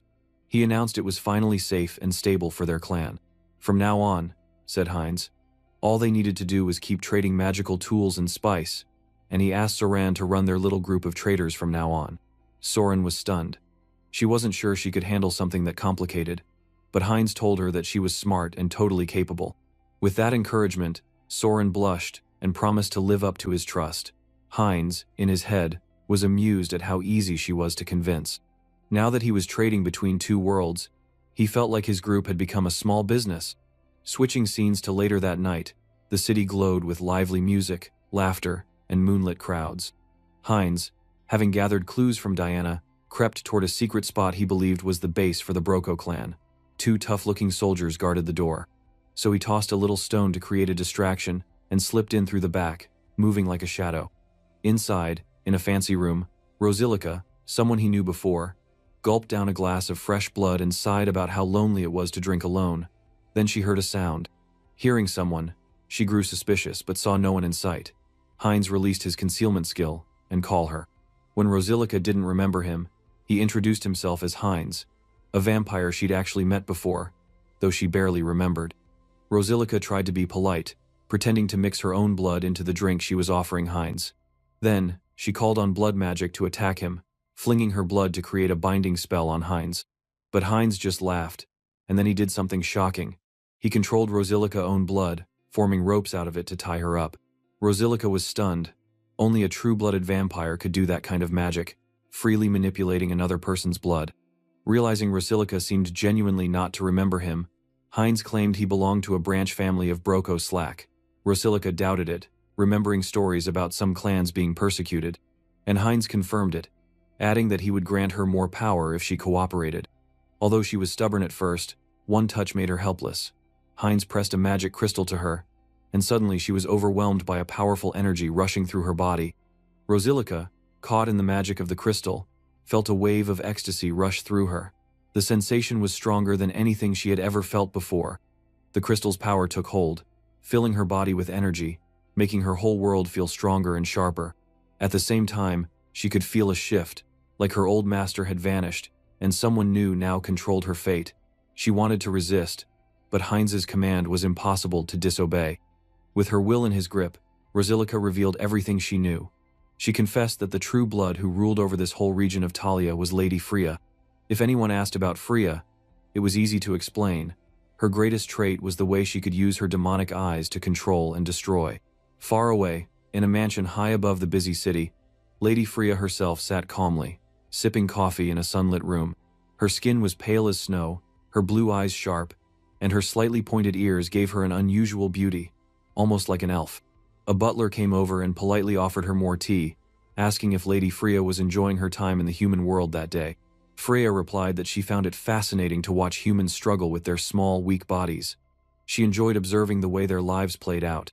From their mountaintop home, she could see all the city's rooftops far below. The butler mentioned that some new religious group was gaining ground in a place called Rafalashi. Lady Freya just smiled, certain that their clan, Broko, already controlled the kingdom from behind the cover of human nobility. She was confident any threat could be crushed easily. But before Freya finished speaking, something shocking happened. In a split second, the butler's head was ripped away, blood spraying everywhere. Freya spun around to see a stranger standing there. She hadn't seen his face before. He looked strong, maybe pure-blooded, but didn't carry the presence of a true blood like herself. Meanwhile, Heinz, who was the stranger, drank the last drops from the butler and faced Freya boldly. Freya sneered, guessing he was from a low branch of the vampire family. She made a mocking face and took a slow, dramatic breath, ready to show him what a real ruler could do. With a flicker in her gaze, she activated her terrifying demonic eye. Her eyes turned pitch black, ready to destroy him with her power. But nothing happened. Heinz stood strong, brushing aside the magic like it was nothing. Freya was stunned. No one had ever evaded her demonic eye before. Heinz laughed. He had already realized exactly how her power worked. The fact that her attack didn't affect him meant only one thing. Now, it was Freya who started to doubt her place in the world. Heinz just grinned, as if asking her with a smirk, "So, who really doesn't know their place?" In that moment, Freya realized that Heinz was a true blood vampire after all. She was furious that someone would dare to attack right in the middle of Broko Slack territory and demanded to know his real goal. Heinz didn't hesitate and made it sound like it should be obvious. He wanted everything in Broko Slack and aimed to become king of the vampires in the cities. Hearing this, Freya thought he was either out of his mind or insanely bold. Still, she reminded him that she was true blood too. Suddenly she activated both her demonic eyes and moved so fast that even Heinz couldn't react in time. She landed a powerful punch straight into his stomach, her hands wrapped in magic and martial energy, and forced him to spit up blood. In her mind, she felt sure his ridiculous plan could never work with skills that weak, especially since he couldn't even dodge her blows. Her arm bulged with veins, and Heinz realized with surprise that she was a martial artist, completely different from what he had expected because of her magic eyes. Without missing a beat, Freya began summoning blood from her umbrella and launched a blood attack straight at him. Heinz could barely keep it together, still standing but feeling the pressure as he kept coughing up more blood. He understood she was seriously tough. She pushed ahead, swinging her umbrella like a pro swordsman, and Heinz scrambled to dodge, knowing her quick attacks would eventually wear him down, and every dodge left him a bit more battered. Freya decided it was time to end it. She summoned a massive wave of blood, a huge area attack. Heinz tried to charge through the wave, but something strange happened. Freya suddenly disappeared from his sight. In an instant, his vision tilted, and she hit him with an elbow that broke his neck and sent him flying. His body lay on the ground, soaked in blood, and Freya believed she had won. But Heinz's body started moving. He got up, as if nothing had happened, and his injury healed instantly, as if a broken neck was no big deal. He reminded her, now, that it wasn't up to her to say when things ended. He explained that wounds like that healed fast for him, thanks to his unique power of hybrid evolution. Freya was floored. She thought to herself that there were only a handful of people besides her master who had survived her attacks. Heinz admitted to himself that she had good talent and special tricks, although there were still flaws, especially in her martial style. With those beautiful eyes, he thought, maybe he could help her become stronger, if she followed his way. He wondered aloud if she'd ever thought of joining him, but Freya bristled at the insult and determined she'd turn him into a pincushion, so full of holes he'd never rise again. Just then, before she could move, her body went rigid. She realized with horror that she couldn't control her body. She noticed there was a huge pentagram drawn with blood and layered with forbidden magic on the ground. Heinz had set it up while fighting her. He started shifting the blood all around, binding her with bloody strands around her neck. She found herself completely immobilized, surprised to realize Heinz wasn't really a fighter like her.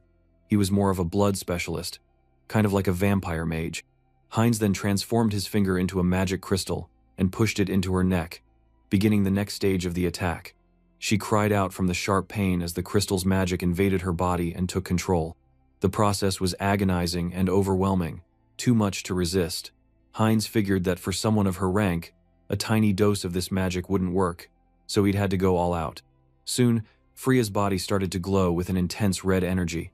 The transformation finished and she fell to the ground, completely drained. Even as she stared up at Heinz, furious beyond words, Heinz smugly pointed out that she felt different now. She had to admit, through her anger, that her whole body had changed. Her senses, strength, movement, and everything about her had improved. She felt faster, much more powerful, and sharper, as if every part of her evolved to a new level. Heinz thought to himself that she ought to thank him, and Freya considered, just for a second, if she actually could use this to beat him instead. She launched at him, but discovered her body stopped moving before she could land another punch. She felt a weight, as heavy as iron chains, holding her still. Heinz claimed that binding was made of blood magic. He had complete mastery here, and she had no choice but to follow his will. Freya was stunned. It shouldn't be possible for any vampire, not even one using sacred blood, to override control from another clan, but Heinz's blood domination made it real. With her at his mercy, Heinz pushed for what he'd really come for. He demanded to know where the clan master was. Freya tried to resist, but her mouth opened anyway. She blurted out the answer: the Duke Bright's mansion. In shock, she realized she was completely under his control, like some kind of mindless servant. Heinz looked pleased, saying to himself that now he had a perfect, obedient servant. He decided it was time to wrap things up and prepare for a quick, ruthless attack. With Freya unwillingly guiding him, he made his way through the night toward the Duke's mansion. Once they arrived, Freya, still under compulsion, requested to enter and report something urgent. When they entered, she complained about the darkness and wondered why the master hadn't even lit a candle. The truth was, he didn't care about human comforts like light. He then asked what she wanted and what the important news was. Well, he thought he already knew the reason. An intruder was coming after him, using her. That time, Heinz turned off his concealment skill and said, as expected, the clan master had already figured it out. Well, it would be a disgrace if he were the sort to miss a threat like that. Hearing that, the clan master lowered his book and looked at Freya with a weary disappointment, asking why she had betrayed him. The air in the room grew icy as the master let out a thick, murderous aura. He was ready to destroy them both, without mercy or hesitation. The room felt heavy when the Duke turned to Freya with a voice like thunder. He said he was disappointed in her. He couldn't believe she had betrayed him and even dared to serve another master. Freya tried to explain, saying it was all a misunderstanding and begging him to calm down, but it was clear the Duke wasn't buying it. He said that after 100 years together, did she really think he wouldn't notice the way her blood smelled different now? He saw her as a traitor and yelled at her to die. But suddenly, Heinz jumped in and blocked the Duke's attack. Heinz told him that wasn't going to happen. He smiled a bit and placed himself in front of Freya, saying that it was too bad things had come to this. He'd hoped they could talk things out without fighting. The Duke was stunned. He wasn't expecting anyone to block his attack so easily. He wondered just who this guy was and laughed, saying Heinz was talking big. The Duke threatened to rip out Heinz's tongue along with Freya for daring to stand against him. Without wasting a second, the Duke called out his spell. He shouted for the vampires of Brokislack to come to him and feast on the traitor's blood and flesh. Vampires started pouring into the room and rushed to attack Heinz and Freya. When the Duke saw how few followers appeared, though, he was confused. Only about a dozen showed up. He wondered if that was all that remained of his forces in the capital. He looked at Freya and asked what on earth she had done. What had happened to his subordinates? Freya, looking a little uneasy but trying to be brave, admitted that most of the Duke's followers now served Lord Heinz. The Duke stared at her, shocked. He couldn't believe all his subordinates had switched sides without a fight. To him, the traitor was just like eating their own kind, and that was enough to make any vampire go mad. Freya explained it was possible only because Heinz belonged to a collateral bloodline of Brokoslack. Hearing that, the Duke was furious. He said that made no sense and was the dumbest excuse he'd ever heard. He shouted that he didn't believe a word of it. Then, the Duke unleashed his blood magic. Blood mist. He formed a dark red barrier and said this was the domain of a true Brokoslack blood sorcerer. Heinz felt the heavy pressure and instinctively covered his nose, thinking that yes, this was definitely the Duke's domain. His head throbbed, and even moving felt like a struggle. The Duke's eyes glowed red with rage as he said Heinz should not be surprised so soon. He promised his loyal ones would always respond to his call, no matter where they were. He then summoned someone named Obor. Obor appeared from the blood mist, carrying a scythe that made him look like a real grim reaper. He landed in the room and wondered aloud why the Duke had called for him. But Obor saw the mess and was confused by the chaos. There wasn't much time to be confused, though. He was told to wipe out Heinz and Freya right away. Obor sighed, said he understood, and with a blink, he moved so fast that even the air couldn't keep up. Heinz watched him and realized right away, Obor was a pure-blood assassin type. He knew Obor was going to be tricky, but Heinz couldn't let himself get stuck here. He activated his acceleration skill and moved to block Obor's blow, casting his own spell. With a surge of blood magic, Heinz bound Obor with a giant bloody hand, leaving the assassin struggling. Obor shouted in frustration, surprised someone could use blood magic inside the Duke's barrier. Just as Heinz was about to attack the Duke, Obor twisted free of the spell and shot back at him. Heinz cursed his luck.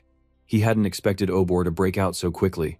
With no choice, Heinz activated acceleration again and threw himself into battle. The fight was wild and lightning fast, both sides moving at insane speeds. The Duke just watched, his mind spinning.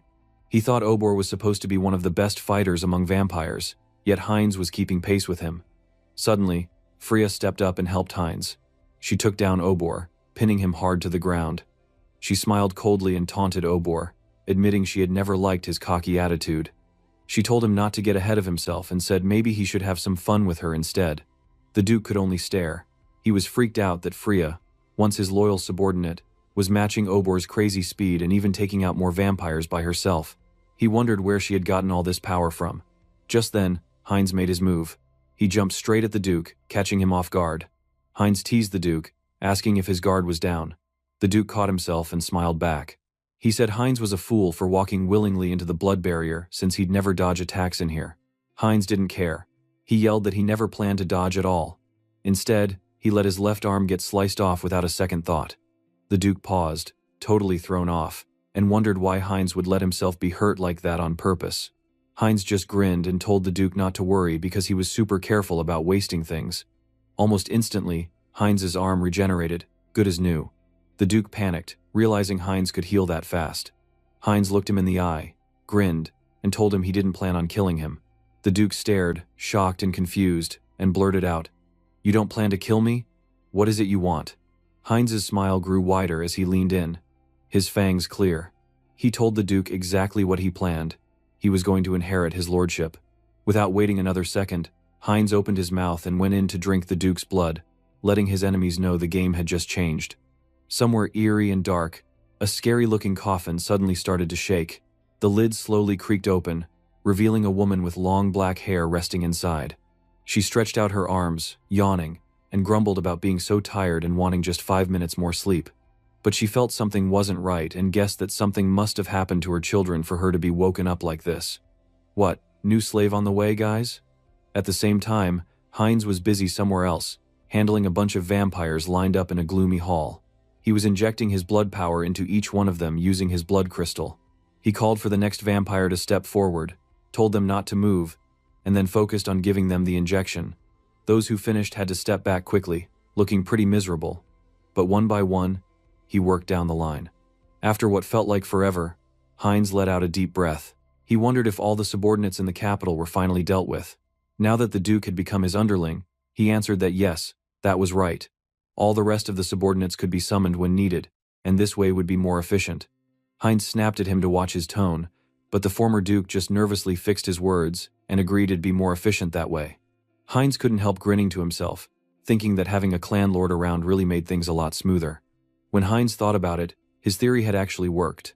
He knew injecting his blood power using crystal into a high-level vampire was risky, so instead he forcefully drained their blood first before injecting his power.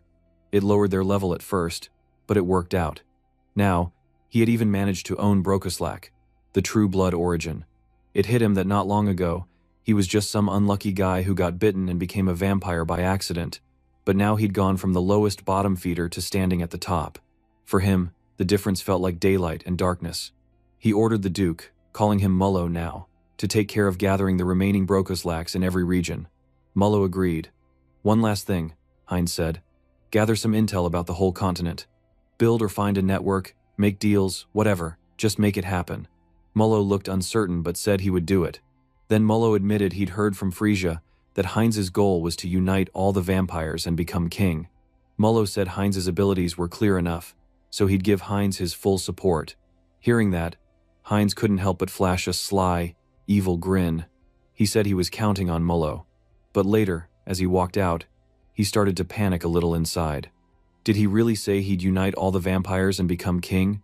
Maybe he just said that in the heat of the moment. But then again, he figured having more soldiers to boss around wasn't bad at all. The whole vampire king thing, maybe it was finally time to make a real plan for it. Meanwhile, back on Earth, Sung-Yoon was messing with his system, playing around with the new personalization feature.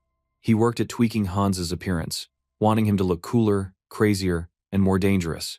He talked to himself, setting the jawline sharp, curving the orbital bones just right, and finally got a look that felt perfect. After all, if he was supposed to be the immortal king, he deserved to have some style. Next, Sung-Yoon walked over to his computer, feeling pumped. He wondered to himself if the whole vampire Brocaslack deal was finally over. And, after a quick check, yes, stage cleared. That could only mean one thing. It was time for his favorite part, spending his karma in the karma shop. He opened up his karma shop, and the system flashed with a huge number. His current karma was at almost 1.4 million. The next unique skill enhancement would cost 900,000 karma. Sung-Yoon was kinda proud. Taking over a whole powerful clan definitely wasn't something most people could pull off. He wondered what kind of upgrade he'd get this time. He hit the unique skill enhancement button. Suddenly, 2 windows popped up on the screen. He blinked. What, 2 upgrades? But his usual increase avatar quantity wasn't there. On the first window, it showed medium selection. It said something about his avatar's potential getting way higher and the growth rate getting even faster. Sung-Yoon started to sweat a little. He just dropped a massive load of karma for this one chance. It felt like a ripoff because he didn't get a new avatar slot. Compared to how much fun he had collecting different races, this was a big L, but there was nothing he could do now. Now, he looked at the second window, something called Entity Projection. The skill info surprised him so much he was left gaping.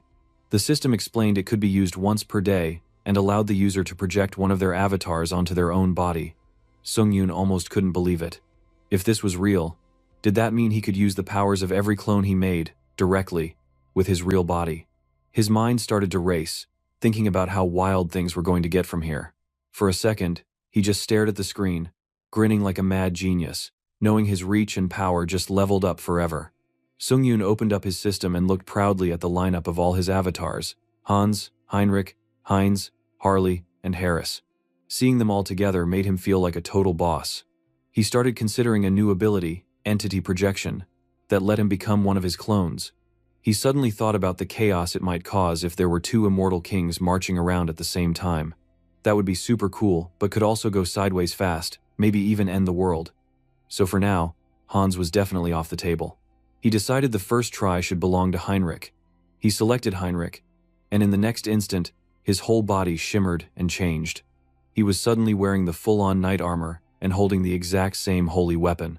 When he activated the divine power, he noticed it felt about half as strong as before, like how an awakened person's strength dropped when returning to Earth. There was only about 10 minutes to use this form, but that was more than enough for what he had planned. Later that day in a hospital room, Sung-Yoon, borrowing Hans's sneaky skills, crept quietly into a room. Hans gave a hidden thumbs up and quietly slipped away. Sung-Yoon walked up beside an old lady resting there and gently said hello. He introduced himself as Seung-Yoon, Taeson's old friend, and apologized for coming so late. He promised to show up more from now on. Channeling Entity Projection and locking onto Heinrich, he focused all his energy and started casting the Outerika Divine Technique, pouring holy power into energy recovery, stamina, and detox. A warm, shining light filled the space, and when it faded, the grandma looked 100 times better. Sung-Hyun knew even divine power had limits. It could never turn back time on age, but this boost should help her out a lot. The rest was up to her. He told her to stay strong and promised to come back with Taeson next time. Far away in a forest, Harris was on a journey of his own. Young Cecily looked up at him and asked if he was Harley's friend. Harris said yes and explained they'd met only briefly but became close, like family right away. Suddenly, Cecily leaned over and started sniffing him, like she was looking for something. She said no wonder Harris has a kind of familiar spell with Harley. Harris blinked and felt super awkward, realizing Diana had also commented about a weird, familiar scent before. Could they figure out he was really the same person as Harley and the others? But Cecily just laughed and said that Harris smelled like the World Tree's branch, which made sense since she'd spent all day carrying one around with Harley piggybacking her. Harris stammered, sweating a little, knowing his body was literally made from the same piece of the World Tree, so of course he would smell like that. But he kept his cool. Cecily decided they should get along since he was Harley's friend, so she would watch out for him. When Ray the High Elf suggested they take a break, everyone agreed to chill out for a bit. During the rest, Cecily returned to Harris with another question. She had heard he still wasn't bonded with a spirit, and wanted to know if he wanted to try practicing spirit magic together. Cecily showed off, summoning her own water spirit for Harris to see. Harris watched but felt a little down. No matter how hard he tried, he couldn't get spirit summoning to work, even though he maxed out his affinity stat. Was something wrong with him? Was it because he was only a fake elf? Ray noticed and calmly explained that for spirit mages, spirit partners and the elf needed to grow together. Instead of summoning spirits directly, it was more important to first form a bond and then release the inner nature power to reach out to the spirits. That clicked for Harris, who realized he'd been doing things backward this whole time. He tried focusing on his affinity and pulling out all his nature power, and right away, something clicked. Cecily's eyes popped open when she saw him, shocked that he pulled it off so quick for a first-timer. Ray just looked proud and said Harris had a real knack for learning fast. Suddenly, the system pinged, popping up to say he'd gained enlightenment and unlocked the new skill called spirit magic. When Harris looked down at his hand, he was holding a weird little spirit that looked kind of like a Pikachu from Temu. Both Ray and Cecily were stunned and joked that if they kept this up, Cecily and Harris would end up as equals. Cecily pouted a little, saying Harris was growing so fast it felt like a betrayal. Harris chuckled and thanked her, secretly super proud of taking another step as a spirit mage. He named the new spirit Watt. Wait, why didn't you name him Pikachu, you traitor? By late afternoon, Ray began explaining the secrets of the forest paths. He said the World Tree was at the heart of every forest, and the High Elves could use that connection to instantly travel anywhere with trees. Cecily was shocked to hear she could do it too later. Traveling through the shimmering blue woods, Harris's mind was blown by the idea. It was pretty much nature's original teleportation network, way smarter than the fancy magic gates humans had to set up. He realized just how epic the World Tree really was. When they finally arrived, an insane sight made Harris stop in his tracks. The World Tree was massive, way more enormous than he'd imagined, stretching way up into the sky. He turned to Cecily to ask if it was her first time seeing it too, but Cecily didn't answer. Her eyes were blank, and it looked like she was floating off the ground, being lifted by some invisible force. Harris panicked instantly, reaching for her and shouting out, but all he could do was watch as Cecily drifted higher and higher, completely helpless to what was happening. Ray just stood there smiling, telling Harris that this must be his first time seeing a true eye-opening ceremony. He explained it was a special event for High Elves, so rare that most other elves never got to witness it. From a distance, Harris saw Cecily open her eyes, now sparkling with star-shaped marks, proving that she'd become a real High Elf. Harris watched in total awe as the ceremony took place. He thought about how the world seemed to be changing all at once, nature's power coming together in one big moment. When he noticed the World Tree offering Cecily a special fruit, he realized just how important this was. Cecily ate the fruit, and right then, Harris fully understood. He was witnessing Cecily become a true High Elf for real. But he knew this wasn't the time to just stand there with his jaw on the floor. That crazy, pure energy was swirling everywhere. He focused, reaching out with his hand and trying to soak up as much of the nature energy as possible, determined to make it his own. Ray gave Harris a curious look, noticing the way the energy around Harris was moving. At the same time, a system notice popped in front of Harris. The individual has met the conditions and achieved enlightenment. You have acquired the skill affinity with nature. Harris pumped his fist quietly, thrilled. Now he could get stronger just by chilling in nature, like a real elf. Right after that, a branch from the World Tree drifted gently toward Harris. Ray grinned even bigger and said that the World Tree must have taken a real interest in Harris. Normally, stuff like this was only handed out during High Elf ceremonies, and these sacred relics were super rare. They could even be made into weapons or accessories. Harris perked up, all excited, and asked Ray if he had gotten his own relic back in the day. Was it really okay to accept something this rare? Ray just smiled warmly. He said he'd gotten his own sacred relic a long time ago and turned it into a ring which he used to propose to his wife. Now, he'd passed the ring down to his daughter. That left Harris a bit surprised. He thought Ray was more romantic than expected. Ray soon explained that the whole ceremony was over. Cecily, he said, would probably be asleep for a while now since she needed to settle all that new power she'd just gained. Honestly, Ray looked kind of relieved. He joked about how it was almost retirement time for him now that a new high elf had appeared. But then, Ray winked and said not to worry. He wouldn't step down right away, since there just weren't enough helpers. Harris freaked out a little at that. Just looking at Ray, he was way too young looking to retire. Bro? For real? Duh. He is literally an elf, what do you expect? In the capital city of the Elven Kingdom, Drasha, Harris ended up staying at the academy thanks to Ray's help. The vibe there was nothing like he'd pictured. He had imagined elves living all peacefully like storybook fairies, blending with nature and trees. But as soon as he got there, he realized it was a way different scene. Elf girls immediately swarmed him. They crowded around, wide-eyed, amazed to see an elf who came from the continent. They bombarded him with questions. They wanted stories about the outside world, rumors about how wild things were there, and whether the humans were as evil as they'd heard. Harris panicked on the inside. If he answered this the wrong way, he was going to get roasted from day one. So, he awkwardly explained that, yeah, things could get kind of dangerous. But he'd traveled with some good friends, so it turned out okay. The girls wanted to know if he'd really been a mercenary, and that's when the mood got interrupted. A blue-haired elf slammed her hand on a table and glared at everyone. She said it was way too noisy for her to focus. Suddenly, all the other elves got really quiet and apologized to her, calling her Lady Shapiron. They quickly wished Harris luck and said maybe they'd chat later. Harris sighed in relief, grateful for the silence. He even started to thank her, but then Lady Shapiron cut him off, calling him low class without much mercy. She said she couldn't believe the school had let some random mercenary wander in. Harris felt deflated. Of course, every school always had at least one mean upperclassman, didn't it? He wondered how he was supposed to fit in here after all. While all this was happening, Ray was meeting with a blonde elven leader back in the royal capital. He gave a full report on his meetings with the Grand Divine Order and told them they had spread news about the immortal king to all the other races on the enamel continent. The blonde elf pointed out that an immortal king who could cross space was a real problem.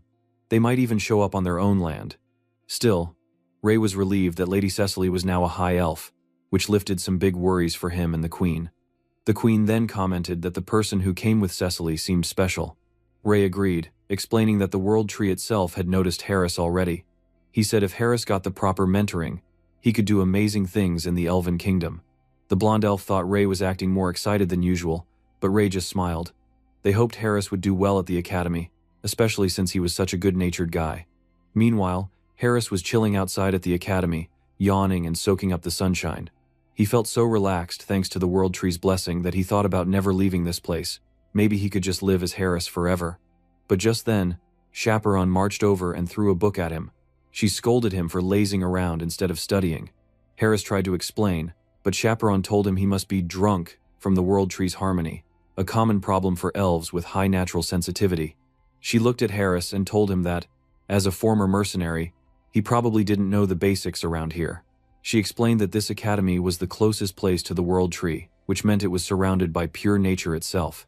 Elves who had high natural sensitivity could easily get intoxicated by all the comfort and harmony they felt from being that close to nature. It made them feel good, but the problem was, it also made them lazy. Harris realized that made sense since he now had powerful affinity with nature. She explained he probably didn't know much yet, so she'd lend him her notes. Just make sure not to tank everyone's grades or else. Deep down, Harris thought she wasn't really mean, but he noticed the ring on her finger pulsing with energy just like the World Tree. Wait, could that ring be a sacred relic? Was she maybe from a noble house? He suddenly remembered Ray had said he gave his ring to his daughter. Suddenly, the truth dawned on Harris. That's why she seemed familiar. Lady Chaperon was Ray's daughter. Meanwhile, Shapiro's cheeks blushed slightly after she walked away, thinking to herself why her father had to trust that clueless guy of all people. Bro, is this new waifu for Harris? Tell me, do you like tsundere or not? Tell me in the comment. This is so important, guys. Meanwhile, Harris just sat in disbelief, thinking how wild it was that Shapiron was Ray's daughter. Their personalities were like night and day. Ray was always kind and easygoing, while Chaperon just seemed prickly and tough. Still, even if she acted cold, Harris had to admit her explanations, and that book had actually been super helpful. The book, honestly, felt more like a private tutor's lesson on spirits than anything else. Alright, he thought, let's give this a try. He followed the step-by-step directions in Chaperon's book and managed to call up a flame in one hand and water in the other, both at the same time. Success. He started giving names to his spirits. Callie for the little fire one, Pascal for the wind, and Watt also got promoted, his own Pikachu from Temu before, becoming a low-rank lightning spirit. It shocked him how fast his spirits leveled up now. No doubt, coming to the Elven Kingdom had definitely paid off. He reminded himself to keep quiet and keep his head down. As long as he didn't get tangled up with Chaperon, he'd be golden. But of course, things never went as planned. The next thing he knew, he was sitting right next to Chaperon in class. How did that even happen? 10 minutes earlier, a teacher at the front of the classroom had started a lesson on spirit bonding, explaining how important it was for elves. Tradition said that dance and song were the secret to the strongest connections, and soon there would be a big festival for Cecily, the new high elf. On that day, everyone would have to perform on a main stage for the ultimate spirit evaluation. Harris realized Cecily herself would probably be watching this event. He hadn't performed in a while, but this was his chance to look cool. Still, when the teacher announced there would be group projects, Harris was hit with a wave of nervousness when he realized he was grouped with Chaperon, a short-haired elf girl named Curie, and a brown-haired guy named Timer Coffin. Timer looked at the group like he'd just won the lottery, bragging about working with celebrities. Curie quietly introduced herself, while Chaperon just stayed icy. She wanted to know if Harris could dance or sing. If not, everyone would just adjust to match him. Everyone else just agreed. Not really excited or interested. They will just listen to her decision. Inside, Harris started getting feisty. Their low expectations fired him up. He remembered that, as long as something helped with spirit bonding, it didn't have to be a boring elven tradition. So, he thanked them, and said he remembered a hometown song his parents loved, a song from out on the continent. The others perked up at that, curious, and Chaperon asked if he was sure he could pull it off. Harris smiled with fake confidence. Even though he'd been a shut-in for most of his life, there was a time he was a karaoke king. If there was ever a moment to show off those old-school karaoke chops, this was it. Chaperon saw all this and thought to herself how ridiculous it was for a mercenary to not even know elven music. She wondered how her father or the World Tree could possibly approve of someone like this. Still, she told Harris to prove himself and said if he messed up, it was all on him. Harris grinned and threw back a condition of his own. If things went well, would Chaperon teach him more about elven culture? She blushed, looked away, and muttered that she'd agree, but only if they truly did well. Feeling pumped, Harris whipped out a guitar-looking instrument. He sang one of the most famous songs from Korea, his voice steady with the help of his new powers. While he played and sang, a message from the system flashed. The entity has gained enlightenment through repeated training. Acquired the skill, melody of harmony. Harris was stunned. The melody was holding him together so smoothly, making his voice sound stronger and more stable than ever before. Timer clapped, buzzing with excitement about music and instruments he'd never seen before. Curie just stared, speechless.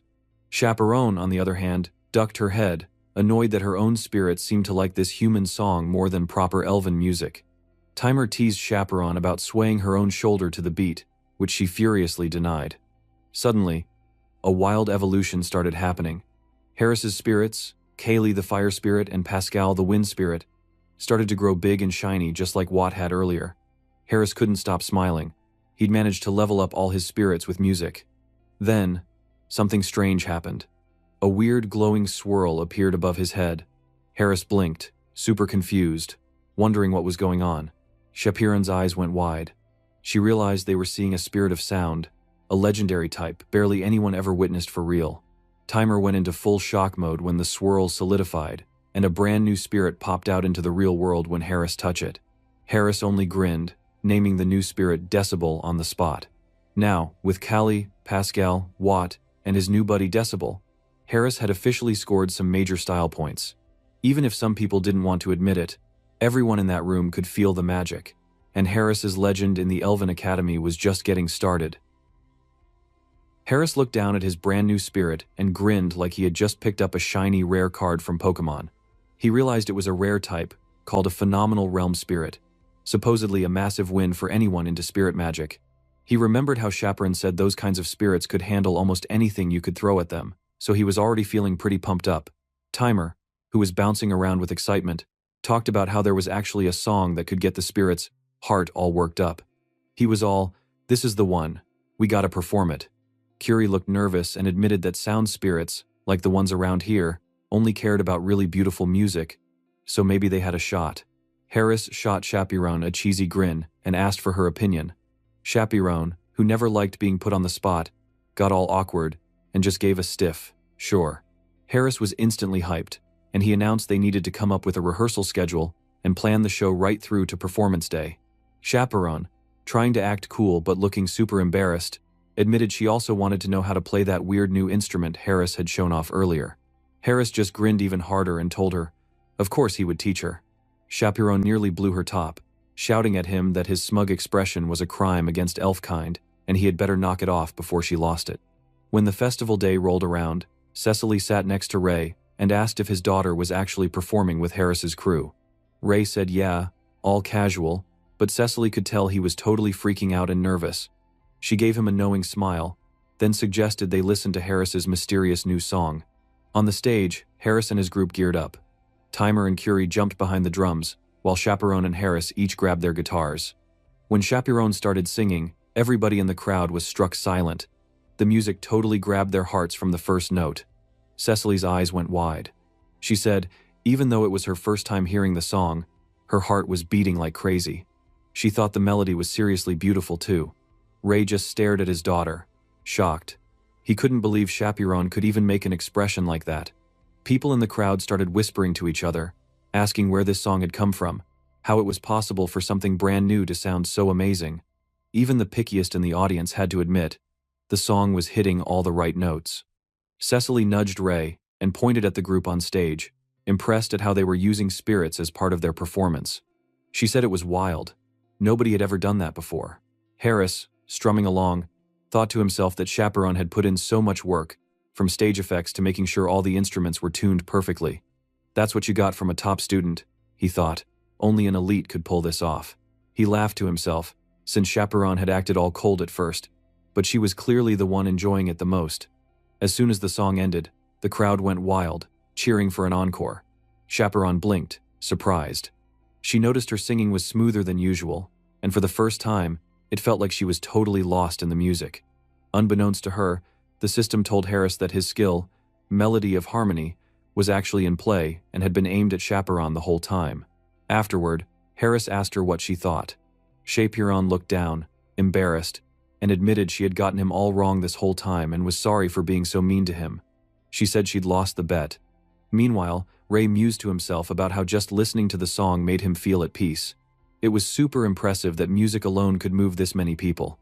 He believed Harris was sure to make a big splash in the Elven Kingdom from then on. Far away, in the Holy Kingdom, Heinrich knocked on a big fancy door. He said it was him, and the Saintess inside told him to come in, although it was obvious she had been startled.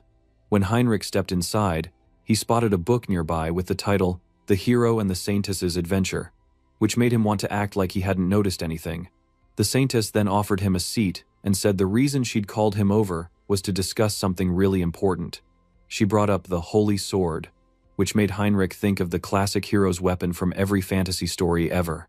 He tried to play it cool, pretending he only knew the basics about it and acted all formal. The Saintess dropped the big news. The church had come to a decision. They wanted Heinrich to try and pull off the trial of the Holy Sword. Inside, Heinrich was ready to explode from excitement. This was his jackpot. On the outside, he nodded seriously and thanked the Saintess like a true hero. You better give him an Oscar at this point for real. She explained it all happened so fast because of the immortal king showing up again, but everyone agreed Heinrich was the new true hero. His mission would be at the Pikol Grand Temple in the far west. Heinrich's brain went wild as he realized that temple sat in the ruins of the Salb Empire, a place shattered 3 centuries ago by another immortal king. Since then, 4 new nations claimed the old empire's land, and the Pikol Grand Temple stood in the southernmost kingdom, Leski, right where the villain had been defeated by the hero long ago. The Saintess kept going, explaining that when the previous hero beat the immortal king, he couldn't destroy the monster's heart. The whole area became corrupted until the Holy Sword was stabbed into the earth, purifying the land. On top of the spot, they built the temple, and only another true hero would ever find the sword. Heinrich, hearing all this, asked if pulling out the sword would mess with the seal and maybe cause all sorts of trouble again. The saintess said enough time had passed, 300 years, and the land was safe now. So she told him the time had come for a new hero to inherit the weapon. Heinrich pumped his fist and told her to leave it to him, eager for his next quest. He asked when he would need to leave, expecting to have some time. The saintess, with her innocent face, just said, "Right now." And just like that, the next big adventure for our hero avatar was about to begin. As soon as Heinrich arrived at his destination, he couldn't help but stand there with a big goofy grin. The place was massive and impressive, not at all like where he'd trained before. This place was called the Pikol Grand Temple, and you could totally feel the difference. Everything about it just screamed power. Out of nowhere, a priest ran up, calling out his name. Heinrich turned around and guessed this must be Cardinal Donovan. But when he got a good look, he was floored. The guy looked like a freaking wall, just huge and tough. Heinrich nervously wondered if this really was the priest he had heard about. Apparently, the rumors about his strength weren't a joke at all. Donovan thumped Heinrich on the back in a friendly way, showing off his power. He was super welcoming, and said, since the saintess herself had picked Heinrich as the new hero, he just had to come greet him himself. But then, right after acting all tough, Cardinal Donovan suddenly got emotional. He confessed that he missed seeing the saintess and worried some random guy might someday get close to her. He wanted to know if Heinrich could understand how he felt, being an old man with worries like that. Heinrich was quick to promise that if anyone shady tried anything, he'd make sure to take care of it personally. After all, he was supposed to be the hero now. Still, he wanted to get back to the reason he came, the Holy Sword. Cardinal Donovan collected himself and shared something important. He explained that only once a year could someone even try the Holy Sword challenge, and tons of people had failed before him, even super strong paladins. He wanted to know if Heinrich was sure he was up for it. Heinrich stood up straight and told Donovan not to worry, since his faith in the Divine One would get him through. Donovan, still smiling, thought to himself how rare it was to see someone so young with that much faith. He figured maybe this guy really was meant to be the next hero. Before heading in, Heinrich said a prayer, trusting that the Divine One would help him out again just like before. The group started down a long, dark passageway to where the trial would take place. Heinrich noticed how deep the hallway was, and guessed this extra depth must be for keeping something really important sealed away. Suddenly, Donovan asked if Heinrich knew what the trial really involved. Heinrich said he'd gotten the basic idea from the saintess. Apparently, every trial was different for every challenger. Donovan confirmed this, saying some people finished fast, while others could be in there for weeks. There was no advice he could give, and the time to turn back was now. Standing before a huge door, Heinrich stared at what was called the Gate of Trials. He smiled and made up his mind. He would get the Holy Sword, no matter what. Donovan smiled with him, and said once Heinrich stepped inside, the trial would start. He wished Heinrich luck, used his power to open the big gate, and hoped the new hero would succeed. Inside, the system's voice explained that the first trial had begun. Heinrich looked around at the odd space. He remembered that every trial was supposed to be different, but this place was already a headache. The system then told him to reach the destination before time ran out. Heinrich realized the door he entered was gone. Now there were two paths, one ahead and one behind. The choice was his. He decided to use his special blessing for speed, thinking this was definitely going to be a race. He burst forward, running as fast as he could. But something was weird. Even after leaping what felt like miles, there was still no end in sight. He couldn't figure out what the destination actually was. He remembered what the saintess had said. The trial changed for everyone, and always matched the challenger's true ability. It's a test just for me, he thought. It wasn't just about being fast, it was about facing his limits. He realized burning out his stamina was the quickest way to reach his boundary. So, with a little laugh, he started bunny hopping, the silliest but most tiring training move he knew. It felt like a military boot camp all of a sudden. Time ticked by, and after what seemed like forever, the system said he had cleared the first trial and could move forward. But Heinrich was beaten. He learned that the time in this place was moving way slower than outside. What was days for him was hardly even hours outside. In the end, it took a wild 40 days to finally find the next door. 40 whole days. For God's sake, he couldn't believe any normal person could hold out that long. Only the fact that he could check the different time flows with his avatars kept him sane. Without this mental trick, he was sure he'd have lost his mind ages ago. The trial even started to mess with his thoughts. Just quit, give up, none of this matters. It was rough. He thanked his luck for his skill mind hub, because without it, he might have given up. At the door to the second stage, Heinrich reached out, ready for whatever was next, but found all his stamina had been magically restored, like he'd just come from a spa or something. He realized the wild part. Pushing himself until he absolutely couldn't move had somehow made him stronger than before. And with all the time stretching, this was basically the best training event ever. He basically got 10 days worth of power-ups for each day. So with a big grin, he decided to stick around and do another 10 days of his silly bunny hops. Meanwhile, far away, two figures in black cloaks were huddled in a dark lab. One asked if it was ready. The other tossed aside a body and said it would be done soon. Their plan was to bring darkness to the whole world, believing now that the immortal king had returned, the only thing left was for the abyss to open again. They figured, once it did, this world would have no chance at all. They raised their magic, shouting out that all this chaos was in the name of the oath that defies the heavens, and their plan for destruction was about to get underway. Several days later, Heinrich stood at the entrance of the second trial, ready to see what kind of challenge was waiting. The second trial room looked a lot like a chapel, which made him raise an eyebrow. He figured if the trial was in a chapel, it probably had something to do with faith, prayer, or maybe testing his divine skills. Suddenly, the system explained that this was indeed the second trial of the Holy Sword. Heinrich had to pray to the Divine One. He thought, really? Just pray? He knew this was probably one of those classic tests, like the written part of a big exam, but for holy knights instead of students. He grinned, thinking his divine power was already pretty high, good enough to pass without problems. He knelt, focused, and sent his prayers up strong. But then, nothing happened. That was weird. He forced a big smile and decided to activate his special cheat-like skills, Mind Hub and Persona, letting him gather all the faith and mental power from all his avatars and channel it through Heinrich. Again, he prayed super seriously, pushing as much faith as he could. Still, it wasn't enough. He squeezed his eyes shut and focused even harder. As a last move, he combined the power of his main body, all the faith stored inside his real self, into this prayer. Suddenly, golden light exploded around him. The system told him he had reached enlightenment and gained a new skill called Blessing, Amplification. Heinrich blinked, feeling the new power swirling inside him. His divine energy settled and became calm and steady, but much stronger than before. He realized his maximum divine power was now almost as much as a real archbishop. That was definitely a big step up. The system announced he had passed the second trial, and the next stage would begin. The third door swung open. Heinrich pumped his fist. So far, so good. He marched right into the third trial, feeling confident.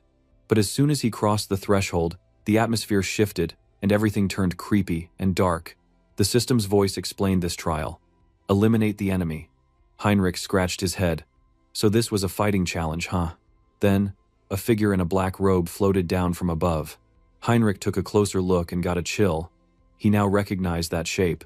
The person was actually an undead, and not just any undead, but an archlich, apparently a servant of the old immortal king. The archlich looked at Heinrich and called him a hunter of the church, asking how he'd made it this far. Heinrich remembered seeing something just like this back when Hans went through his own awakening. He figured he shouldn't let his guard down. Even for a paladin, fighting an archlich alone and in person was no easy job. The archlich raised a bony hand and blasted with magic, summoning up a whole army of undead out of the ground. Heinrich sighed. Like, seriously? Fighting the lich would already be tough. Now he had to deal with a zombie mob too? But the archlich didn't stop. He said that if Heinrich wouldn't answer him, he might as well just die, and ordered his army to attack. Heinrich watched all the undead shoot at him but dodged every single one with ease. The archlich stared in shock, asking how Heinrich was even managing to avoid so many attacks. Heinrich just smirked and said he could do more than dodge. Then he drew his sword, filled it with holy energy, and sliced through the first wave of undead like it was nothing. The crowd of enemies didn't stand a chance. Seeing this, the archlich froze and asked if Heinrich was really an archbishop. The power coming off the hero was that intense. But Heinrich saw the lich looking nervous and teased him a bit. What? Was an undead really shaking with fear? The archlich yelled that it was nonsense and that he was actually excited to use his full strength. He lashed out, sending a huge blast of magic and more undead flying toward Heinrich. Heinrich only smiled, and with a single, strong swing, he cut through every attack, destroying the horde and destroying the spell. The Archlich's jaw almost hit the ground. He collapsed down, staring at Heinrich like he was seeing a monster, asking if he had somehow predicted all his techniques. Heinrich calmly walked forward, sword still pointed, and said, no, he didn't have any cheat skills like that. But he did have a pretty awesome teacher, the strongest one-hit instructor among the undead. Heinrich flashed a cocky grin, looking ready to end this with style. At the center of the trial chamber, purple energy whipped around the Archlich as he pointed his skull-topped staff at Heinrich. That smug skeleton started running his mouth, asking if Heinrich was some kind of tutor. He said Heinrich just kept talking nonsense and challenged him to dodge his next move. Then, the Lich threw up a giant magic circle above his own head. And wow, that thing looked deadly. Black magic started crackling out from the circle, then suddenly blasted down toward Heinrich like a laser of pure darkness. Everyone probably thought Heinrich would panic, but the dude just stood there, calm as ever. When the black beam smashed into him, the Archlich busted out laughing like a maniac, saying there was no way Heinrich could survive his super-secret spell, and basically yelled adios to Heinrich. But when the smoke faded, Heinrich was still chilling, brushing his shoulder like he'd just dodged a leaf, not death. That made the Lich absolutely freeze up. Was that supposed to be his final attack? He couldn't believe Heinrich actually survived. Heinrich acted like it was nothing. He even said, of course he wasn't dead, and added that the attack hadn't even touched him. The Lich started freaking out, calling this impossible. No way a regular paladin could stop magic that strong. Purple magic started going wild again, but Heinrich only stared back, his face unreadable. In his mind, he thought that sure, it did sound crazy. Blocking a massive attack like that should have been impossible, even with all the right skills. But thanks to Hans's knowledge now living inside his head, Heinrich could spot weaknesses in all black magic. Then, out of nowhere, Heinrich just dashed in and closed the gap between them. The Archlich barely had time to react before Heinrich shouted that it was game over. He brought his glowing holy sword down hard, slicing right through the Lich's bones. The skeleton shattered into pieces. All that dark energy faded away. Even then, the Lich's voice echoed through the chamber, getting weaker in his final breath. He said Heinrich was good, sure, but that unless he destroyed the Lich's true source of life, the origin, he would just come back again and again. Heinrich stood there, blank-faced, as if this was just another Monday. Suddenly, the view switched to a hidden room. Moss covered everything, and right in the center, a purple, pulsing orb sat on a stone table. The Lich's soul, his true origin. The Lich's voice kept gloating, saying the Order would regret crossing him, and that he'd be back for revenge. But then Heinrich's face popped out from behind the orb with this mischievous grin. He cheerfully said, "Peekaboo." The Lich panicked, wondered how Heinrich had gotten there. But Heinrich just smiled and swung his sword down, smashing the orb and blowing up the whole room with a burst of dark energy, while saying farewell. Right then, a floating system message appeared, saying the third trial was cleared, and asked him to step through the portal for the next stage. As a white, shining door formed ahead, Heinrich nodded, looking completely pleased with himself. Monster hunting, leveling up, and scoring loot. You just couldn't beat it. He shrugged and headed straight for the portal. The next place was just epic. Heinrich walked into a massive, snow-white hall lined with angel statues. Up front, a legendary sword, bright and gold, stuck out from a stone pedestal. That had to be the holy sword. Another system message popped up, telling him to pull the sword and get recognized.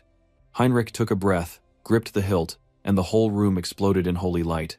Information, like a river, started pouring into his head, the skills, battles, and feelings of every hero who'd used the sword before. Heinrich struggled, pulling the sword with all his strength, while the other hero's emotion kept flowing into him. But well, his cheat-like skill, Mind Hub, brushing that weakly emotion into thin air. Then the system dinged again.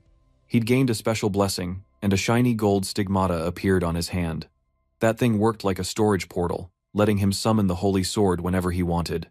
Not only that, but two of his best skills merged, leveling him up crazy fast. The legendary combat skills of every holy sword user ever just became his new powers. He felt unstoppable. Now he can feel his movements were sharper and his power boosted like mad. This holy sword is awesome. Meanwhile, far, far away in a dark mountain range, another story was playing out. A lonely wooden lodge sat hidden in the endless forest. Inside, Hans, now rocking devilish horns as the immortal king, faced a terrified, shaking man named Victor Nolan. Hans introduced himself as Hannibal Strauss, asking for Victor's name. Victor bowed to the floor, absolutely losing it and begging for his life, swearing loyalty to the immortal king. Hans just wanted to recruit, not spook the guy, but oh well. Suddenly, his abyssal eye skill got activated. In that instant, something felt off. Dark energy rolled through the air from outside. Hans stopped and stared, trying to figure it out. Victor looked up, confused by the sudden tension. Hans explained that someone had just performed a risky ritual, one happening both in the west and south of the Resk Kingdom. Right then, Victor was furious, calling out the fools who dared act without the immortal king's permission. Hans asked what Victor planned to do next, but before the man could answer, Hans's entire body buzzed with dark blue energy, and those horned eyes flashed. He activated his power and decided he'd check things out in person. Something wicked was brewing, and he wasn't about to sit this one out. Meanwhile, in another place, the dark basement was full of shady cultists in black robes, chanting around a wild, glowing purple circle. Dark energy whipped and twisted around them, lighting up everyone's faces with a weird, creepy shadow. They were loving every minute of it. A man had his hands out and this almost crazy look in his eyes. He kept thinking how 30 years of busting his back was finally paying off, and he was about to claim his big prize. But then, out of nowhere, one of them started coughing up blood. He stumbled, looking surprised and maybe a little freaked out. The magic circle fizzed, its light flickering. One cultist shouted, wondering what was happening.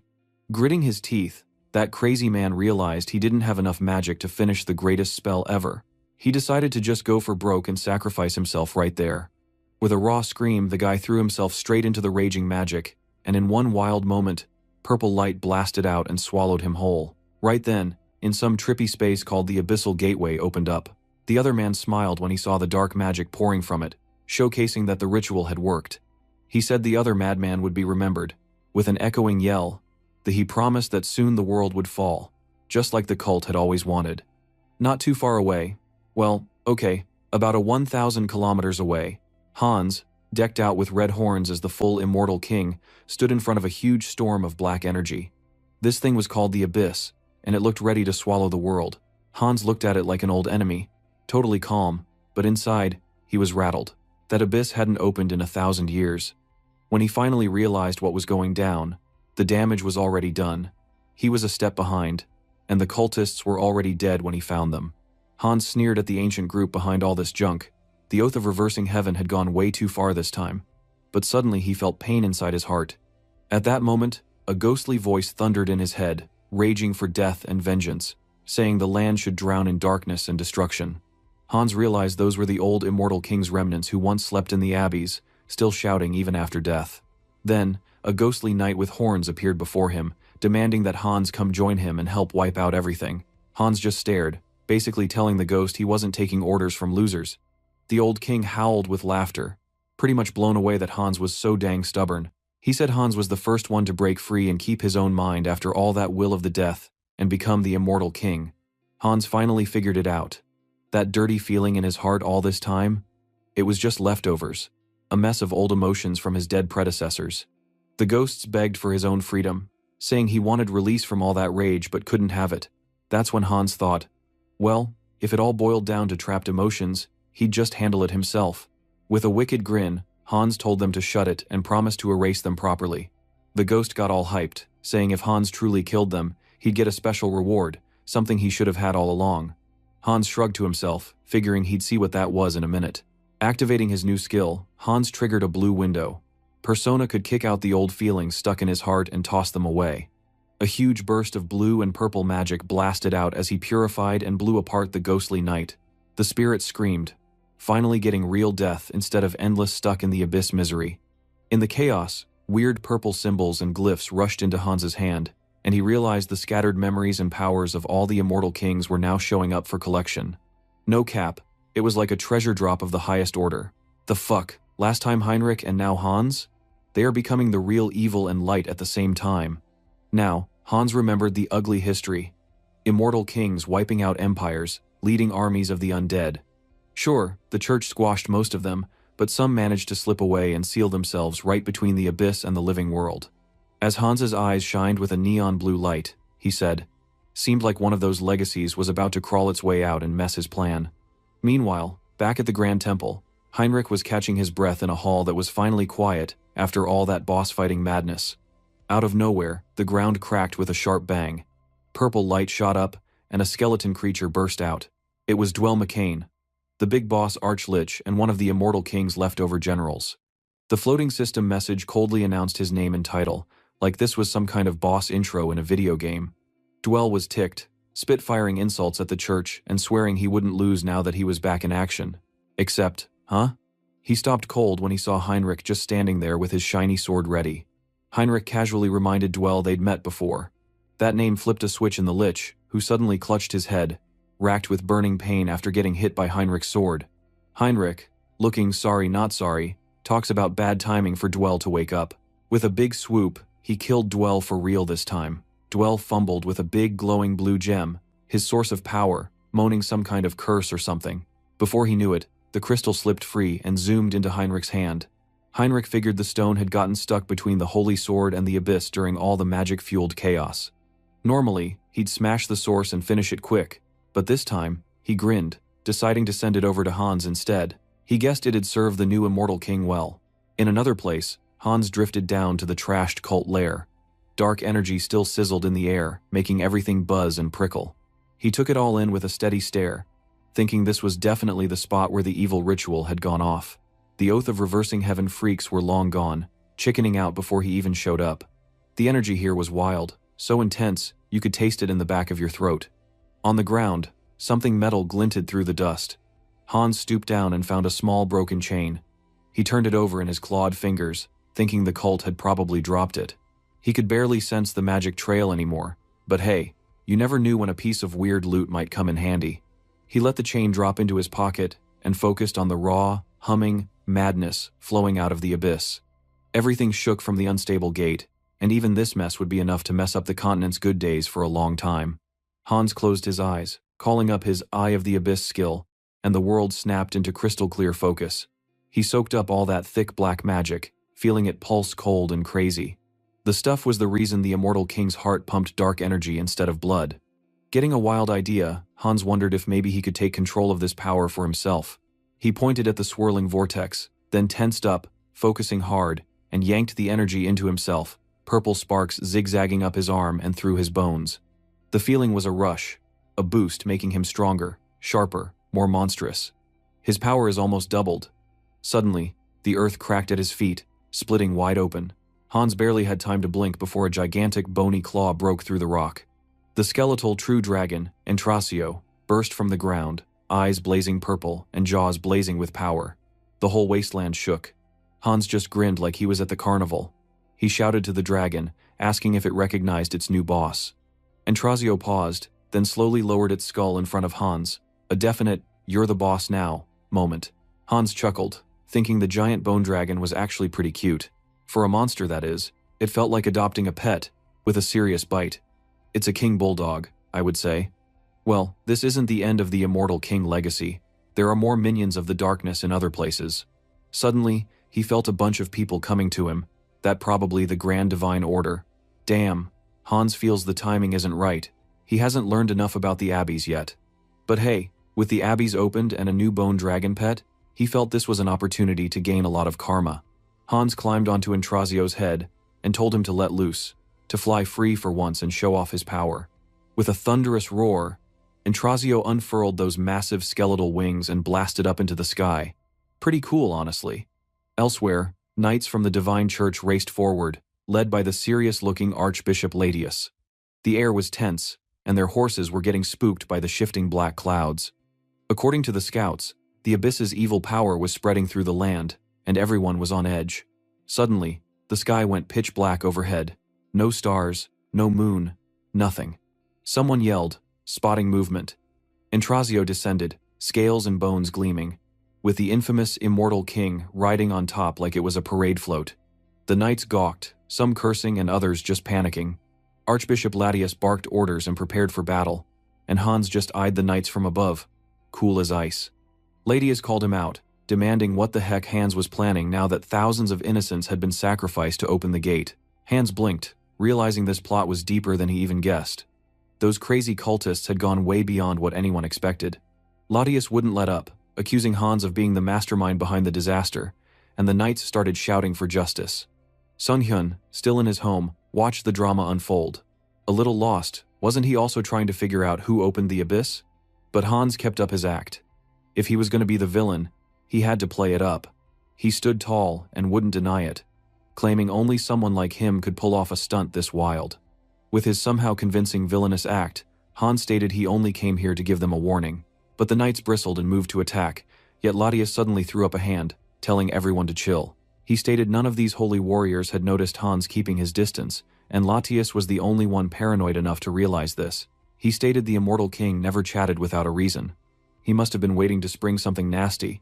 With a 100% confidence, Latius said this is surely a trap. The fuck? Hans felt a bead of sweat roll down his cheek. What the hell is this guy talking about? Things were about to go absolutely bananas. Hans continued his Oscar acting, grinning down at Archbishop Latius and the Holy Knights as if he was at a rock concert. The Archbishop demanded to know exactly what kind of warning this crazy immortal king was offering. Hans made it clear. The warning was for Heinrich specifically, the guy who once pierced his heart. That left the church crew totally confused, especially when he repeated that this warning was for their star paladin. Some knights started getting salty, thinking Hans was talking blasphemy against their ultimate hero. Hans couldn't help but laugh his head off, feeling like luck was on his side for once. Heinrich's crazy faith and the church's presence made the drama even bigger, and Hans took the chance to shout out his own name, Hannibal Strauss, so nobody would forget the main villain in this show. He promised that if he ever met Heinrich again, he'd take that holy knight down and even make him his undead minion. Of course, this sent the knights into a frenzy. One tried to charge, but Latius put on the brakes, and everyone stopped, tension thick in the air. For the grand finale, Hans signaled Entrazio. The bone dragon's glowing blue eyes narrowed as it built up a swirling mass of purple and black energy in its jaws. The church squad quickly threw up their biggest, fanciest cross-shaped shield, throwing all their faith and energy into holding it together. Entrazio let loose with a wild attack. Death Breath, the move only a bone dragon could pull off. The purple-black blast slammed the holy barrier so hard it cracked and shimmered, but somehow, the churchies actually managed to tank it. There was a big sigh of relief from the knights. They were still breathing. Archbishop Latius barked orders to keep cool and hold formation, but just as everyone focused again, a knight noticed Hans and his dragon had vanished. Latius cursed, knowing the immortal king had played them. They were tough, but clearly, they'd been underestimated. Deep down, Latius knew Hans's true plan was still hidden somewhere out in the dark. Up in the sky, Hans gave Entrazio a few playful pats, complimenting the dragon for its top-notch acting. He was glad the dragon didn't actually barf death all over the knights, just made some noise and freaked them out without any real casualties. It was perfect, spreading the legend of the immortal king and the bone dragon without leaving innocent bodies stacked up. Hans was hyped, already thinking this villain stunt was a massive win. Before he could chill, he suddenly got a big signal. Something big was happening again. He could feel another part of the immortal king's legacy waking up out there. Far away, deep inside a thick, overgrown forest, darkness stirred. A hulking suit of headless armor, the infamous Dullahan Knight, started moving, putting its own body back together while a gang of skeleton soldiers rose up all around. The Dullahan Knight could sense its pals reawakening across the whole continent. It ordered all troops to move out, and the ground quaked as the undead army began its march. Out in a peaceful estate, a jagged black beam of energy tore down from the sky, busting open a new rift to the abyss right by a noble's mansion. Soldiers started running for their lives as the undead army swarmed out, trapping everyone in a deadly circle. One by one, terrified soldiers realized there was no escape and that the Death Knight had come back for real. Back in his fancy, old-school office, Heinz, looking totally like an aristocratic vampire boss now, was deep in thought, going over news from all corners of Outerica. His blonde, sharp-dressed vampire assistant rushed in, pale face full of worry. The whole continent was on high alert. Rifts were kicking open, and armies of undead were crawling out everywhere. Heinz asked about Thalia, their home turf, and the assistant said it was mostly quiet. No armies of skeletons or rampaging ghouls tearing up the streets. Heinz watched everything unfold with pride, knowing Hans had been dealing with all the local undead so far. Still, the vampire assistant wasn't happy. While the undead were obvious, there was also this weird madness creeping through every open rift. People were getting more aggressive, hot-headed, maybe even a little crazy. The assistant thought that maybe this was due to the influence of madness. Heinz, never one to stress over rumors, tried to write it off as folks just being twitchy after all the chaos. But his sharp-eyed right-hand man wasn't buying it, even with a vampire's cool. He could tell the whole world was feeling a pressure that nobody understood yet. It wasn't just people either.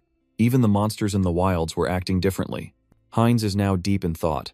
If even monsters were going off the rails now, this meant that this madness was hitting every living thing around. It wasn't just a little chaos anymore. From this point on, digging up any dirt about the madness was the #1 priority. The subordinate nodded and dashed off, ready to spread the word. In his mind, Heinz knew Hans was already busy wrangling the Immortal King's shady army out in the wild, and there was no way Heinz himself could leave the clan's base right then. Honestly, the place with the best info was the Grand Divine Order, no contest. At the end of the day, all eyes would be on Heinrich to get stuff done. Over at the giant, marble-sparkly main hall of the Grand Divine Order, Saintess Rystar stood in front of Heinrich, who was still catching his breath after finishing the crazy trial of the Holy Sword. The Saintess bounced with excitement, saying she'd always believed Heinrich could do it. Heinrich thanked her for the trust, but said he'd heard a lot had happened while he was out getting the Holy Sword. The Saintess got serious and said the rumors were true. Some nasty thing had crawled out of the abyss this time, something they called madness. Worse still, nobody really understood what it was, and whenever it showed up, things just went wild. Heinrich volunteered to check it out himself, thinking now was the perfect time to finally use the Grand Divine Order's giant information network. The Saintess suggested he take a break after the trial, but Heinrich was on a roll and wanted to do his duty, especially now that he'd earned the Holy Sword's blessing. The Saintess sighed, almost giving up, then decided to let Heinrich handle it. But first, she said, there was a fancy ritual he had to do now that he had the sword. Heinrich looked a little lost as the scene shifted to a massive ceremony. Knights and priests lined a red carpet, everything decked out in gold and holy decorations. Heinrich strode down the aisle, holding his sword way up high and calling for it to show its true form. The blade blazed so bright it almost blinded everyone. The knights were in awe, whispering about just how powerful this sword felt. Next, the Saintess placed a shining circlet on Heinrich's head and declared him High Paladin of the Grand Divine Order. Heinrich knelt, a medallion in the shape of the sun now hanging around his neck. Suddenly, divine golden light blasted around him, so intense it made his whole body shake. He felt like his mind was about to explode from pure magic overload. Even his hair changed from black to glowing white in the storm of light. Someone cried out that such a blessing was legendary. It was a great blessing, and the Saintess was over the moon. The system chimed in that Heinrich had just picked up a new skill, Great Blessing, Knight of Light, and attained enlightenment. Heinrich blinked at his white hair, realizing he was giving off saint vibes now, just like Saintess Rystar. The Saintess stepped forward and greeted him with a super formal bow, calling him not just Saint Heinrich, but even Holy One. It hit Heinrich like a brick. Apparently, he was now on the same status as the Saintess herself. After the Saintess had given them orders, the Archbishop and priests brought out polished, blinding white and gold armor and announced it was Guardian of Glory, the best they had. The armor was built tough, with rare silver blue mithril, shining orichalcum, and a ton of protective spells. The thing practically counted as a walking relic, definitely top-tier loot. Just putting it on, Heinrich could feel how strong the armor really was. With the holy sword in one hand and the epic armor on his back, he was finally at max level, ready for anything. The Saintess shot him a bright smile, saying it looked like they'd be partners from now on. Heinrich returned the smile, trying to play it cool. In his head, Heinrich started daydreaming about all kinds of dramatic scenes. He and the Saintess side by side, fighting darkness together. Out loud, the Saintess admitted she'd been up every single night as the only one in charge, so she was stoked to finally have backup. Heinrich got a bit nervous, guessing his days would now be filled with even more work than before. He pictured himself drowning under an endless mountain of paperwork. Work, work, and more work, such was the paladin life. The Saintess snapped him out of it, reminding Heinrich that the big continental summit was happening again soon. That meant world leaders would gather to talk about blasting the undead off the map and dealing with the Immortal King.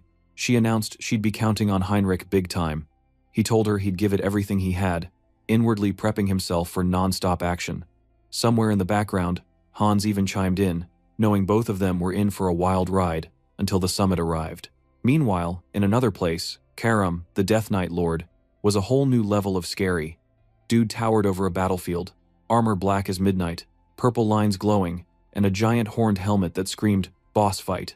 In his hand, he held this spooky sword crackling with death vibes. And let's just say the ground around him was looking like a zombie buffet. Karam thought the humans fighting him were weak as hell, but he figured once the kingdoms finally got their act together, they might be a problem. Until then, though, He needed to power up. He yelled at the fallen, cackled about his new undead kingdom, and dropped a wave of purple energy that made every dead soldier pop back up as his shiny new minion. Suddenly, someone came there and stated he was a bit late. Here came Hans, the immortal king, dropping from above like some god of death. Karam instantly recognized that monstrous aura. This was the new boss, no question. With zero hesitation, Karam knelt, pledging loyalty. Hans looked at him and could tell right away this guy was the real deal. Powerful, smart, able to command an army, and even capable of raising whole squads of undead in one go. No doubt about it, Karam was one of the OG commanders of the Immortal Army, the legendary Death Knight Lord. Karam sounded genuinely honored to meet the new king, but Hans couldn't ignore the mess Karam had just made. Karam fumbled for an excuse, saying it wasn't really his fault, he just woke up next to a village full of humans and things kinda got out of hand. Hans shrugged it off. What's done was done. What mattered now was getting strong, organizing the army, and preparing for the next big move.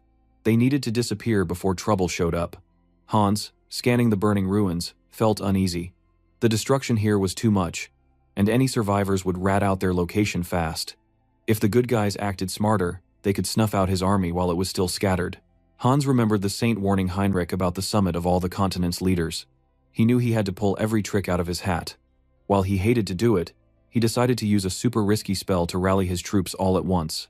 With eyes blazing blue, Hans broadcasted his presence to every last undead commander out there. He let out his monstrous darkness and declared his existence, promising the undying one true king was finally here in the flesh. Sure, it meant anyone tracking dark magic would spot his location, but he was banking on moving fast before they could react. All over the continent, generals of the undead popped up like gophers, answering the call in creepy voices. Each one promised to lead their squads to Hans's side, as soon as possible.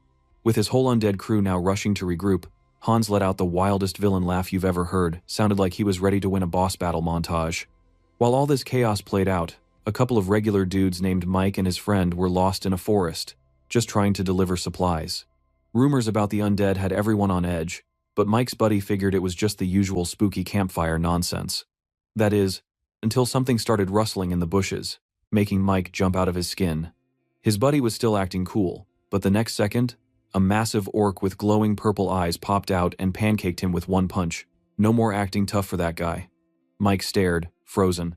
From the woods, a ton of monsters showed up. Goblins, orcs, all sorts of weird things, every one of them with that same creepy purple glow in their eyes. He realized all too late that these weren't just any monster, they weren't fighting each other for once. They were all working together, and Mike had never seen anything like it. He dropped his torch, realizing the whole world just got a lot more dangerous, and it was no fairy tale anymore. In the next part, we start with Hubert. He liked wearing nice clothes and even had a monocle, so you already knew he was serious about business. He sat at his desk, reading the newspaper, and his face did not look happy at all. He read about monsters attacking a caravan near the northern mountains. He thought to himself that all this chaos was probably because of the madness. Man, the situation was not looking good, even for Tarek, which was nearby. Hubert said that his company already got food and supplies ready in advance, but he realized it was not the right time to make money. He stood up all dramatic and decided that real merchants should help people, not just chase after coins. Bro, Sung Hyun is the real goat. Hubert then stared at a big map, trying to figure out where he could really help. Suddenly, he remembered something. The Fortress of Steel was asking for mercenaries. That made him smile, bro. Hubert knew this was just the kind of news he needed. Meanwhile, there was a crazy scene going down at a lively tavern. It was full of mercenaries talking about the same news. One guy said that the Fortress of Steel was probably in trouble if they needed so many fighters. Another said the northern monsters were moving south, and a third dude pointed out that these monsters didn't act normal. They were acting wild, almost like they were super angry or something. Then, one of Harley's lackeys asked their boss what to do. Harley slammed down his mug and pretty much yelled that, of course he was going to join the fight. There was no way he was going to miss a big chance like this. Everyone thought, yeah, that was classic Harley. The next question was when they would leave. Harley acted all mysterious, but then he just crashed out of the tavern, laughing like a crazy person. The others were left confused but got nervous when Harley yelled, "They are going now," and stormed out of there. One of his lackeys asked who the fuck was going to pay for the drinks. Damn, Harley is a trash boss. Instantly, the whole squad started chasing Harley down the street, yelling that he had to pay this time. After all that running, Harley and his 3 lackeys showed up at the Turok Mercenary Guild, looking absolutely wiped. Harley stomped up to the front desk. The clerk, who worked there, was super happy to see him. Apparently, in that area, if someone didn't know Harley, they were probably from another planet. Harley said he wanted to sign up for the big mercenary job at the fortress, but the clerk looked really nervous all of a sudden. The clerk told him that Harley won't be accepted for this mission because his application was kind of special. His lackeys was like, "What the heck? Did they not want to hire him?" He even threatened that he and his buddies might get rough, but the clerk said, "No, that's not the problem." Instead, Harley had a special nomination request. It was even in a fancy envelope. Harley didn't care at first. He said he just wanted to go to the fortress, but the clerk told him he couldn't say no to this job. The client was a pretty big deal, Lord Talmine Aeonia. That got everyone's attention. The clerk explained that this was the lord of the entire Aeonia territory. Soon after, a super well-dressed butler led Harley down some super fancy hallways in a big mansion. They stopped outside a big room. The butler called out that the lord was here and that Harley had arrived. When Harley burst inside, though, the only person there was a knight in shiny armor. He was confused because he expected a big, important lord, but the knight introduced himself as Knight Robin. He explained that the lord didn't usually talk to regular mercenaries. Robin said he had heard rumors about Harley and that Harley was pretty famous and kind of weird-looking, bro, with his wolf ears and everything. Robin got to the point. There was only one reason they wanted Harley. They needed someone to lead a big assault up in the northern mountains. Yeah, the same place with all the monster trouble. The main goal was to rescue a VIP named Jaonic Steelstone. He was a dwarf and a super important blacksmith from their lands. For a moment, Harley pictured this little bearded dwarf mining blue crystals in a dark cave, probably having a rough time. But wait, the story wasn't done. Now the scene switched to modern-day Seoul, in a hospital room. Taesun was visiting his grandma, and Sung Hyun was with them. Taesun told his grandma they would leave, but she insisted she was fine and told them not to worry.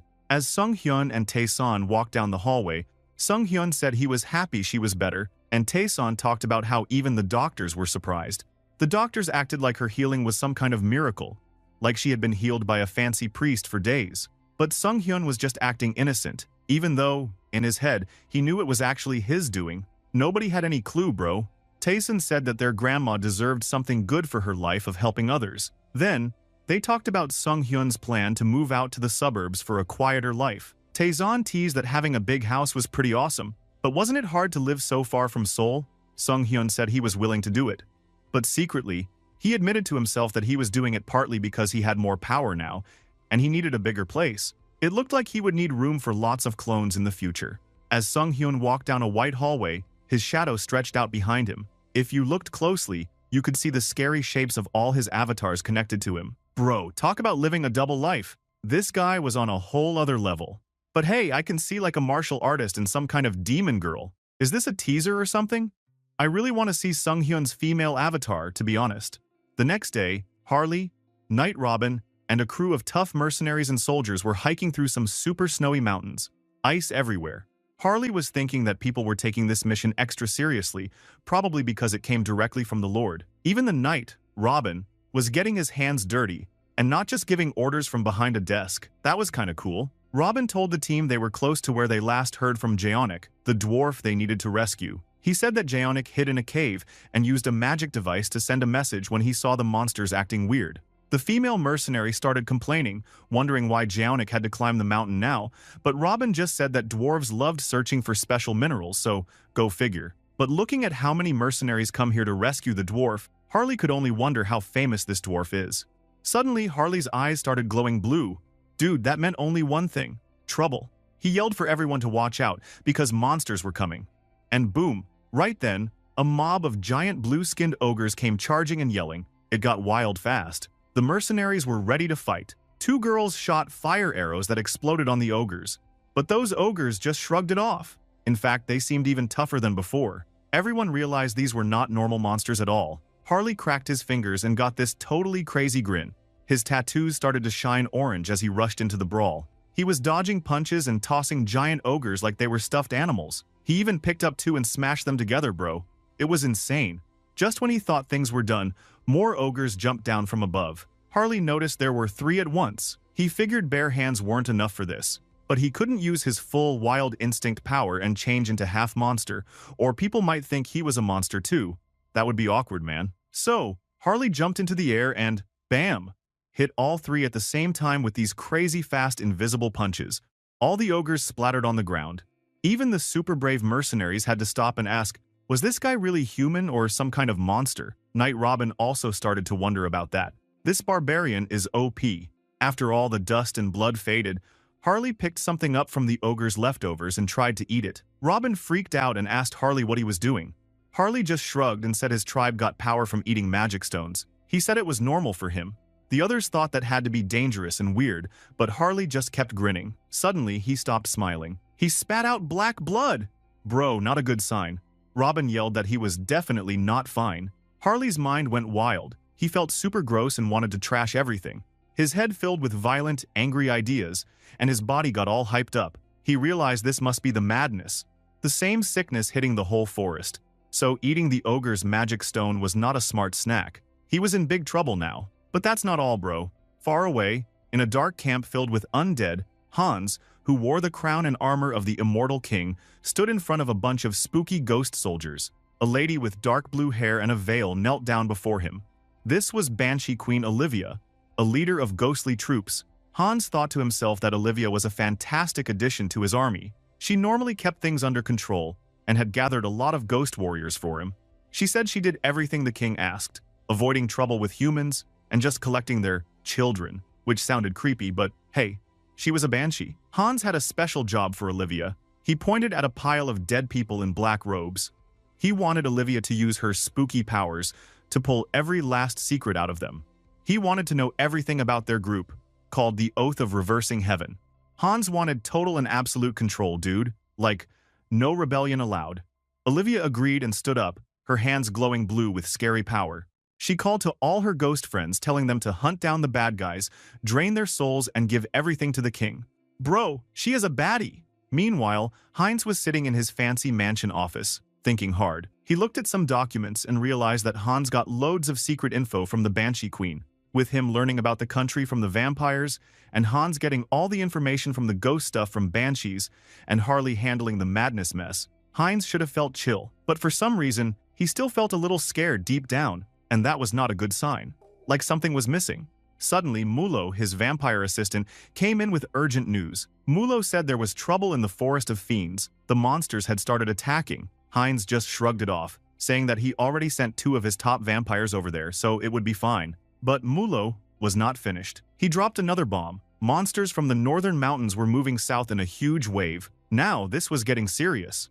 Meanwhile, way up in the snowy mountains, Harley and his team were surrounded by fields of beaten monsters. But the snow was now covered by a weird purple energy. Harley could feel it in the air. It was the madness, fast and deadly. It spread everywhere in a flash, and just breathing meant you could get infected. Harley checked on his friends. They looked a bit off, but humans didn't catch the madness as hard as monsters did. Lucky for them. One of the female mercenaries said they were almost at their goal, so everyone tried to hurry. Harley could feel himself getting stronger and stronger from the madness inside his veins, almost insanely strong, but it made him worry. He kept using his body control skills so he wouldn't lose his mind like some wild orc. Thankfully, his mutation skill could suppress the killing intent from the madness. Suddenly, some of the mercenaries yelled for everyone to stop.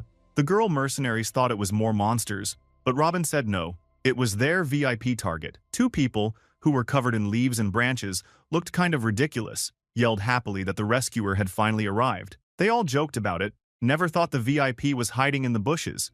Jaunik Steelstone, the dwarf they came to rescue, rushed to them. Jaunik proudly said he dug a secret cave, then offered to guide them there to rest a bit before leaving. But somehow, Harley said no. Just then, things got wild all over again. A massive horde of monsters with angry red eyes came rushing downhill. Robin ordered everyone to fall back and protect their escape route. As they tried to retreat, a giant monster grabbed Jaunik. Harley didn't waste any time and smacked the monster away with a huge slice. Jaunik was dizzy, but Harley just picked him up like a sack of potatoes. Robin started to panic and said they couldn't keep running like this. It was only a matter of time before they got overrun. One of the mercenaries freaked out and asked if there was a better plan. That's when Harley decided it was time to charge up again. He asked for his share of magic stones, the ones he liked to eat for power. It sounded weird, but Robin just tossed him a heavy pouch of them. Harley handed Jaonik over to the others, then started munching on magic stones like they were popcorn. A crazy red energy exploded all around him, even stronger than before. This time, the madness inside each stone was different. The bigger the stone, the more madness inside. But Harley realized that if he could eat all that madness and control it with his skills, there was basically no limit to how strong he could get. Suddenly, the system voice announced he was ready to level up. Harley let out a wild scream as he powered up, and his tattoos flashed like neon lights. His main skill, Wildness, even got a new upgrade called Frenzied Beast. Now Harley was more beast than man, and his body now fully red. Well. Has he become Hulk now? Harley started laughing, ready to dive into the biggest monster brawl ever. He said it was time to begin the slaughter, and judging by the insane look in his eyes, bro, things were about to get super messy for everyone in his way. Now he was swinging around a giant axe he stole from one of the monsters. He tore through the monster army like it was nothing, laughing and yelling about his new power, Frenzied Beast. The guy moved so fast that the soldiers could barely keep track. One soldier said he finally believed the rumors. Harley wasn't just Tarek's strongest mercenary, but probably the strongest on the whole continent. Even Robin agreed. The monsters kept charging, but Harley didn't slow down. He caught an axe coming at him with his bare hands and smashed his own axe through a monster's head. That was pretty much the end of the monster army. This time, Harley also uses his Jewel Eye, Severe Winter skill. Finally, he used that skill again. Everybody was staring at Harley like he was some kind of legend. Robin and Jaonik started joking with Harley. Jaonik said Harley was brave like a dwarf, but Harley mocked him a bit, saying that a minute ago, the dwarf was begging for his life and hiding. Jaonik actually looked pretty shy about it. But just as the team tried to relax, Harley felt something scary creeping closer. This feeling made every cell in his body want to run far, far away. He told the others, and they realized something huge was about to show up. Harley even said if this monster found them, it might wipe out the whole group, except for him because he was just that strong. Jaonik tried to look brave again. He started talking about how he'd hidden in the mountain with his digging skills. Harley had an idea. Maybe Jaonik could just dig another hiding hole, but this time for everyone, and do it fast. Jaonik got all serious and said he could do it in 5 minutes, thanks to his precious magic tool, a glowing pickaxe named Elin. Harley was shocked because Elin sparkled with crazy magic energy. Jaonik warned everyone to get ready, then slammed the pickaxe into the ground. The earth started shaking like crazy, and before anyone could react, they all dropped straight down into a brand new cave. Everyone landed in a pile, but Jaonik was super proud of his work and called the new cave pretty cozy. Sitting around the campfire, the team realized that Jaonik was some next-level dwarf. Harley checked his system and got a message. He now had something called a medium for skill customization for another avatar. Guys, dwarf avatar is coming over. Turns out, Elin wasn't just a pickaxe, it was a legendary item, powered up by 20 years of Jaonik's hard work and even containing a piece of his soul. No wonder the thing was awesome. Harley decided he had to somehow get this pickaxe for himself. But just then, a loud thump sounded from above. The group realized the huge scary monster was right above the cave, maybe eating the bodies of the other monsters. Robin said they could try to sneak away, but the beast would probably catch them easily. But Harley suddenly got a wild idea. He said the best plan was to lure the big monster far away so everyone else could escape. Of course, Robin thought that was super dangerous, but Harley didn't care. He was all in. He has his wild card after all. To make this insane plan work, Harley suddenly pointed the pickaxe Elin from Jaonik. He said the only way to win is by using that OP weapon. Jaonik freaked out, not wanting to give his precious tool away, but Harley insisted it was for the mission. Jaonik hesitated, but in the end, he let Harley take the pickaxe. Life was more important than tools, after all. Even though Jaonik tried to snatch it back, Harley was way too strong. He kind of joked that he'd use it like a small shovel anyway, since it was so tiny in his giant hands. When the dwarf urged him to give it back after the mission, Harley said he'd use it and maybe give it back. Or maybe not. When Harley started to run and fight the monster, Jaonik were really worried about Elin, but Harley was like, "Hey, I did just save your lives, so let's call it even." In his head, Harley thought that now he didn't just get the cool pickaxe, he basically acquired a dwarf avatar too. Not a bad deal. After that, Harley came out to the surface, and he looked like an absolute beast. He laughed like a crazy dude and said the fresh outdoor air was awesome after all. Then he wondered out loud if he should introduce himself to the ugly monsters in front of him. There, a giant two-headed ogre came stomping out of the trees. This thing was even gnarlier than the others, and both heads were glowing with that freaky purple madness. Harley figured the ogre must have eaten a ton of magic stones because its belly looked stuffed. The ogre roared and started sniffing around, and Harley realized it had probably followed the trail of power from all the magic stones he ate earlier. Pretty smart for a monster. But Harley had a plan, bro. He said that if he wanted his dwarf buddy Jaonic to get home safe and to hide his real power, so he needed to pull the monster far away from the group. He started to run, and thankfully, the ugly monster started chasing after him. After running for a while, Harley ended up in a new part of the forest where nobody could see them. It was time for a boss battle. Monster versus monster. Harley got pumped, using his special body skills to go full beast mode, and went at the ogre with his bare hands. He was having the time of his life, tearing and smashing with his monster hand while the ogre screamed back. Harley told the ogre that just because it got fat from madness didn't mean it was the only one who powered up. When the ogre realized it was losing, it tried to run, but Harley was like, "No way, bro," and straight up ripped off one of its heads. Yikes! The other ogre head tried to threaten Harley, saying its buddies would come help. But, bad luck, the ogre looked around and saw all its backup was already dead. And then, just like that, Heinz showed up, ready for action, surrounded by a cool red blood aura. Bro, all the avatar is aura farming. To finish things off, he just condensed his red power and blasted it at the ogre. One hit, one kill. With the monster dead, Harley was happy to see Heinz. He said fighting was way easier with two people. Harley flashed Jaonic's magic pickaxe, Eileen, saying it was going to make him even stronger. Heinz agreed, saying the pickaxe would be super useful. Then, Harley decided he wanted to eat this two-headed ogre. This monster would boost up his power. He could feel it. As soon as Harley ate it, Heinz got hit with a weird sensation, just like he had felt around the super-powerful undead dragon, Antracio. But bro, the craziest boss of all was about to join the party. In the background, a huge volcano started erupting, lava everywhere, fire everywhere, and from inside the volcano, a freaking massive red dragon burst out, roaring like crazy. This dragon's name was Heratos, and it was super hungry and totally taken over by madness. It basically screamed that it was going to eat everything in one bite. Harley got super hyped for the fight. Imagine, a real dragon. Not just any lizard, but one of the legends. But Heinz noted that this dragon was way too far engrossed in madness, so there was no hope of talking or discussion. Heratos looked at Harley and Heinz, called them snacks, and tried to eat them both. The fight was on. The dragon lunged, but Heinz just blocked the attack with one hand. Like it was no big deal, dude was so cool about it. Harley pointed out the dragon already healed its wounds, which meant it was going to be a pain to beat. The dragon said that in all its long life, it only lost once. Heinz asked who defeated it, and the dragon said it was beaten by the King of Death, the Immortal King. That made Harley and Heinz stop and look at each other, with a super creepy and mocking face. Hans was apparently famous even with dragons. Heratos explained that after the Immortal King died, its curse disappeared. But he didn't appreciate the way Harley and Heinz reacted. They just kind of laughed, because they had one last surprise.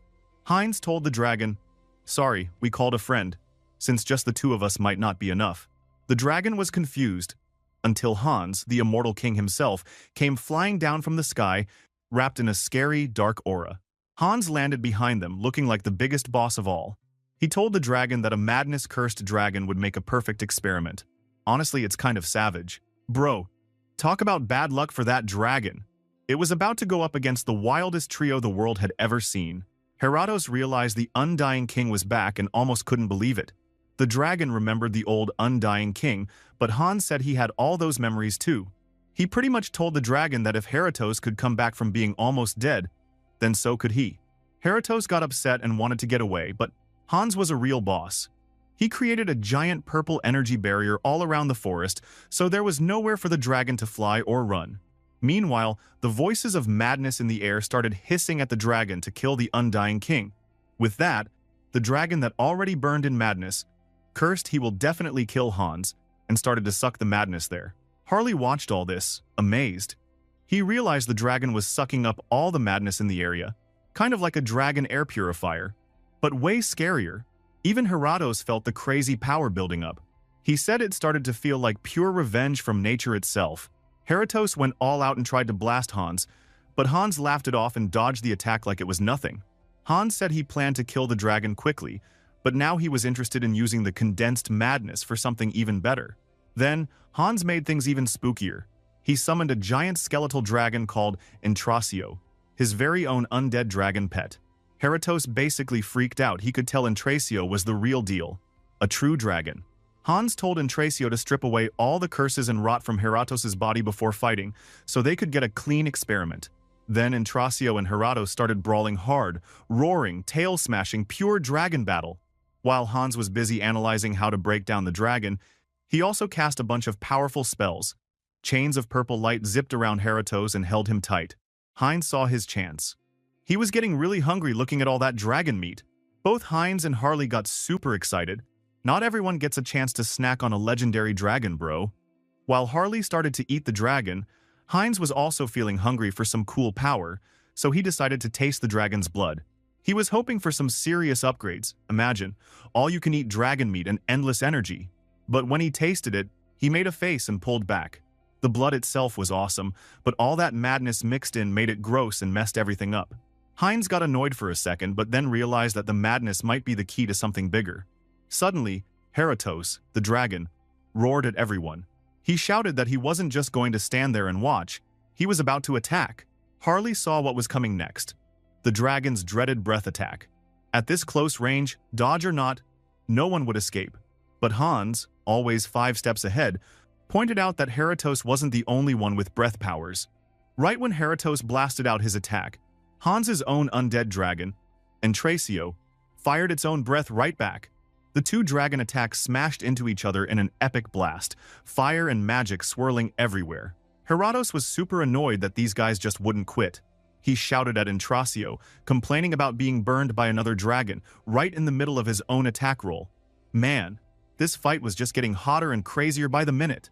Meanwhile, Heinz, got an idea, and formed a giant sword from his own blood, seriously gnarly stuff, and used a speed skill to slice the dragon's chest wide open. Heratos just laughed it off. Since normal attacks didn't bother him, he healed right away. But Heinz said he wasn't really trying to kill him with that swing. That's when Heratos began to realize something felt wrong. He had a weird pain inside his stomach. Heinz let him know that he slipped a parasite in there, something even medicine couldn't get rid of. But when the camera zoomed in, that parasite turned out to be Harley. The absolute madman had crawled inside the dragon and was ripping up his guts with wild glee, like he was at some all-you-can-eat monster buffet. Harley, from inside, joked that the dragon's texture was actually pretty good and wondered how much restaurant he could tear up before the dragon noticed. Absolute madness. Literally. Now, Harley was deep inside the dragon Heratos' belly, chowing down on dragon guts like it was some sort of candy. As he chewed his way through the organs, he could feel himself getting stronger and stronger. He thought to himself that the deeper he went, the richer the power got. But suddenly the dragon started contracting its muscles all around him, trying to crush him flat like a pancake. Even when his bones and organs were about to pop, Harley refused to quit. He decided that he would just keep munching until his jaws stopped working, no matter what. All of a sudden, his system flashed with a message. Harley's own healing power, known as regeneration, had evolved into ultra-regeneration. It shocked Harley. Isn't that skill that made this dragon regenerate so fast? And now, somehow, Harley had that too. He was like, wait, how did I just get that? Usually he needed to feed a magic stone to do this, but here it was anyway. On the outside, Heratos shouted that any wounds could heal instantly. But inside, Harley's skills continued to change. His own move, Devour, evolved and upgraded, changing into an even crazier skill called Gluttony. Bro become Rimuru right now. Then, with just a bite, Harley realized he could start absorbing special traits from what he ate. With that power, he was ready to chow down on everything in sight. Heratos tried one last time to get Harley out. He roared and tried to drag Harley out of his body with force. But Hans and Entrasio were waiting. The dragon tried to escape, but there was no way. Entrasio and Heinz blocked the path. Meanwhile, Heinz realized this gluttony skill was working for him too. Because of this gluttony, Harley can suppress the madness and make the dragon's blood calmed down. By tasting a little of the dragon's blood, he felt a crazy surge of power in his body. His special vampire skill, Clan of Blood, True Blood, got even stronger than before. He figured out that to reach the highest vampire level, Sacred Blood, you needed to drink from someone way stronger than you. A dragon totally fit the bill for that. Back inside, Harley was looking for the ultimate prize, the dragon heart. He found it and got ready to chomp down. Heinz said, "Checkmate," because once Harley bit that heart, it was game over for Heratos. Harley bit into the magical dragon heart, and Heratos let out a painful scream. The huge dragon crashed to the ground, totally dead this time. Hans congratulated everyone. He said they passed all the big boss fights today. The twin-headed ogre, the dragon raid, the works. Don't forget about the dwarf avatar coming soon. With his last breath, Heratos realized that, once again, the immortal king had beaten him. Hans, though, told the dragon to rest in peace and promised that if he used his bones, it wouldn't be for something evil. He called the dragon's body a true treasure chest, full of rare and magical pieces. But still, the one leveling up the most is our goat, Harley. Harley, meanwhile, was lying on the ground and shaking all over. The red energy from the dragon heart was wild, swirling everywhere. He said it was almost impossible to control all the madness he sucked up. It felt like his insides were being ripped apart. But then Harley remembered the secret trick hidden in the dragon heart and started to use it to tie all the power together. Suddenly, Harley's whole body exploded with new power. The system announced he had changed races. He was now a dragonkin hybrid, half dragon and half whatever he was before. He got a brand new skill, Heart of the Mad Dragon. With that, he could suppress all the power twisting inside his body. Harley realized he wasn't just a berserker beast anymore. He had reached a whole new level. He descended. Bro, now we had a dragon-powered maniac on the team, and the world was really, seriously, out of luck. Harley talked to himself and decided that his new dragon power, combined with mutation, was awesome because he could turn it on or off whenever. But bro, there was a problem. If he made his body super strong, he'd get really heavy. He knew if he lost control, things would get wild fast. So he thought he'd better practice more before seeing his friends. But, at that same time, Hans was doing a giant ritual over a newly huge dragon skeleton. He thought it was time for his special raid closing ceremony party. He then raised his hands, and blue magic started flying everywhere. The ground shook, and holy crap, that skeleton now turned into an undead monster. Hans wanted to talk to this monster, so he told the giant bones to say its name. Suddenly, the whole bone dragon lit up with red energy, and it started to say its name. It called itself Heratos. Hans nodded and told Heratos that he would give it a new life, and now he was the boss. Hans put his hand on Heratos's big dragon nose, and the dragon bowed. A new servant acquired, guys! Back on Earth, our main character was standing on his balcony with a big smile. He had finished moving into this new awesome house, and he was living the dream. The place had an indoor gym, an arcade, and even a comic cafe, all made just how he wanted. He thought about how, unlike before, he could now go outside anytime, but honestly, chilling at home felt way better. Maybe he wouldn't leave very much after all. Yeah, bro. Same. Introvert gang here. Then, Sung Hyun wanted to do something cool with the garden. So, he just jumped off the balcony. While he was flying through the air, a blue aura appeared around him. He was casting a skill called Entity Projection. Bro basically Power Ranger himself into an elf. He then used some nature magic, and in an instant, the empty garden turned into a beautiful green paradise, full of big trees and bright flowers. Dang, having magic is just unfair sometimes. Even though most people said taking care of a big house was hard, Sung Hyun thought that didn't count for him. Next, called his vampire avatar, Heinz. Our boy had a plan. He wanted Heinz, who was already ready to roll, to put up a magic barrier around the house. That was just the start too. Once the skill cooled down, he would bring in Hans and Heinrich to stack more barriers on top. With all that, he thought no house could be safer than his. Regular housework would be super easy. He decided it was time to check his account. He called out, "Karma Shop," and saw a big system window pop up. Dang! He had over 1.6 million karma now. It hadn't even been a week yet. After enhancing his avatar skill, the system said he could have more avatars. Not only that, but his avatars were also getting smarter and learning faster. For a moment, he worried that if all his clones got all his brain power, maybe his main body would get dumber. But then he laughed and decided, whatever. They were all him anyway. Wait, there was more. The system said he learned a new special skill called Avatar Cloud. This meant he could share his avatar's items in some secret space. It was kind of insane. Now he could send stuff across dimensions without even having to walk over. He immediately wanted to try it, so his vampire avatar put an item into the item cloud system. Sung-hyun felt pretty amazed. With this, he thought he could trade a ton more stuff and become richer, or even send special things between his different avatars instantly. But that was just for warm-up. Sung-hyun was getting ready for the main event. He picked up a glowing blue pickaxe and thought about Zaonik. He said sorry in his head, but come on, this was just business. He was saving that dwarf ass anyway, so this is his payment. The system then told him he was using the Customize skill. Blue light exploded everywhere, and a new avatar got summoned. Sung-hyun became really excited because he needed a blacksmith to make cool gear for all his clones. He really hoped to get a tough muscle dwarf, just like Zaonik. But guess what? The smoke cleared, and instead of a big, tough dwarf, there was this kid-sized little dude with a giant beard walking like a Labubu doll. Our protagonist freaked out inside. He started shouting, "What the heck happened? This adorable little kid? What is he supposed to do now?" Sung-hyun started to panic a bit. This was not what he wanted for his new blacksmith. So, he got straight to work with a special customization menu. He changed the dwarf's height to the tallest a dwarf could be. He made the face look younger and cooler. He grew the beard so it looked super stylish and made the body big and strong. After all that, he looked at his work and thought, now that's a real dwarf.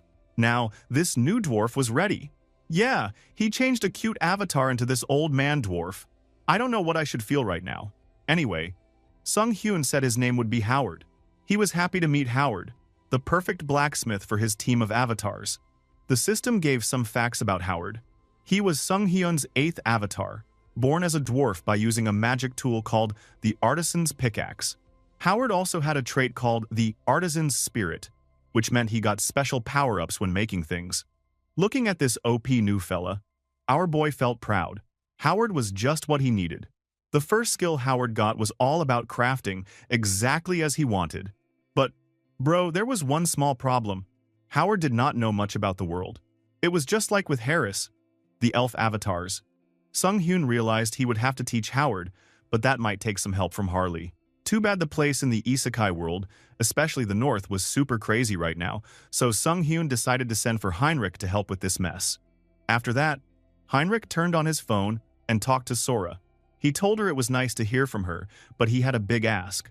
Heinrich wanted tons of stuff about blacksmithing books, videos, whatever. He said it was important and told her to prepare a mountain of information about making things from metal. Howard nodded and explained he could learn how to make things using info from Earth. He also thought that he needed a workshop in Tarak. He then got pumped up, saying that practical, hands-on training would be the fastest in the other world. Meanwhile, the Lich avatar Hans was deep in a dark forest. He got a glowing blue crystal using the Avatar Cloud, the magic shared storage for avatars. Man, that power was handy. Hans felt amazed that he could get gifts from Heinrich with just a few clicks. Now, Hans was ready to use that blue crystal for something big. He then called up a skeleton from underground. The skeleton's name was Dwell McCain, the undead that got beaten by Heinrich a couple of chapters before, and that undead was pretty cranky at first. He wanted to know who was calling for him. Hans told Dwell that it was him, and Dwell realized that Hans was the immortal king. Dwell suddenly became super respectful and started crying, happy to see his old boss. He said that he thought the hero got him for good, but now he was ready to work for the immortal king again. Hans remembered that Dwell was a really smart leader in the past, so having him on the team could only help.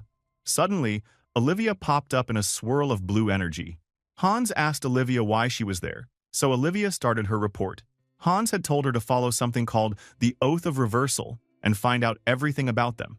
She said she had looked west, even all the way to the middle of the big empire. And finally, she had found a place that looked like their major base. Hearing that, Hans was super happy. Finally, he could crush those bastards. He then thanks Olivia for her work, and Olivia states she will devote her body and soul only to the king. But Dwell got confused and started to ask how Olivia, a girl with no bones, could really devote her body to the king. Olivia freaked out a bit. And sure, she looked spooky as hell.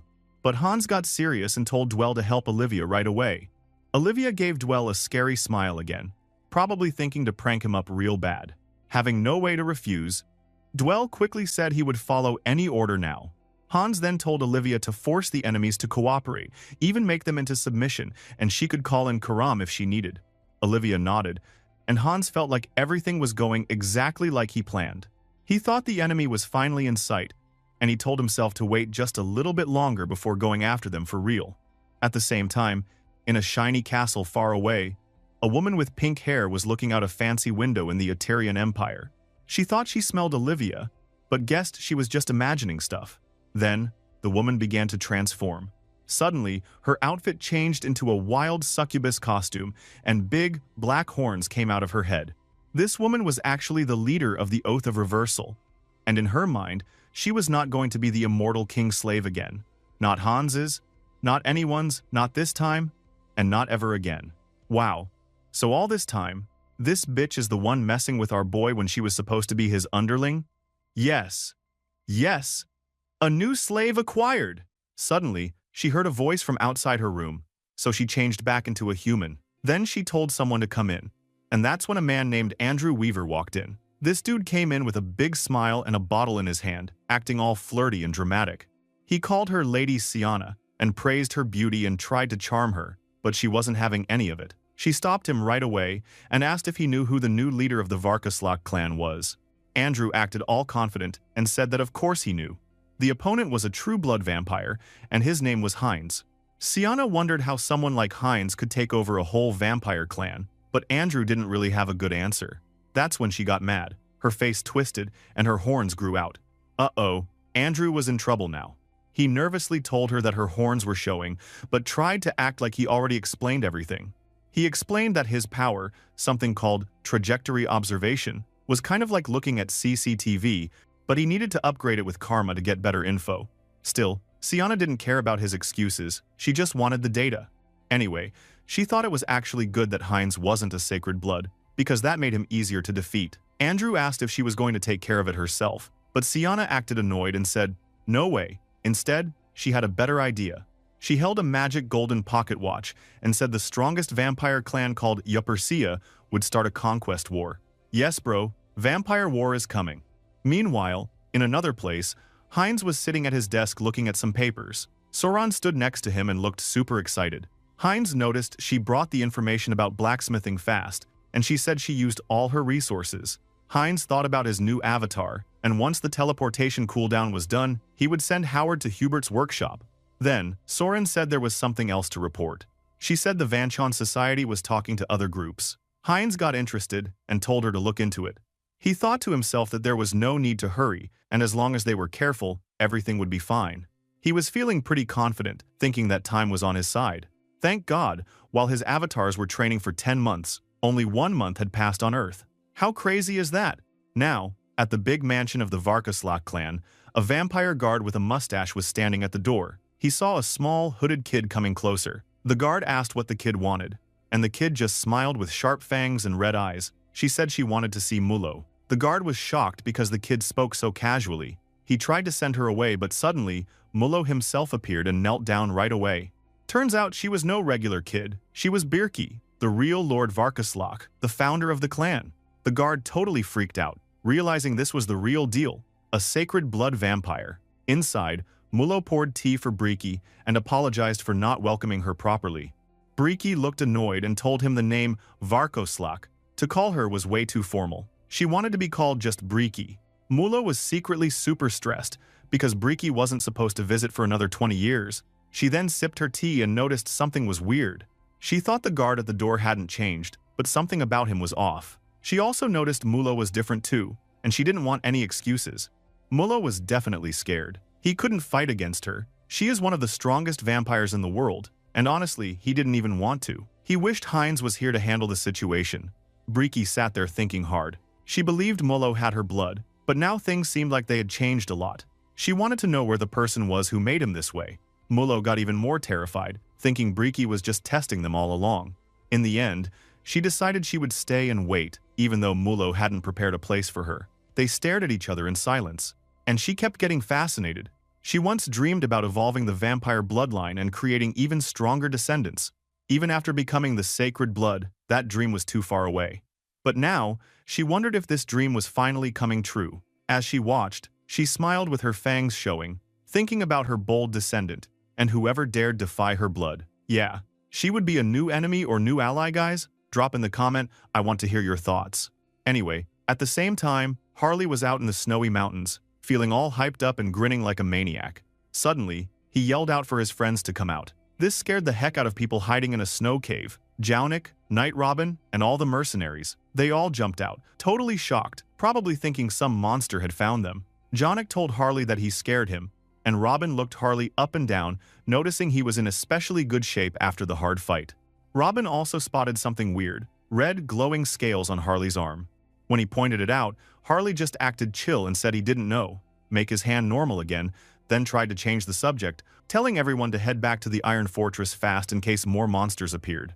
So the crew started running through the snow, with Harley carrying Jaunik on his back like it was nothing. Jaunik was kind of worried, saying Harley was super strong but asking why he couldn't sense his pickaxe, Ellen's presence. He wondered if Harley had failed to protect it, or if something bad had happened, and Harley started to sweat a bit. He realized this was the moment he had to explain, since he had plans for Jaunik later and didn't want things to get awkward. So he put on a sad, serious face and hugged Jaunik, saying there was a really sad story behind what happened to Ellen. Jaunik was shocked and ready for a tale. Then, Harley started a dramatic story about his big fight. Everything was going well at first, but then monsters surrounded him in so many layers, even he couldn't believe it. He started fighting like crazy, smashing monsters left and right, but he was getting overwhelmed. At the last moment, when a spear was flying at his back and he thought it was over, the pickaxe Eleni flew through the air, blocked the attack, and shattered into pieces. Harley was stunned. He realized Ellen had saved him, but now she was broken, and he was holding the crystal pieces, feeling totally crushed. He swore he'd never forget what Ellen did for him. Then, he got so mad that a red aura exploded around him, and he fought back even harder, shouting that it was revenge for Ellen. The flashback ended, and Jaunik was bawling his eyes out over the sad story. Yeah, don't let this dwarf meet an older man. He could get kidnapped easily. Anyway, Harley said that in that wild moment, he realized he had dragon blood in him. The kind of thing you only discover when you're about to go berserk, apparently, all thanks to Ellen's last chance. The green-haired mercenary thought about it and explained that Harley must have had a dragonkin ancestor from about 300 years ago, but people forgot about it after a big war. Harley was super pumped to have an answer for his new power, and he decided he loved that kind of backstory, so he was totally going to use it. Everyone in the group started hyping Harley up, saying it was a heroic story, and even the male companion said he always thought Harley was special. Harley was eating up the attention, grinning like a boss. Night Robin, though, wasn't really impressed. He told everyone to look ahead. Just then, he pointed out that the Iron Fortress was right on the other side of the ridge, but something was seriously wrong. Monsters were swarming all over the fortress walls, and he spotted the worst of them, a huge mutant minotaur with tons of glowing eyes, smashing everything in its path. The female mercenary said they needed to hurry, or everyone inside would be toast. Harley felt super hungry and wanted to eat that thing and got ready to charge in. Down at the Iron Fortress, things looked bad. 2 soldiers were already down, and they said the minotaur had blown away all the priests and mages like they were nothing. Even the best mercenaries couldn't get close to it. But then Harley arrived, landing so hard he cracked the ground. The minotaur roared at him, and the soldiers called Harley the monster of Tarak. Harley just grinned even wider, thinking to himself that if they wanted to see a real monster, he was going to show them. Harley transformed, his hands turning into giant claws, his body glowing with red energy. Well, he decided since he got the perfect alibi to be a dragon descendant, he was glad to be able to use this power in public.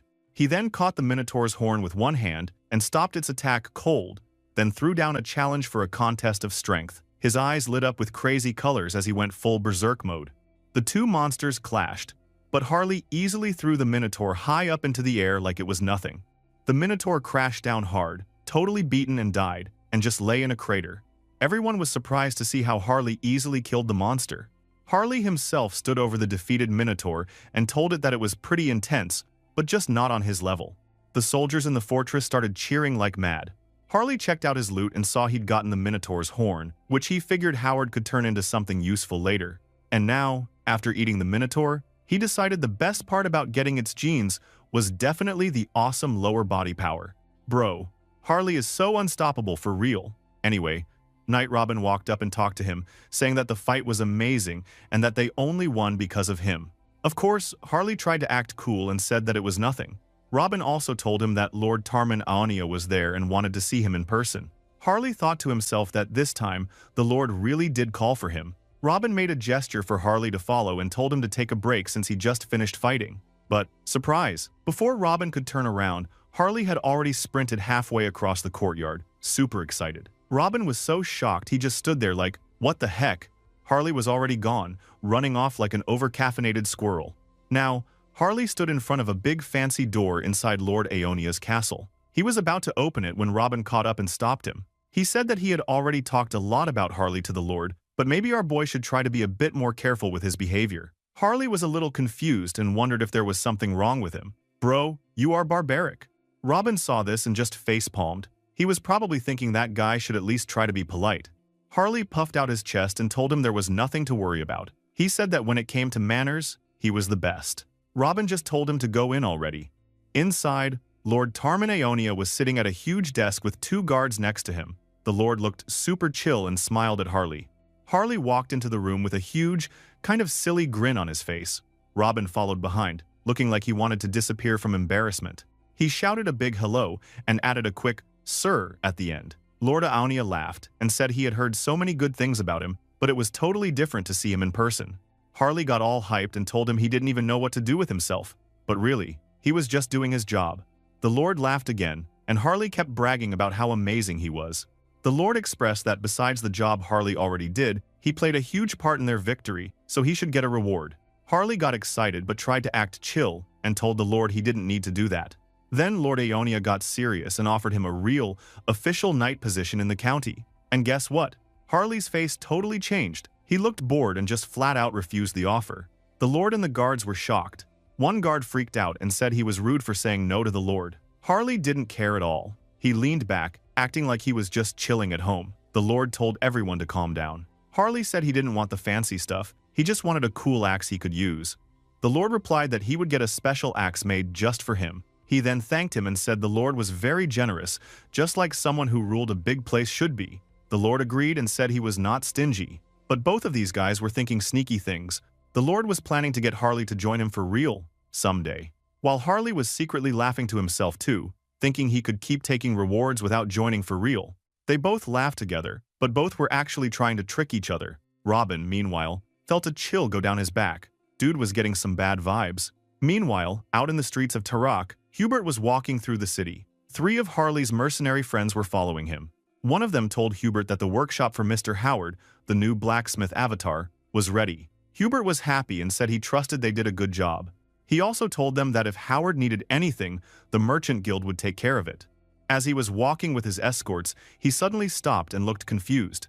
He started thinking to himself, wondering why there were 4 escorts instead of 3. The mercenaries looked back at him, also confused, asking if something was wrong.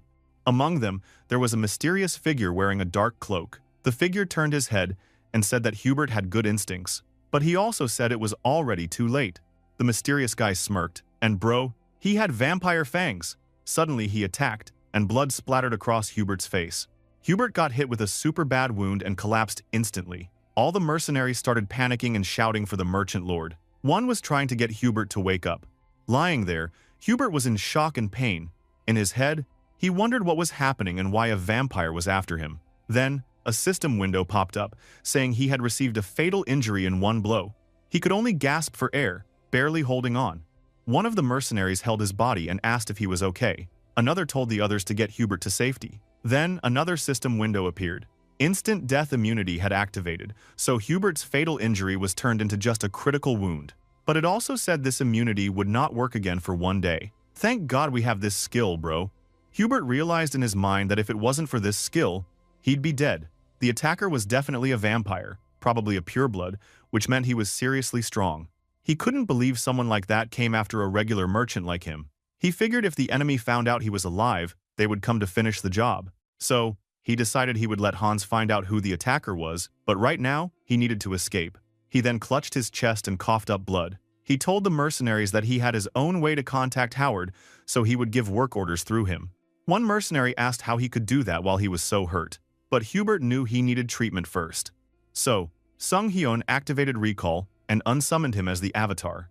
A moment later, Hubert's body disappeared, just leaving blood on the street. The mercenaries freaked out. Where the fuck is their boss? Far away, in the Yupersia clan hall at night, a big hall was filled with vampire knights in blue uniforms. The clan lord, Visk Yupersia, sat on his throne, looking super elegant and a bit scary with his white hair. Theodore Yupersia, who was a true-blood vampire with glasses, was kneeling before him. He made a report, saying that the job in Tarak was finished. Visk asked about Tarak. Theodore then explained that by killing the merchant who was secretly working with the Brokosla clan, they could trick and distract their enemies. Visk gave a scary, fangy smile and said that Klein had done well. Klein, the guy who killed Hubert before, just smiled. Visk also said that now, the gates of war were open. Klein acted humble and said that the job was easy for him. Visk said the timing was perfect, because they had just finished checking the information from something called the Pledge of Defiance. Theodore nodded, added that there was more good news. The Blood Gate was finally ready. The boss checked to make sure he set the Blood Gate to the right place. Theodore said yes and explained the plan. They were going to stop at Rapella City first, and after that, they would head to Talaria. He said it should only take half a day to get there from Rapella. Hearing the plan, Visk thought for a moment, looking pretty deep in thought. In his mind, he was thinking about some mysterious vampire who had taken over Brokosla. He seemed a little excited, because he looked forward to fighting this unknown person. After that, he told everyone to get ready. He said they were going to Talaria now. It's time for hunting. Meanwhile, somewhere out in a dark forest, the Banshee Queen Olivia was floating along with a bunch of her ghostly minions, and she looked totally stressed out. In her head, she was complaining about having too much work. She had to follow the Pledge of Defiance and also find the vampire who attacked Hubert. She said her banshees were searching everywhere, but they couldn't find any clues. She then decided she would check Rapella City just this once today. Suddenly, she stopped and looked shocked. In the land, a blood portal opened, and a whole group of vampires in capes flew out of it. Olivia got excited in her mind and thought that maybe these were the children her boss was looking for. She knew she had to tell the undead king about this right away. Elsewhere, in a quiet forest clearing, Hans, as the immortal king, was standing alone under the stars. He was thinking deeply about the situation. He believed that another vampire clan was invading, and the attack on Hubert was probably a trick to split their forces. He thought about the three big vampire clans: their vampire clan, the Obaipo from the east, and the Yupersia clan from the central region, which was the strongest of them all.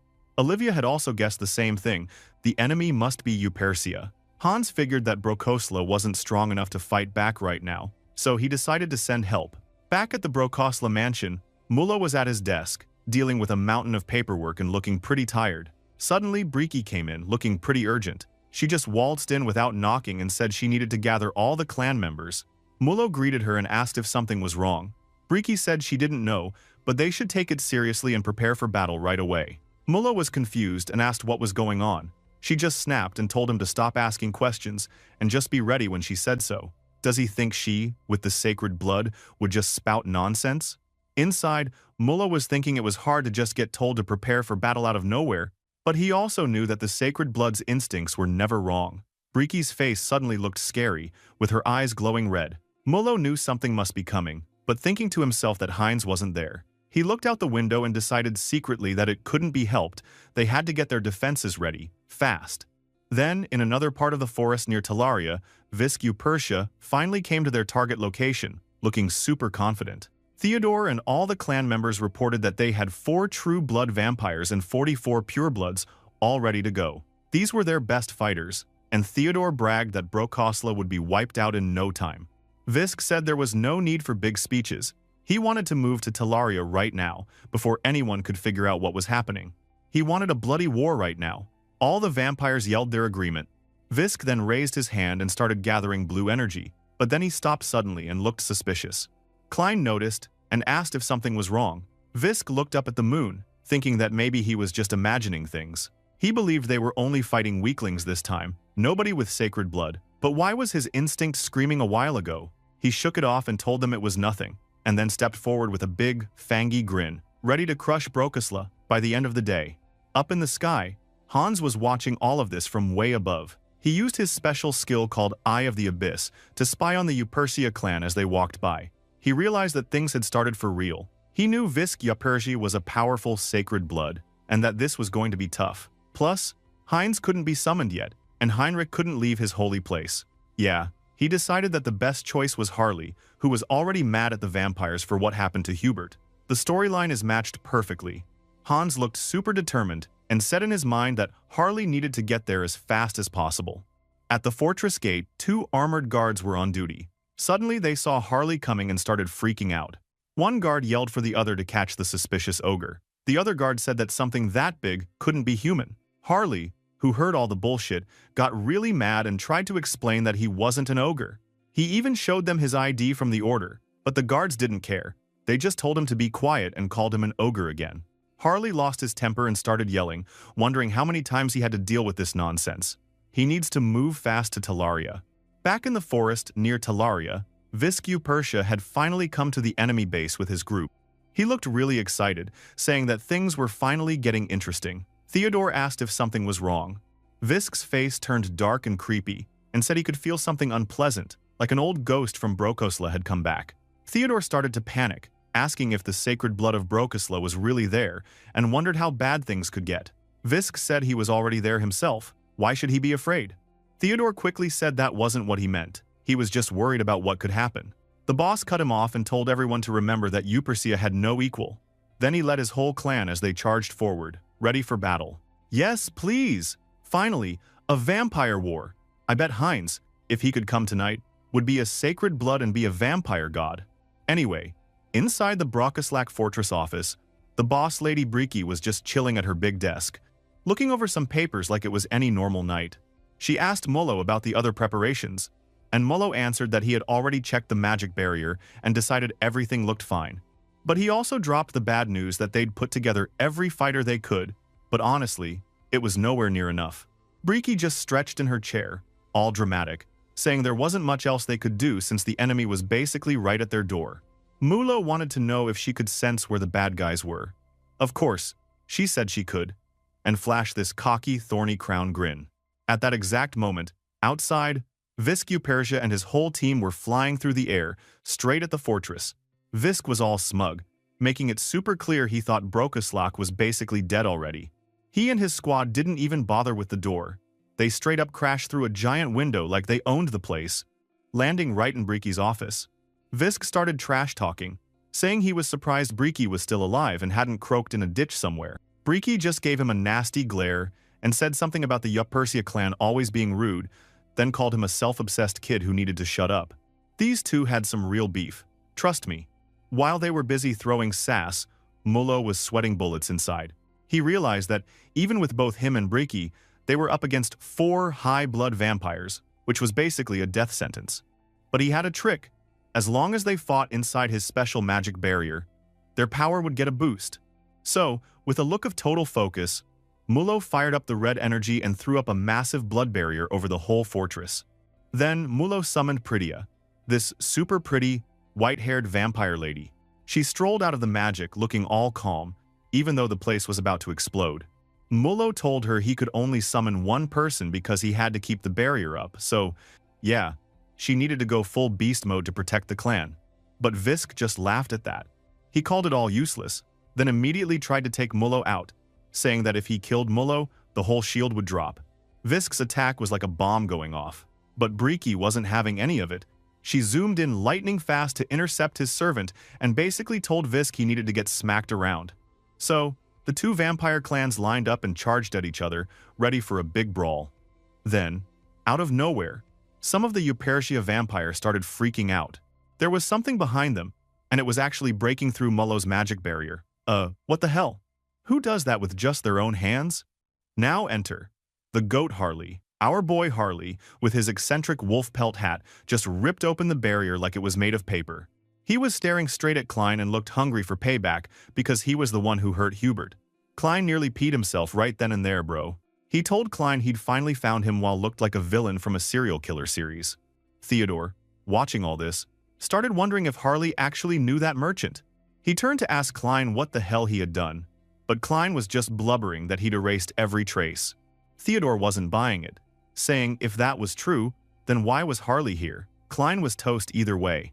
Suddenly, Pritia showed up behind him and just slashed him for being so distracted. He got pissed, telling his team to summon the rest of the High Bloods. Harley, meanwhile, just grinned even wider, super hyped about the idea. He wanted to see how strong these high-blood vampires really were. His eyes started glowing red and green, and this crazy fire-like aura erupted around him. Bro, the system message was basically screaming, Harley's bio-aura and madness had activated. Dragon scales started popping out on his skin, mixing with some weird magical tattoos. The whole place just stared in horror. Many vampires were stunned, looking at Harley and thinking, what kind of monster is this guy? Harley was acting like he was so pissed about Hubert that he yelled that he'd make them all regret ever touching his friend. He charged in, moving so fast he was basically a blur, and started beating the brakes off the Upercy of vampires. Even Breaky was watching with an entertained smile, like, damn, that's impressive. Visk got all mad, asking her who the hell she brought, but Breaky just shrugged, saying she didn't know and honestly didn't care. Visk acted all big, saying that unlike Breaky's crew, his own subordinates were actually good. Even at this moment, he was sure the win was still for him. Mullo, watching from the sidelines, couldn't even see how fast Visk and Breaky were fighting. They were just flashes of red and blinding light. Deep down, Visk was loving it, calling it a real high-blood battle, and then spotted an opening. He landed a massive hit on Breaky and cut her arm. Breaky just smiled, admitting she was way past her prime, and looking at Harley, whoever he is, she really appreciated a bit of help right now. While fighting, the heart of the mad dragon inside Harley was straight up screaming that Breaky was about to get wrecked, and Heinz would never make it in time. So, our boy decided to throw everything he had into the fight. Then, one after another, Harley started activating basically every skill he owned. Mutation, Beast of Frenzy, Special Fighting Style, that wild bio aura, and the gem eye, coercion for good measure. The dude let out a roar so loud the whole fortress probably shook. The energy around him exploded into a pillar of fire. He tried his best to combine all the power to make him complete. And when the flames died down, what stood there was not even human anymore. Harley had turned into this massive, demon-looking beast with horns, hooves, and a body made of magma and fire. Everyone just stared, mouths hanging open, thinking, bro, what is this monster? The poor Yapersia vampires probably wanted to run home crying. One vampire just stared up and asked what the hell that monster was. Another guessed maybe Harley had turned into some kind of chimera, but honestly, nobody had a clue. Harley just stood there in all his beast mode glory, blood everywhere and grinning like a psycho. Inside, he was loving it. So this was what it felt like to use all the Mad Dragon's power. He thought this felt awesome and decided he was ready to go nuts on these vamps. Suddenly, Harley, with his wings, gets ready and yells, "This gonna be fun." The Yuperzia vampires totally lost it when they saw Harley charging straight toward Lord Visk. They started freaking out, screaming that somebody needed to stop him, but honestly, not one of them had the guts to get in his way. Also, look at Visk and Breaky fight. They are on ultra speed mode. Visk didn't back down though. He had this wild purple energy swirling around him like a barrier, a crazy vampire boss move if there ever was one. Harley barreled right into that domain, but his red scales started cracking and breaking off. Our MC just clicked his tongue, thinking this must be Visk's holy blood domain or whatever. But he was not about to give up. He decided to smash through by linking his mad dragon heart with his super-powered gem eye. That thing started glowing so bright, looking for a tiny crack in the barrier. He let out this beastly roar and just straight up shattered Visk's energy field like it was nothing. He then leapt right in front of Visk, who actually looked kind of surprised for once. Breaky, the Brocaslack boss lady, just stared with her mouth hanging open, thinking, how the hell can this crazy bastard even break a sacred blood domain? Harley, not missing a beat, laughed like a maniac and told Visk he was the victim's representative. Visk had no idea what that meant, but Harley didn't care. He decided if the bad guy didn't know who the victim was, then it was time for the bad guy to become a victim himself. Then, bam! Harley's fist, glowing with red energy, smashed him right in the face with a punch that could probably knock out a dragon. Visk went flying, while Harley just stood there and started trash-talking about his serious punch. But here's the thing. Visk somehow stood behind him and didn't even have a scratch. He just gave Harley a smirk like none of it mattered and said something about Harley seeing hallucinations inside the domain of causality. Harley was like, no way. He totally felt that punch, but Visk insisted that a sacred blood like him couldn't be taken out by some weak attack. But Harley just grinned, saying, sure, maybe the attack didn't work, but at least Visk got distracted by it. That's when Briki, the queen herself, suddenly showed up out of nowhere and clocked Visk from the side, making him spit blood and stumble back. Briki flashed Harley a tiny smile and said thanks, calling him a dashing young man and saying he'd helped restore the balance. Harley just laughed and said he was off to go fight somewhere else, like this was no big deal. He turned to two terrified Yuperzia vampires who tried to act tough, saying they'd stop him. Harley basically told them to relax, since there was someone else who would finish off their boss.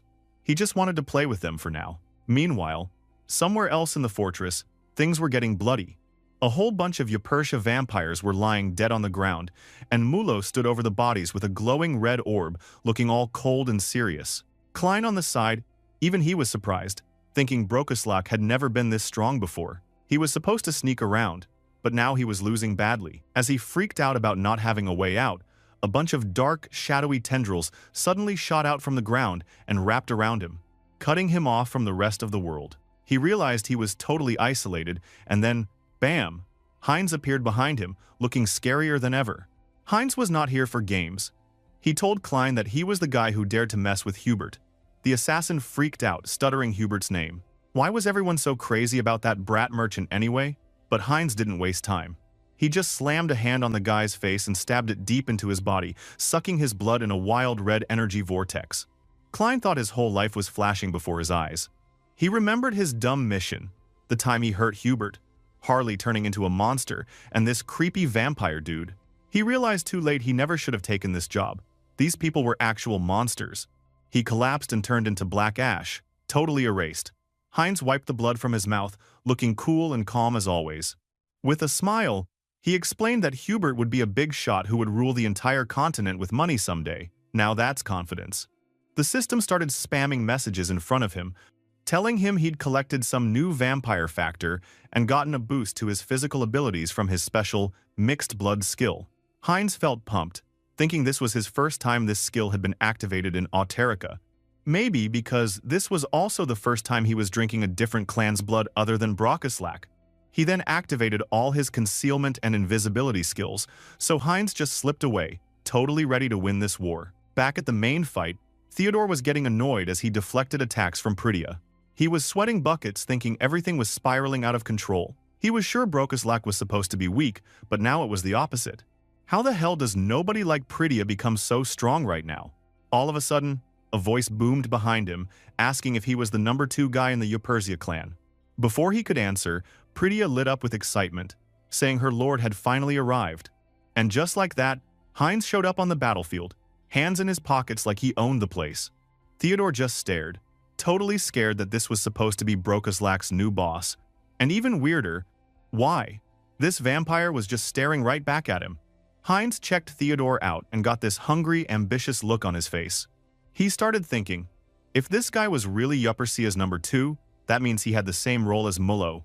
So he decided he absolutely had to recruit this dude, since Mulo had been super useful. He couldn't hide his interest, and honestly, things were about to get even crazier. We all know another slave would be acquired. Our boy Heinz was getting ready to collect even more talent. Looking at Heinz's perverted eyes, you could tell Theodore was about to lose it. He looked totally shocked and freaked out. He's not gay, bruh. Theodore tried to act tough and asked what Heinz gonna do to him. But Heinz didn't even flinch. He turned, all calm and cocky, and introduced himself like some boss, saying he was the new lord of the Brokislak clan, Heinz. Theodore shouted back that he already knew that much, but Heinz wasn't done flexing. Our hero pointed at Theodore and said he would soon be his lord too. Theodore just lost it, shouting that this was nonsense. But Heinz was dead serious. He called out to Frisia, who just smirked and grabbed Theodore from behind, locking his arms so he couldn't run. Theodore started struggling like crazy, yelling out, "No!" over and over, but Heinz just grabbed his face with one hand, looking extra dark and scary. Bro, I don't know why, but this chapter is super mega sus. Anyway, the poor guy started screaming as red energy began swirling around him. In his head, he was freaking out, while Heinz suddenly bit him. Oof, not a good day for Theodore. Nearby, Briki and Visk's fight is almost over too. Visk watched everything with a grim look, wondering how life got so messed up. How the fuck did he get pushed so hard with this low-level clan? And where are those losers from the Oath of Reversal who said they'd send backup in a worst-case scenario? Nowhere to be found. He cursed under his breath, wondering where they'd all gone. Turns out, Hans, yep, the real immortal king himself, had shown up somewhere else, surrounded by a bunch of dead Oath of Reversal guys. He was busy flexing his own skill, his skeleton hand all glowy and evil. He was actually happy about these high-quality reinforcements that had been sent to help Visk, and he joked that he'd love to meet the executive who arranged it, maybe even offer them a new job. Our MC Hans really had that villain energy going. Back at the main fight, Briki kept watching Heinz, who was now glowing with this intense red aura as he knocked off Theodore. Heinz even commented that it felt different since this guy was around true blood level. Pretty tasty, I guess. Briki walked over, finally curious about what kind of kid this new Lord Heinz actually was. She said he was amazing in more ways than one, and Heinz, being all polite, thanked her for the compliment. But then he called her out as Holy Blood Brokaslack, which surprised Briki for a second, but she liked the name Briki better anyway. But suddenly, Harley, with his demon-like transformation, laughed, reminding him that introductions were cool and all, but they were maybe forgetting someone. That's when Lord Visk Eupersia, looking like some red demon, just exploded with rage. He couldn't believe Heinz and Briki were ignoring him right in front of his face. Visk started shouting that he wouldn't let this slide, and suddenly blasted out a wave of blood magic at Heinz. But our boy Heinz just deflected it with a burst of his own blood energy, not even breaking a sweat. Heinz launched a counterattack, a blood blade that cut Lord Visk and made him bleed. They fought fiercely, but suddenly Harley teased him, asking if he'd forgotten about him. Lord Visk, bleeding and pissed off, yelled that the Brokaslack clan was nothing by themselves and asked if they weren't embarrassed. Briki also joined the fun fight with another attack and threw shade back, saying maybe those vampires on his side who liked sneak attacks had already run away. Visk finally collapsed to his knees, super dramatic, crying about how he was supposed to become king of all vampires and couldn't believe he was losing like this. Heinz wasn't even sorry. He grabbed the defeated Lord Visk, eyes full of dark ambition, and told him he would carry on his legacy. Then he started absorbing him, and Lord Visk could only scream in pain. He was horrified, basically calling Heinz a crazy, arrogant kid for stealing holy blood from another clan through cannibalism. He warned that he'd be cursed and destroyed for it, but Heinz just shrugged and said, who knows, maybe not. Feeling the power leaving his body, Visk faded away, still in total disbelief that someone could really inherit the holy blood of another clan. But Heinz, now holding the last bit of Visk, told him not to worry about the clan. He was going to let them keep their bloodline going under him. In his final breath, Visk remembered how he'd always dreamed of uniting all the clans, making one big, powerful family to lead vampires into the light as a true king. Bro had ambition for days. But now, looking at Heinz in front of him, he smiled for the last time. Is this the birth of a king of vampires that he always dreamed of? Ah, if only he could serve that master. After Visk's death, Heinz just stood in the middle of all the destruction, smirking quietly. He looked at his hand, which was glowing hard with red energy. His eyes snapped open, shining purple-red, and a wild red aura started swirling around him, so dramatic it even reached for the sky. Like some kind of final boss cutscene. Briki only smiled. She said that in Otterica, a new holy blood was being born. Yeah, she was loving this mess. Suddenly, Heinz was completely surrounded by that powerful red aura, and his whole look was changing. Longer hair, eyes glowing fierce, and even become more handsome. The system was popping up messages everywhere, announcing that he'd met all the conditions to evolve. His Bloodkin True Blood skill had upgraded to Bloodkin Holy Blood, and his concealment skills had fused into something called Existence Negation. Basically, dude just got a massive upgrade. The system explained he'd forced an evolution, could control the Yupershia bloodline, and even mess with causality a little. So, not only could he boss around a whole clan, but he was basically messing with fate itself now. This was on a whole other level. Heinz started feeling all kinds of weird, trippy stuff. He felt like his senses were going wild, and he could almost reach out and touch space and time itself after having this transcendent perceptual. He said he could actually feel the flow of causality, whatever that meant. Our MC was now a straight-up cosmic vampire king. After the transformation, he wondered out loud if this was the power of holy blood, feeling seriously pumped. But even royalty needs backup. He thought to himself that if Briki hadn't been there, he couldn't have won. Suddenly, Harley busted in, laughing like crazy and saying he'd just seen something super rare. He told Heinz that now his revenge was done, He was heading back to his job. He'd even skipped out on work to join the fight. Heinz just smiled and told Harley he'd been a big help. Harley just waved him off, like it was nothing. He said that Visk bastard is the one messing with his friend first, and they were already on the same boat with Hubert in the Merchant Guild. Now, he said goodbye for the last time and flew toward the sky. Breaky somehow asks if it's okay to let Harley go just like that, because he feels suspicious in many ways. But Heinz only nods. Harley is trustworthy. In the end, Heinz looked at those knocked-out vampires and smiled. Yes, he got a bunch of new strong servants now. Meanwhile, at the Tolku Kingdom, in the Pledge of Defiance hideout, a giant, bright blue explosion bursts out. 3 dudes in hooded robes, members of the Pledge of Defiance, are just standing there, totally stunned, looking like they just saw a ghost. One guy couldn't believe his eyes. Another dude was shaking and whispering that it was Karam. Yeah, the Death Knight Lord. Bro, you do not want to see that guy in the dark. Behind Karam, there's a whole army of undead soldiers marching forward, and those hooded dudes just look ready to run for their lives. One of them was thinking, what the hell is a Legion commander from the undead army doing here? With more of their branches losing contact, he had thought maybe the Holy Order was doing it. But his buddy replied, so it was the undead army's fault all along? Oof, these guys really had no idea how much trouble they were in. Then, we get a close-up of Dwell. He just stood there with his skeleton face grinning and basically laughed at them. He said they were only figuring it out now, and called them stupid. Seriously, he was not even pretending to be polite. Hans's voice ringing in the back. His eyes started glowing this scary, freezing blue, and he told them not to let anyone escape. Karam and Dwell bowed like a super loyal knight and said the king's command would be obeyed. At this point, bro, if you were one of those robed dudes, you might as well start planning your funeral. Now let's jump to Hans. Suddenly Olivia, the Banshee Queen, came. She asked if the king had called for her. Hans waved his hand at 2 prisoners, both tied up tight with glowing purple chains. He called them scum from the Pledge of Defiance, and said they tried sneaking into Taria this time. These 2 prisoners looked completely terrified, and Hans said it was obvious one of them was some kind of executive, so he wanted Olivia to interrogate them and find out where their boss was hiding. Olivia bowed and got ready to work, looking scary as fuck. The prisoners started crying and screaming, begging her to stay away. But Olivia got right in the green-haired guy's face, fangs out, hand glowing, and he just lost it, screaming and begging for mercy. Yeah, he was probably about to spill everything. Switching scenes again. Now we're in a village in Auterica, nice and sunny, with people working and the sound of hammering everywhere.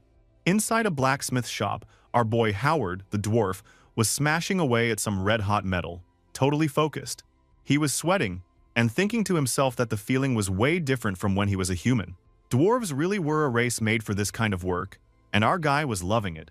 In the other world, Howard could practice with way more efficiency than on Earth. It started slow and steady, but then things got blazing hot. Yeah, you had to pump air from underneath to make the forge burn hotter.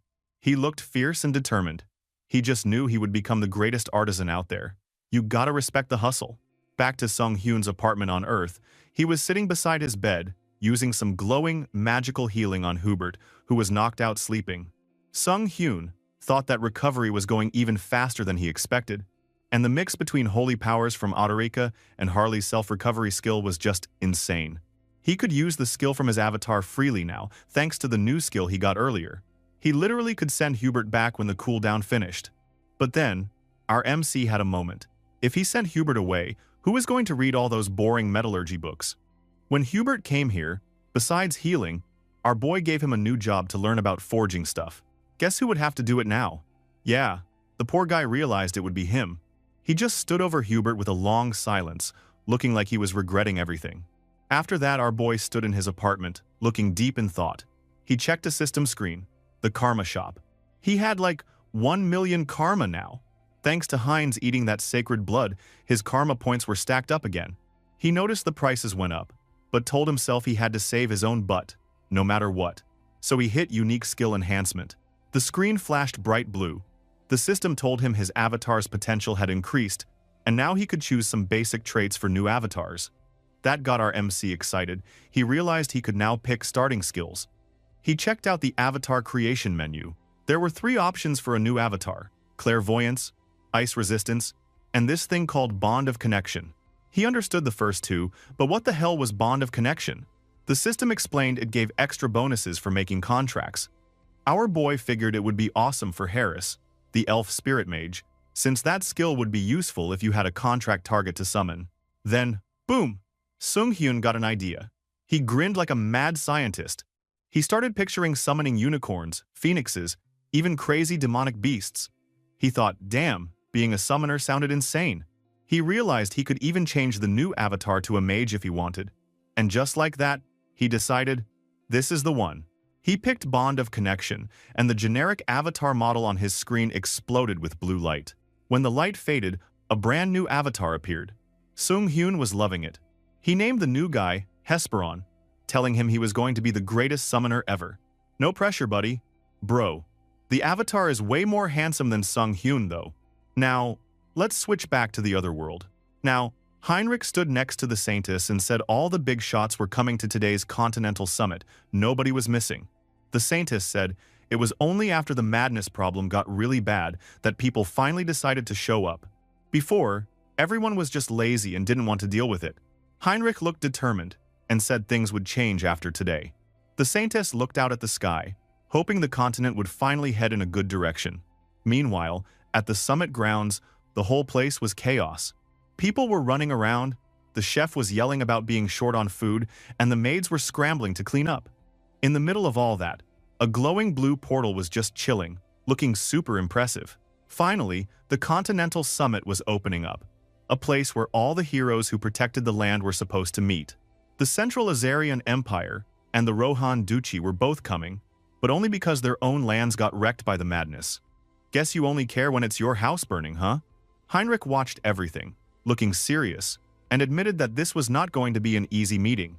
Suddenly, a giant beam of blue light shot up from the portal, swirling into a full-on gateway. Heinrich smiled a little and said, they were here. From inside the glowing portal, tons of different people started coming out, and the first one coming out was the elf gang.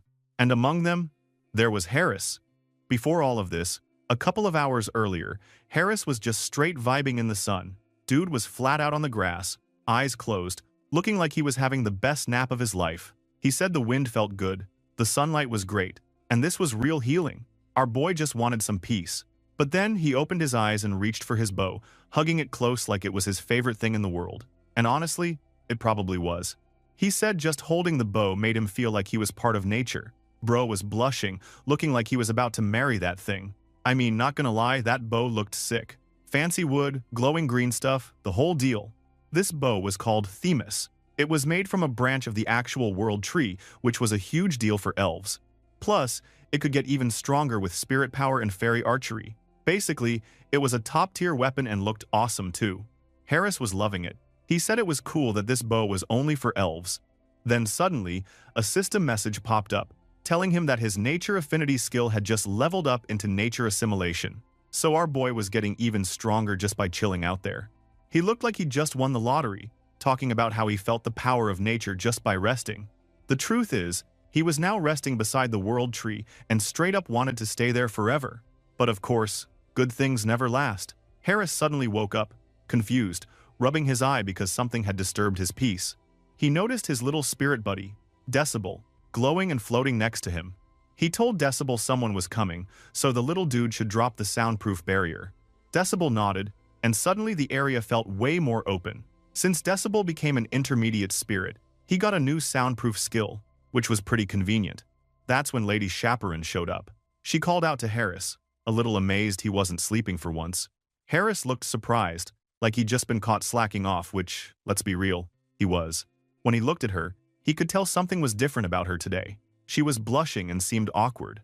She barked at him, asking why he was staring, so he said she looked different from normal. That just made her more flustered. She said, of course she was different. Today was the day they had to go to the Continental Summit as a delegation. She explained she'd prepared her outfit and stuff, based on the stories Harris told her about the Ion continent. Then she got worried, asking if maybe she went too far with it. Harris was actually touched by that. He thought it was sweet that she listened to his stories and prepared so much.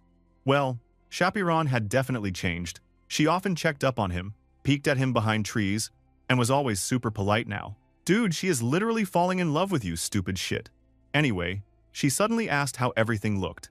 Chaperon, trying to play it cool, showed off this mountain of bags she had packed, apparently 2 of everything, even for Harris. Bro, she was ready for an apocalypse, but Harris was just thinking that this wasn't supposed to be a vacation. Well, they didn't really need much because they were using the portal, but whatever, let her enjoy it. Still, he didn't want to ruin her mood, so he told her it was perfect. Chaperon lit up, super happy. Then she said they should hurry, or they'd be late. Chaperon ran ahead, all excited, and Harris just smiled, watching her go. Bro, RMC has a soft spot for her, no question. Now, we're back to the fancy temple, Rosalia. The elf delegation showed up, Ray Fury, Harris, Chaperon, Cecily Greenwood, and 2 more elves, all looking stylish. The Saintess greeted them, looking all holy and important. Ray just thanked her for the welcome, but the Saintess said it was a shame they all had to meet for such a serious reason. She wished things would get better soon. While this was happening, a new blue portal spun open, and Heinrich noticed that more and more people were arriving. Like, this was about to be the party of the year. First came the Magic Tower Wizards, with their old dude and his apprentice. Then the Azarian Empire squad showed up, looking all royal. After that, the Mercenary Guild came in, led by a guy with a creepy smile. Bro, everybody was rolling up. Heinrich mentioned that basically everyone important in Outerica was there. Harris agreed. They got this greedy, hungry look in their eyes, like Sung Hyun inside was thinking about how much karma he could get from making a big impression today. Our boy was basically drooling at the thought. Ray moved the convo forward, telling Heinrich he heard the news. Apparently, Heinrich became a saint. Heinrich just said it was a blessing from the main god, and Ray was super impressed, saying he looked forward to working with him. Heinrich told him to leave it to him, then pointed to a fancy building, saying that's where the elves would stay. Ray just thanked him, and Heinrich reminded them that the meeting would start soon, so don't be late. Harris and Chaperon walked together after that. Chaperon looked a bit bummed, fiddling with her clothes. He asked her what was wrong, and she quickly went all tsundere, saying she wasn't disappointed or anything, and she knew things would turn out this way. Harris just laughed and decided to ignore her little act. Bro, he knew what was up. She was disappointed because all her stuff was useless because they got here in no time. She was cute, not gonna lie. Now it was time for the big summit. The hall was crazy fancy, with banners and a huge round table. All the different delegations were sitting down. The elves, the empire, the wild land folks, the swamp guys, the Rohan dukedom, Crown Prince Dennis, who looked super stressed, and more. Dennis was having a little crisis in his mind. He thought about how his dukedom was in danger. Monsters were pouring out from the mountains, but everyone else looked way too chill. He clenched his fist, thinking he had to get something out of this meeting, no matter what. Suddenly, sunlight streamed in as the Saintess and Heinrich walked in, looking like actual angels. Everyone stared, pretty much starstruck. Some delegates said they really looked like they were loved by God, and others whispered about the new saint, Heinrich, who looked so handsome. After that, the Grand Priestess stood up and gave a big speech, thanking everyone for coming from so far away, saying it was rare to have a meeting like this. Then she announced that the Continental Summit would finally begin. All the biggest names in Outerica, sitting together. This was going to be wild. The Grand Priestess got things started, but she didn't waste time with small talk. She reminded everyone that the immortal king had shown himself to the world again. It was not good news. She said the guy lured the church, destroyed a vampire clan, ran freaky science experiments out in the monster woods, and even stormed the Grand Temple, killing a lot of people. Yeah, Hans was making a name for himself, but not in a good way. Now, hearing all of that even made Heinrich nervous. He never knew he'd done too much and baited everyone. Anyway, the Grand Priestess said the real problem wasn't just the immortal king. She explained that all over the world, something called madness from the abyss was spreading, and it was getting out of control. She said their investigation showed the only way to fix things was to hunt down and seal the core of this madness stuff. One guy was shocked. He didn't even know a core like that really existed. Another one asked what their plan was to seal it. The Grand Priestess looked super serious and told everyone that if the core existed, the immortal king probably had it. She just straight up said that the madness was his fault, and she needed help to stop him. That's when Simon Carte Azarion, the prince from the Azarion Empire, jumped in with a big fat smirk. He said it was pretty convenient the church was asking for help now, basically calling them out, saying they only wanted help because things got out of hand. Simon made it clear he was not here to let the church off easy. The Grand Priestess looked all sad and guilty, while the Saintess could barely squeak out a sound. So Simon kept pushing, thinking to himself that this was his big chance to cut down the church's power and make the empire stronger. The dude was ready to crush anyone that stood in his way. That's when Heinrich stood up, and man, he wasn't about to let Simon talk trash. He said he knew exactly what Simon was trying to do, but he made it clear, the church never ran away from its problems. He started talking about all the blood the church spilled in the last 1,000 years, how they never hid and were always on the front lines. Well, he admitted the church messed up, but promised to stand in front during the fight against the immortal king. That was their job. Basically, he pretended to be the real saint, and this cracked me up. But bro, the saintess looked like she was about to melt from how awesome Heinrich sounded. Even the mercenary guild leader and the magic tower leader were impressed, saying they trusted the church. In the end, Simon looked salty, realizing he almost had the upper hand, but now he was stuck. He just grumbled to himself, saying they'd see how things turned out. Meanwhile, Sung-hyun, pulling the strings as always, was loving it. He saw his karma points were going through the roof. The guy basically hit the jackpot, all because Heinrich put on a good show. The saintess blushed, looking at Heinrich like he was the world's best hero. She even said it was magnificent, honestly acting a little shy for someone so holy. Bro, she was totally into him. But Simon was not the one causing trouble. Dennis cut in, trying to change the subject. He lost his cool, shouting that his kingdom needed help right now, and another delegate started complaining about their alliance being in even worse shape. He said their people were surrounded by a desert on 3 sides. Everyone was panicking, basically. The Grand Priestess told everyone to chill out. She said these were the times when all the nations had to come together. Dennis, still upset, asked if she actually had a plan or if this was just wishful thinking. She told him she wouldn't have called everyone together if she didn't have something in mind. Then she dropped the bomb. She wanted to create a Heroes Death Squad to go after the immortal king. This was a special team made up of the strongest people from each nation, led by the saint, to take down Hans head-on.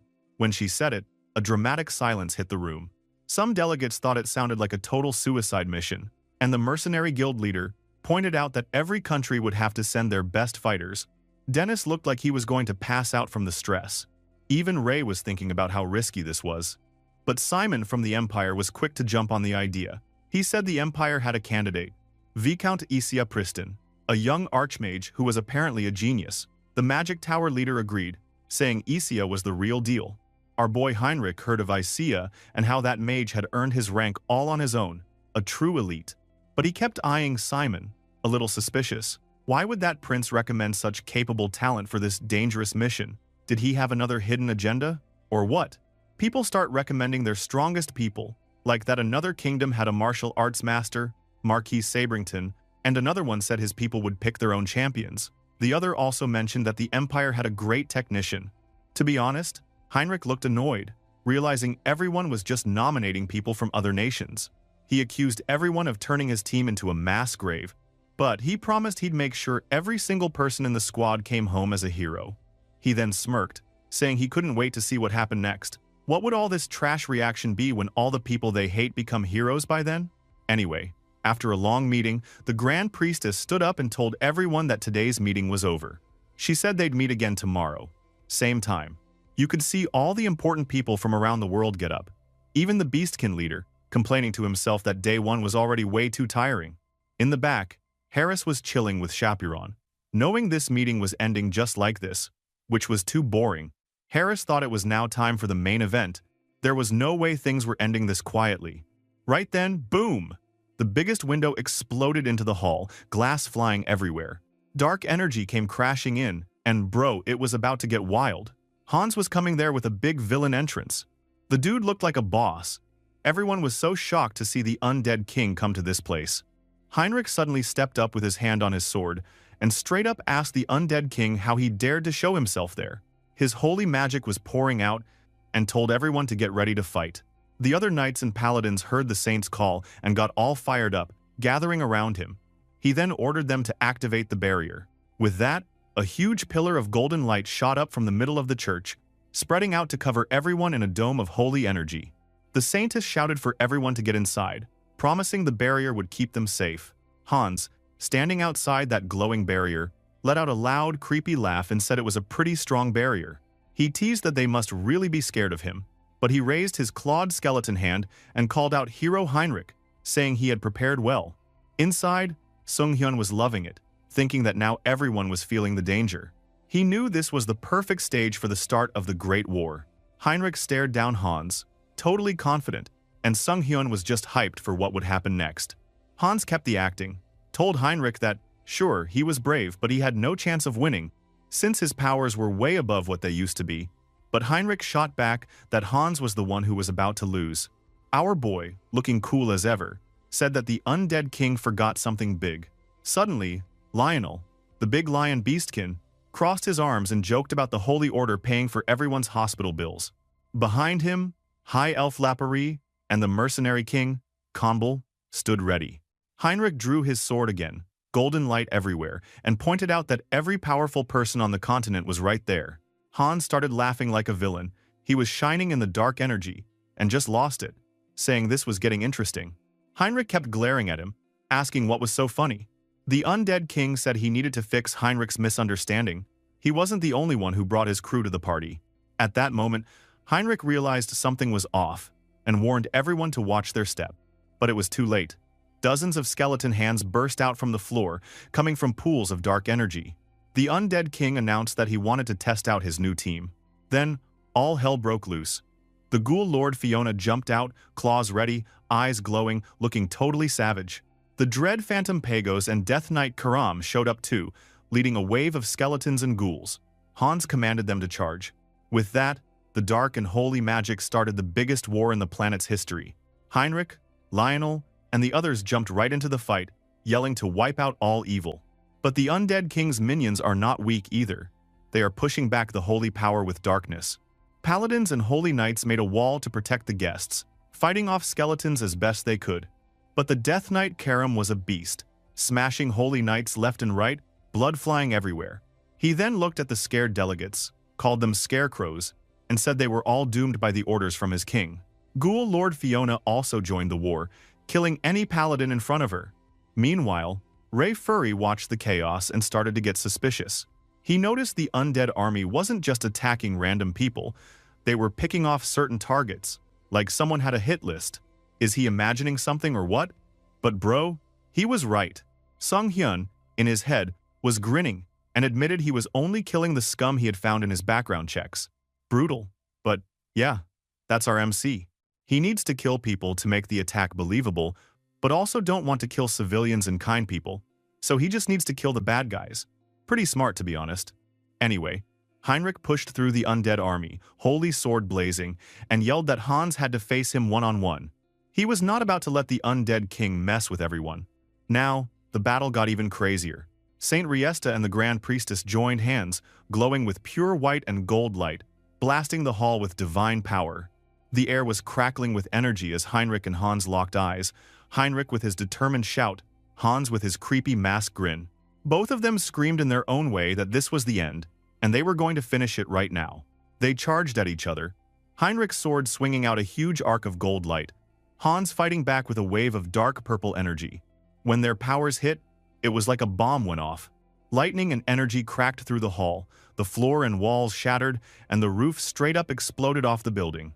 Inside, as the dust settled, Heinrich and Hans stood tall with a small, satisfied smirk. They had made everyone feel the crisis just right. Now, everyone would realize how powerful their enemy was. But the fight wasn't the only thing happening. In another corner of the wrecked hall, Harris stood calm in the middle of the ruins. He thought that if Heinrich was the main character last round, now it was his turn. So, he started to use his power, glowing with a bright blue aura, and summoned his new bow, Themis. Now, the bow pulsed with power, and he got ready to show everyone what he could really do. Two elf girls sprinted over, both looking super freaked out. Chaperon demanded to know what the heck Harris was planning, reminded him that her dad specifically said to stay put. But our boy Harris just said he was feeling a little stiff, and figured he'd shoot off a few arrows to loosen up. Bro, the look the girls gave him, like, was he for real? Harris didn't care. He walked up to the battlefield like he was about to drop the hottest debut of the year.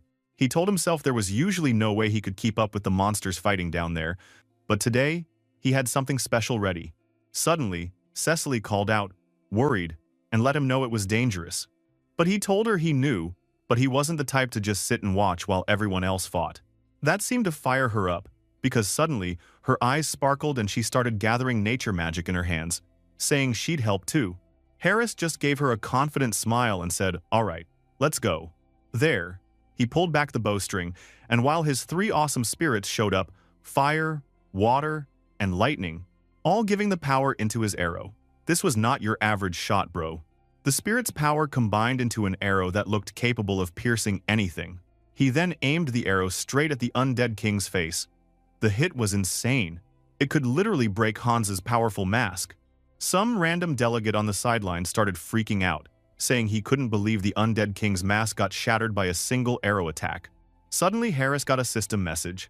It said he'd met the conditions for some new power.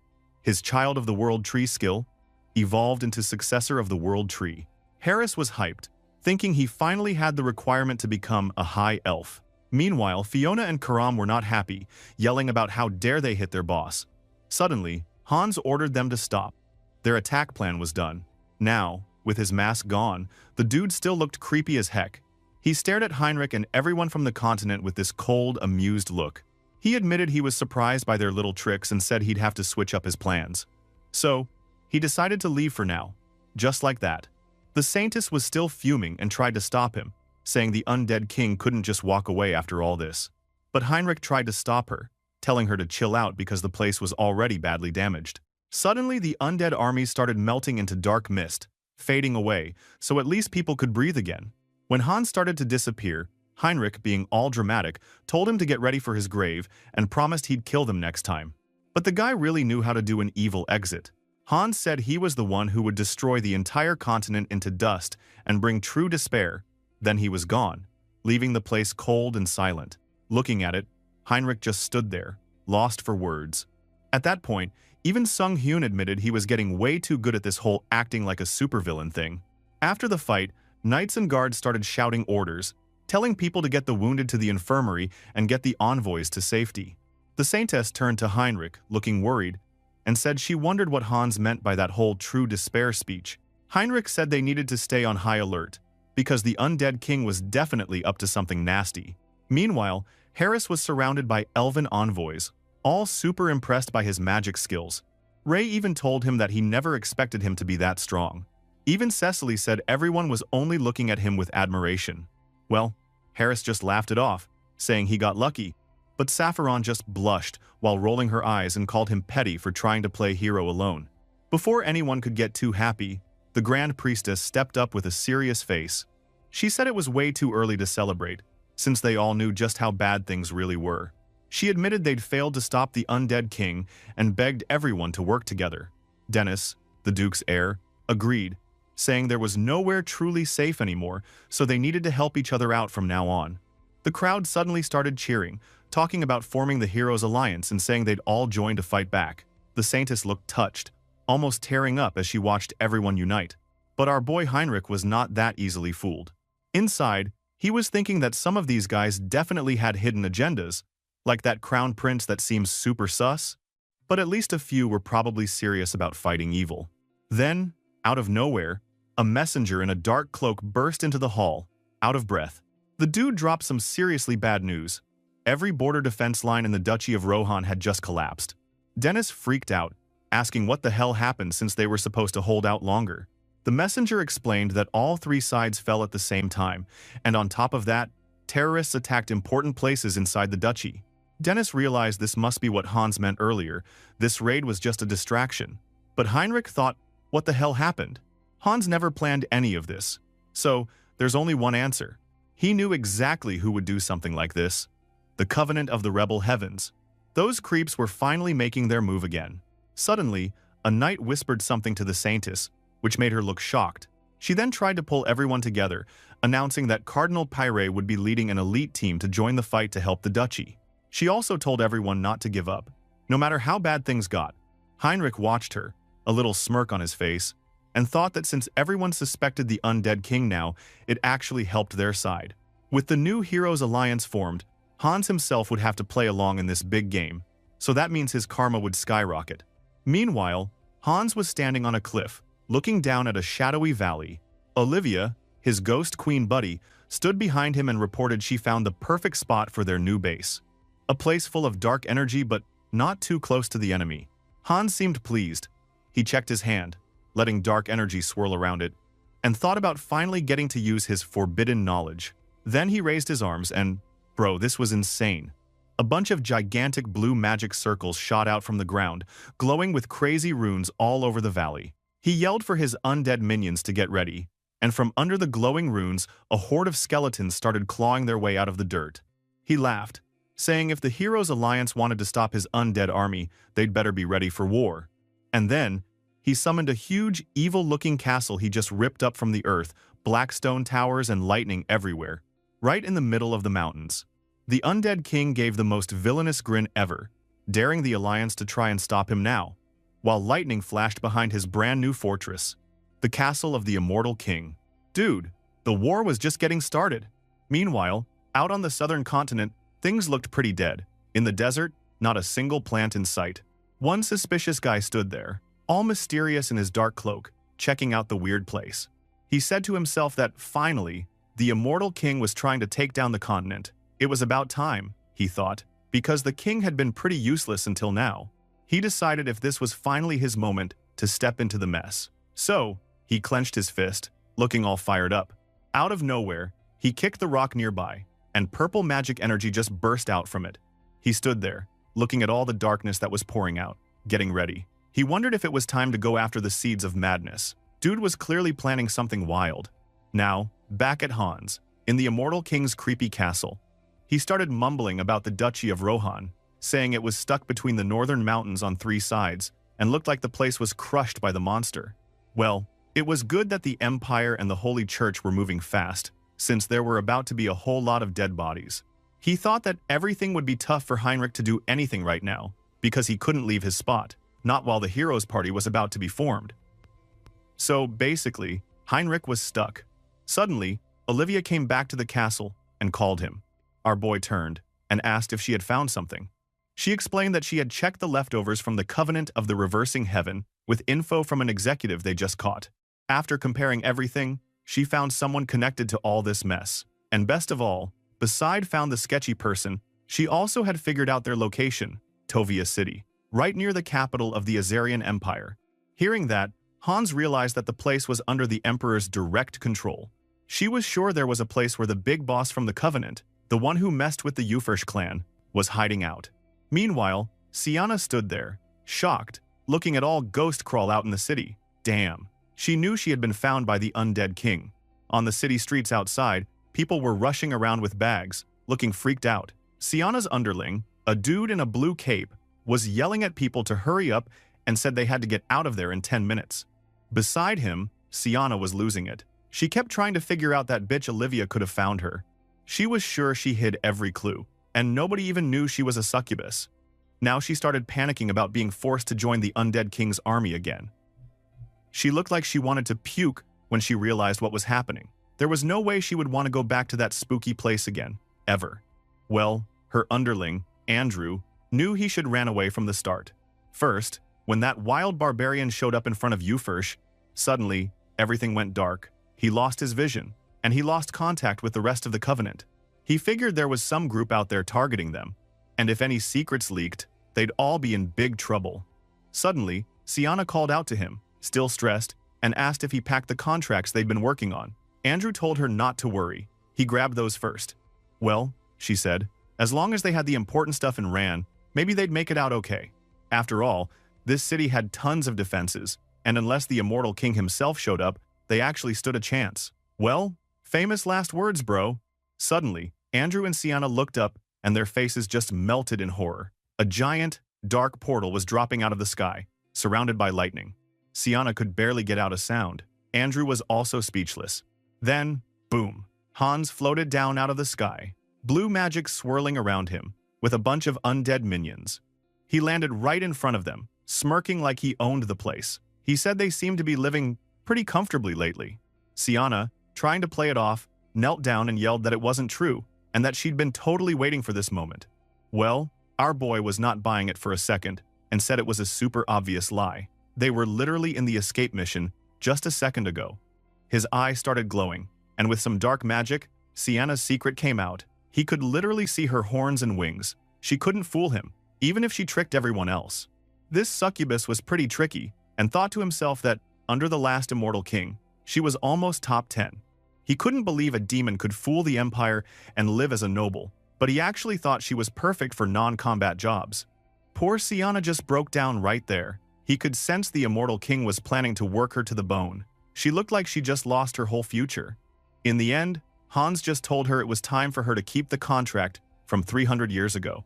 Surrounded by dark energy, the contract was activated again. She said, with her head down, that she would give eternal loyalty to the immortal king. Oof, rough day for the girl. She was literally crying, bro. Anyway, she kept crying, thinking that if she ended up being enlisted again, the ugly armor was gonna ruin her beauty again. Bro. So, all this drama shit is because of a stupid armor? Andrew somehow tried to help, telling her not to cry. But Sienna faked a smile and said these were happy tears. She was just so thrilled to be back in the army. Yeah, right. Hans could only smirk and said he could totally see through her act. Then he checked out Andrew.